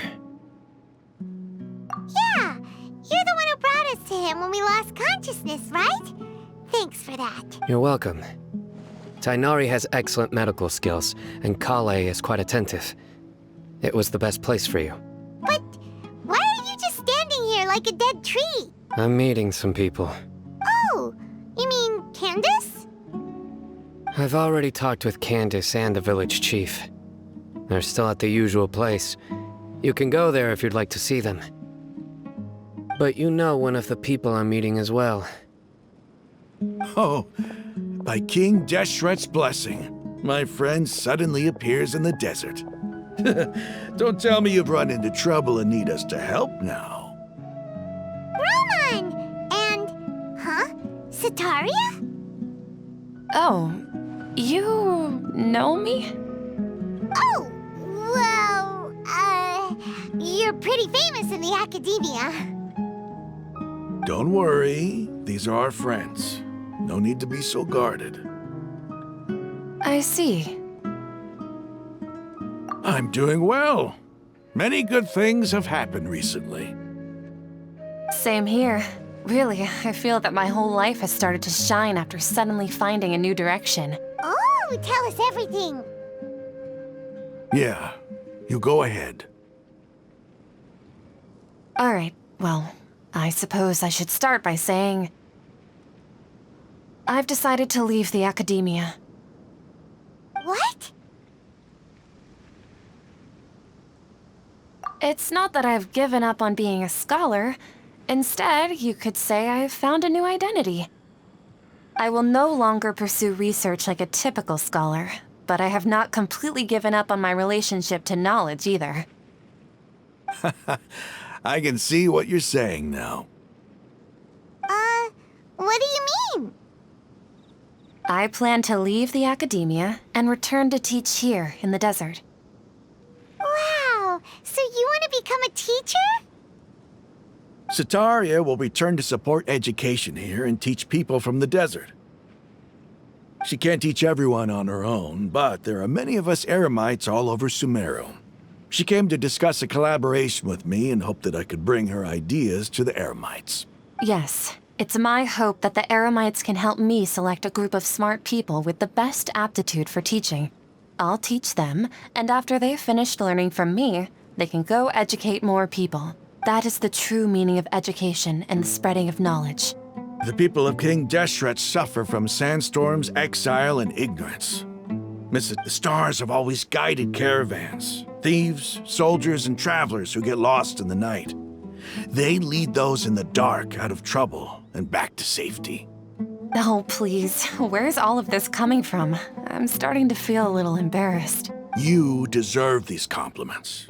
Mercenaries are accustomed to danger and don't fear death, which is why we recognize extraordinary actions that common people would easily overlook. Sataria's idea will bring much good to many people. At first, I feared it was destined to fail. Everyone knows that the Academia doesn't allow scholars to teach in the desert without permission. As you know, all knowledge is under their surveillance and control, and very few desert dwellers are as lucky as me.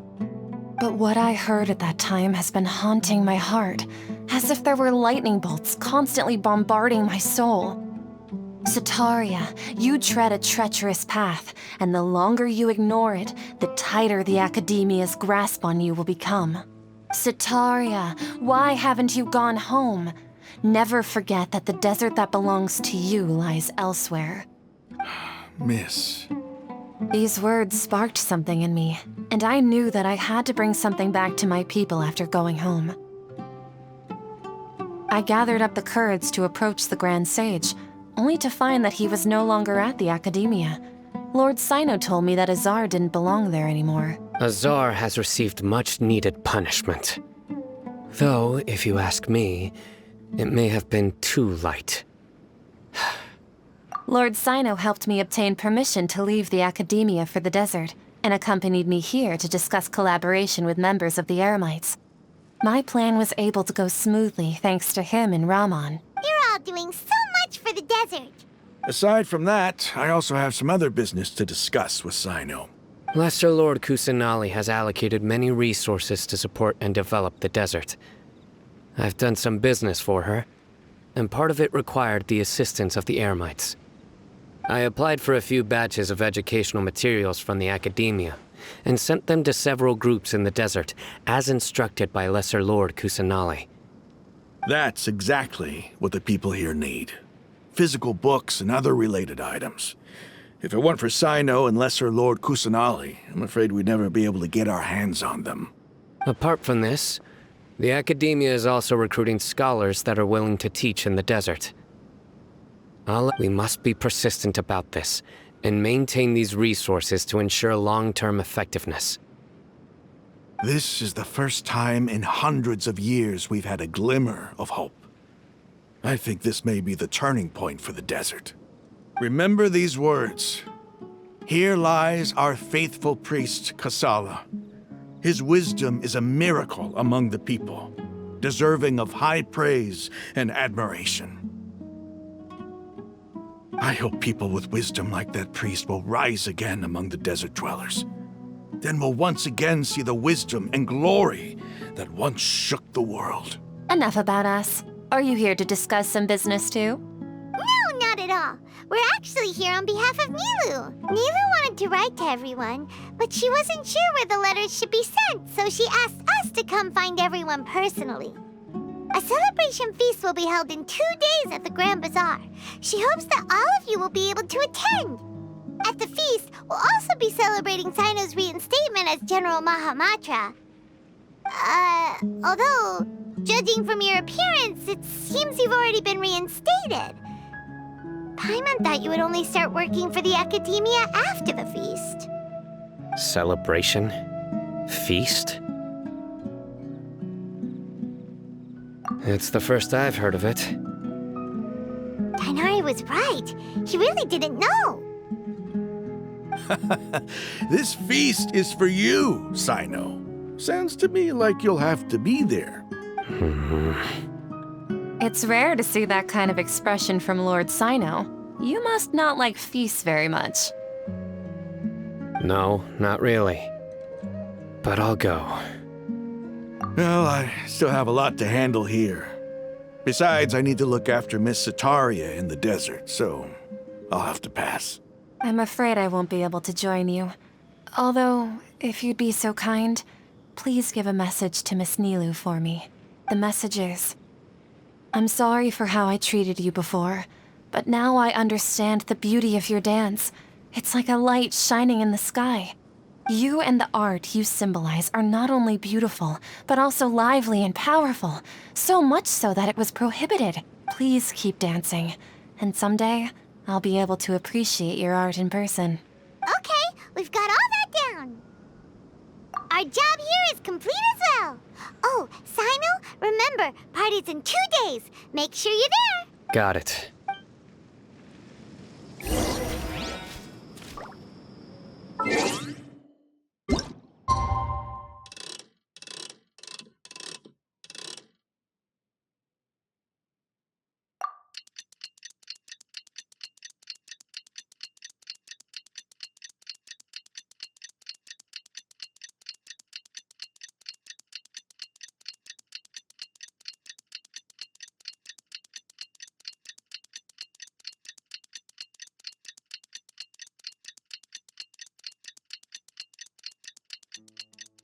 Today's the big day! Let's go to the Grand Bazaar and see how the celebration's coming along.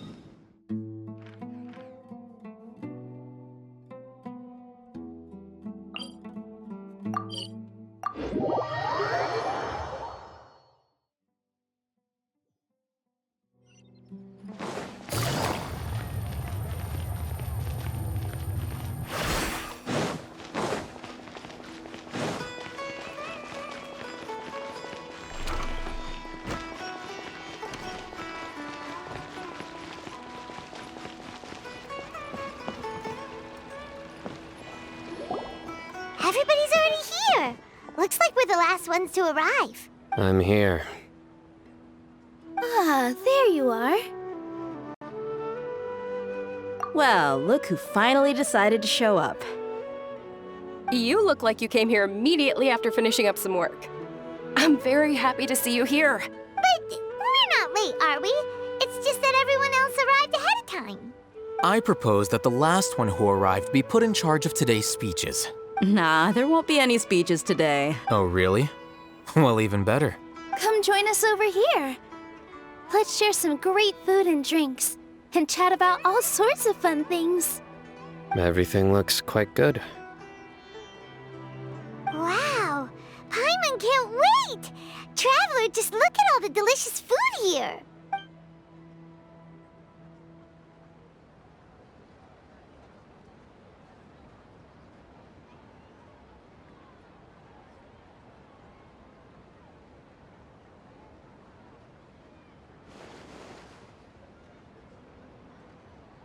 Whoa! It's so delicious! Oh, this grilled meat tastes amazing! The food was specially prepared for you by everyone in the Grand Bazaar. And we have gifts that were sent by the residents of Sumeru City when they heard we were holding a feast. Everyone that came said that you saved Sumeru, and wanted me to thank you all on their behalf. Ah, feels kinda nice to be seen as a hero. I could get used to this. Being a bodyguard is also a hero's job. You've always been amazing, Dia. My lady sure has a way with words. Thanks. I'm glad to hear it. And I'm happy to meet everyone that participated in the great plan. Don't mention it. Come to think of it, we've really done something impressive together. It's unbelievable. We owe it to our abilities. And luck. Really? Why do I remember everybody thinking that luck was against us and feeling like we hardly had a chance of succeeding? That's how I remember it too. It's luck that brought us together, and it was luck that let us form a team. Then, it took even more luck for us to formulate a plan and implement it successfully. Moreover, Judging from the results, everything worked out well. Yeah. Everyone gave it their all when it mattered most. It was almost like a performance. We took the stage and put on our best show. Everyone played their part. And thanks to everyone's efforts, the performance was a great success. So, would you say we're good actors too? It's such a blessing that Lesser Lord Kusanali was able to return to power at the Academia. Yes! Even after being abandoned and neglected so many times, she's finally returned. Uh-huh. Lesser Lord Kusanali once used all her power in a great disaster, which resulted in her losing all her wisdom and memories of the past. The Academia basically abandoned her because of it. This should be something everybody should remember. Huh? You look surprised. I didn't say anything wrong, did I? No, everything you said is correct. That's good. Something wrong? Yeah, what's with that face? You knew all of this already. Even if those two giants of the Academia are here, I still have to say it. Those sages really have some nerve. 500 years ago, Lesser Lord Kusanali used all her power for the people of Sumeru. And what did they do in return?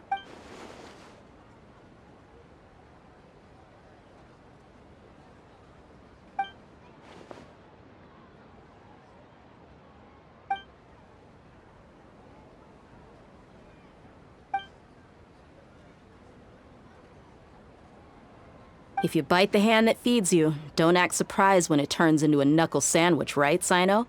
Perhaps I shouldn't say this, but their treatment of Lesser Lord Kusanali calls for a more severe punishment. You could simply tell Lesser Lord Kusanali that you wish to have Azar and his accomplices severely punished. I respect our deity's decision, and won't interfere in any way. While we're on this topic, why didn't you accept the Academia's invitation to become the Grand Sage? Are you trying to say that I'm fit to be a sage? Not at all. But every person handling the selection process has said that you are the most suitable candidate to lead the Academia right now. Why? Because he dethroned Azar from power? Could you try to put it another way? This is a good thing, yet you're making it sound like I overthrew Azar for my own personal gain. But seriously, though, I always wondered if you had some personal motives behind it. I did have my own motive, but it had nothing to do with being a sage. If the rules of our nation were suddenly cast by the wayside, then it wouldn't be long until chaos ensued. I had no intention of letting their dreams disrupt my life. By that, you mean your life working as the Academia's scribe. Precisely. Wait, is that all? So, that's the only reason why you joined us and came up with all those plans?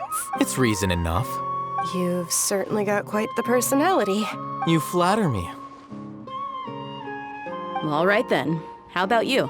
You've already resumed work as the General Mahamatra, right? That's right. Will you be happy with that life? It's not about being happy. There are merely a lot of things that I must do. Even so, keep your spirits up and try to be happy, okay? And try to smile more every day, just like I'm doing now. Thank you. I'll keep that in mind.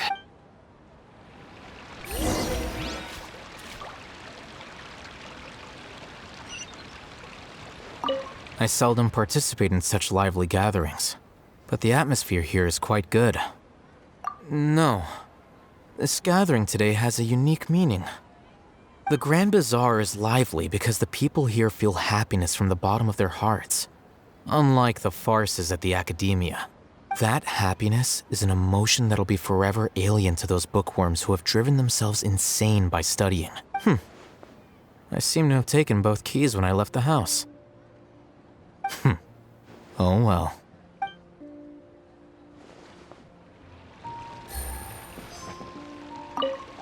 My lady, the grilled meat over there is delicious. Have you tried it? Yes, I also tried some fruit just now. Oh, they're very sweet. What an amazing place to relax. No wonder everybody likes to rest at the Grand Bazaar. You said it. Oh, look who else is here. Hello! Oh, I'm so happy Nilou invited everybody. Oh, now I have the chance to meet all the heroes.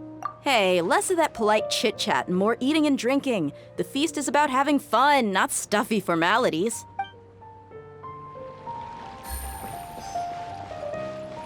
Ah, there you are, traveler. Well, how is it? Are you enjoying the feast today?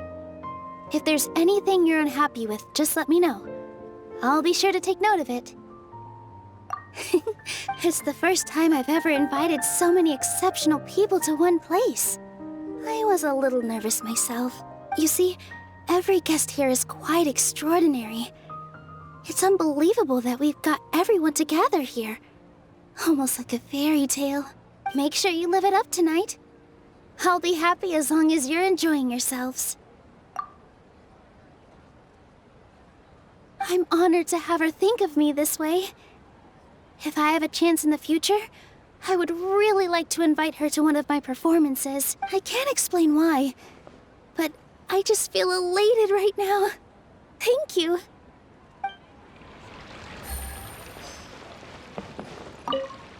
The atmosphere here is good, and everything is delicious. I don't often come to such places, but it feels quite good. I have a lot to handle these days.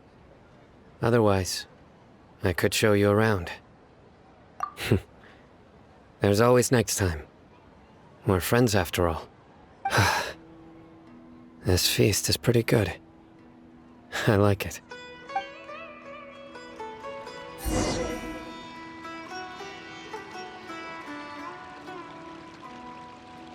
Hey, what's wrong? Your head is starting to droop. Hey, you can't just fall asleep here. Paimon will go find something delicious for you to eat. You'll wake up once you've put something yummy in your tummy. Of course, just wait here for Paimon.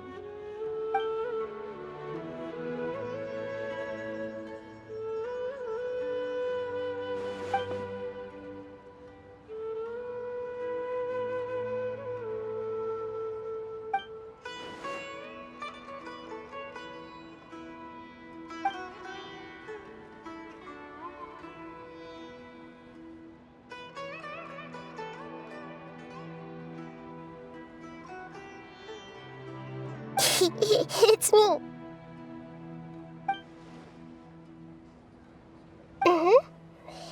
You may blame me for being a bit too self-indulgent. I was thinking about talking with you, and the next thing I knew, I had made a connection with you. The connection between us is amazing. It's like flora and the fence it grows upon. I heard there's an amazing celebration feast today at the Grand Bazaar. I wanted to have a look for myself, so I snuck in. Lately, I've been so busy dealing with all the fallout from recent events, so I really haven't had any free time. Although you've already helped me with a lot, there's still one more thing I hope you can help me with. Please say thank you to everyone for me.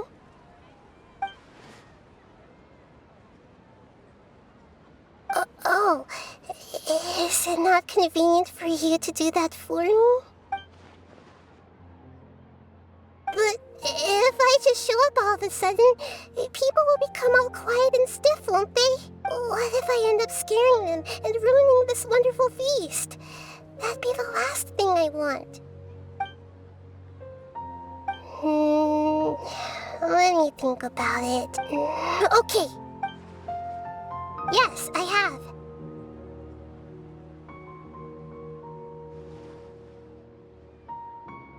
You said I should go thank everyone as myself, right? So... I've decided to borrow your body for the time being. Please don't blame me. The flora also climbs up to the fence to get closer to the sky.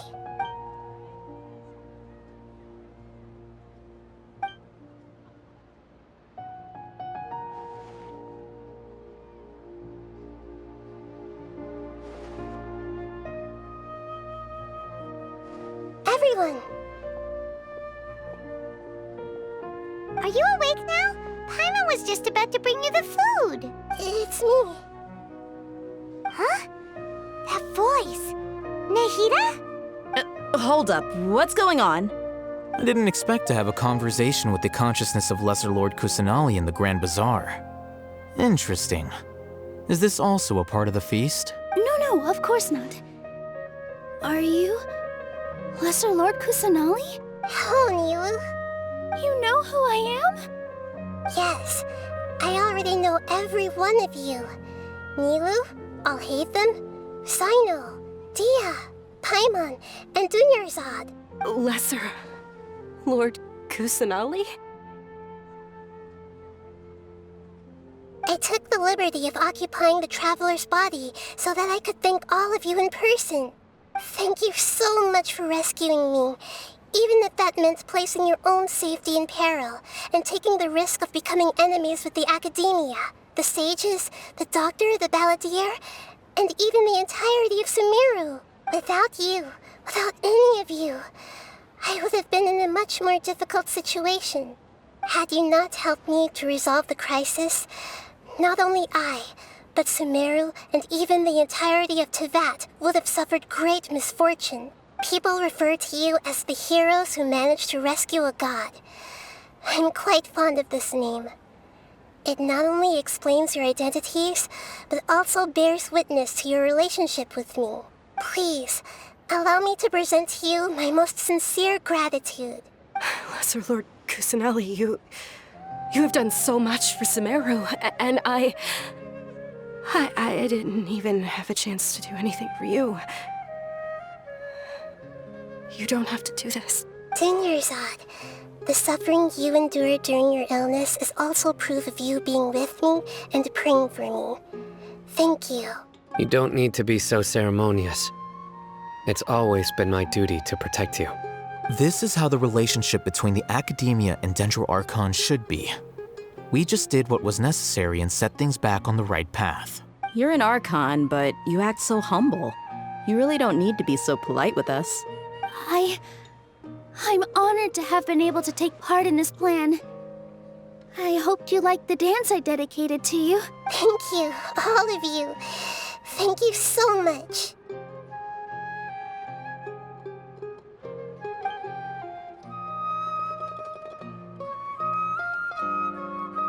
Yeah.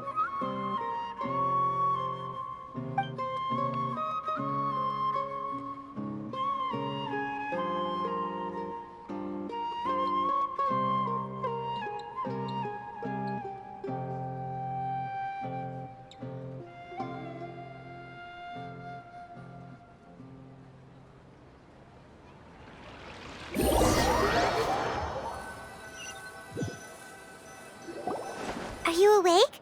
Did you rest well? After Nahida left, you ate a lot of food. You've become a glutton. That just means you still have a lot to learn from Master Paimon, the Sage of Gluttony. All right, since you're awake now, should we go and have a chat with Nahida? She should be in the Academia right about now. If you have any questions, now's your chance to ask.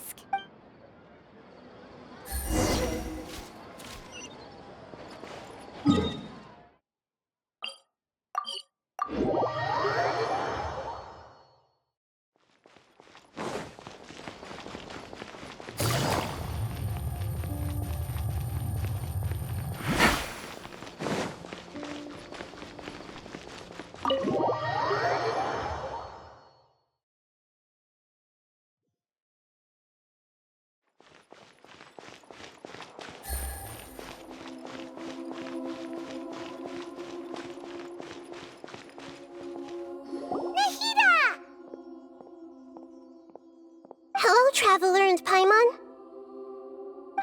What a fantastic night. I'm still immersed in all the happiness and joy, like a candle floating on water. So are we, and that's why we're here to talk with you. Is there anything you want to know? After recent events, the Akasha can no longer function as it used to. I've given it some thought, and have decided to shut it down permanently. But this is definitely not a bad thing. Even from the beginning, I've been planning to shut it down. The Akasha's centralized administration of knowledge has always restrained people's curiosity and curtailed the number of paths available to them. I don't think this is good for Sumeru. Although people may initially feel a little uncomfortable with the loss of the Akasha, they will soon understand that this life is more suitable for them. And as for the future of Sumeru, I'm preparing to regain control of the Academia. The former sages have received their punishment, but the new sages have yet to be selected. I will oversee the process personally. I hope that the new 6th grade sages will be more focused on academics. Sumeru needs such leaders more than ever. The other big issue is the people of King Deshret. All the residents of the desert, in fact. They have been mistreated for far too long. I've already taken some measures to address this. It will take some time to rebuild everything, but no matter if it's culture, friendship, or trust, we will rebuild it. You mean, what happened after the doctor put you to sleep? Not exactly. The top-ranked Fatui Harbingers, up to number 3, possess power comparable to that of gods. I was no match for him in that kind of situation.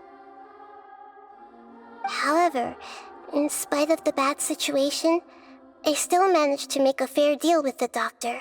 I'm sure you remember the entity that changed your fate, the Heavenly Principles. In fact, the Heavenly Principles has been quiet since the Conria disaster 500 years ago. I used this point as leverage against the doctor. I told him that the Heavenly Principles may be awakened if I destroy the Gnosis. Although it was just a bluff, he still fell for it. I assumed that the Heavenly Principles wouldn't just stand by and let such extensive damage to its laws take place. And as for what I exchanged for the Gnosis, the exchange served as both punishment for the doctor, as well as a boon of new knowledge that I couldn't refuse as the God of Wisdom. He's still in a coma. I've hidden him like how one would hide a feather. I know you have many misgivings about him, but as someone who had become a god, he has retained a number of very useful features. Don't worry, I'll keep an eye on him and make sure he doesn't do any evil. In addition, there are still some mysteries left in him. Some things may be very clear from my perspective, but he has still yet to understand them himself. His future will be determined by fate.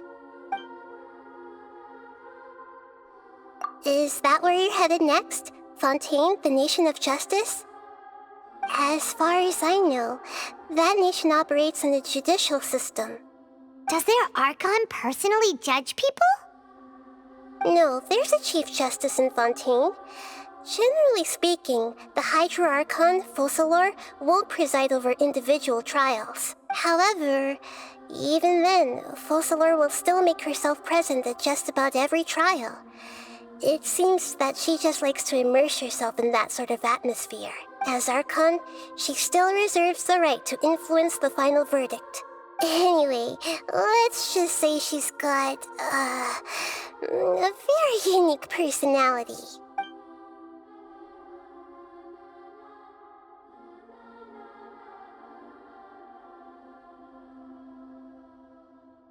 Are you sure? Isn't there something else you haven't asked about yet? Huh? You mean... About your sister. While you were resting at Gandharvaville, I took some time to perform an Irminsul search for information on your sister.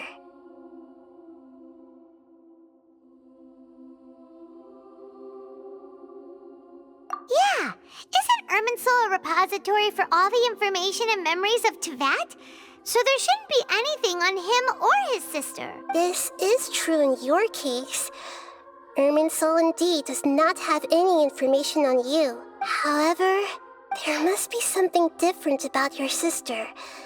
Because, as it turns out, the world has recorded information on her after all. What? There is only one possible explanation. She belongs to this world.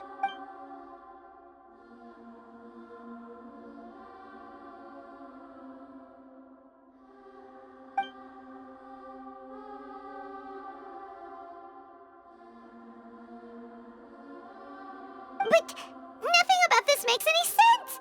Wasn't this your first trip to Teyvat? According to the records I was able to access, your sibling suddenly appeared in Conria. After the Conria disaster, she began her journey through the 7 nations of Teyvat. But just as her journey was about to reach its conclusion, the Irminsul records on her suddenly become fuzzy. What do you mean, fuzzy? Did something happen to her? All I know for sure is that somebody, for reasons only they can know, is deliberately obfuscating her fate. And whoever it is, if they can do that, who knows what else they're capable of. But even that wouldn't explain how she somehow comes from this world. Something else I noticed was that according to these records, the Fatui have not classified your sibling as one of the Descenders. What's a Descender? Paimon's never heard of it. Look, I'm sure you must be curious about the information I received from the Fatui in return for my gnosis, right? A very important part of the intel was about this world's Descenders. External beings, ones that don't belong to this world. Traveler, you are Teyvat's 4th Descender. Huh? So the Fatui count 3 other Descenders before the Traveler, and his sister isn't even one of them? That's right. My current hypothesis is that the first Descender was likely what we now call the Heavenly Principles. As for the other Descenders, I still need to verify their existence. It could take me some time. Paimon's head's about to burst from all this crazy new information. And yet, even knowing all this, I'm sure you must still have a lot of unanswered questions. I must say, I truly regret that I can't help you more as the God of Wisdom.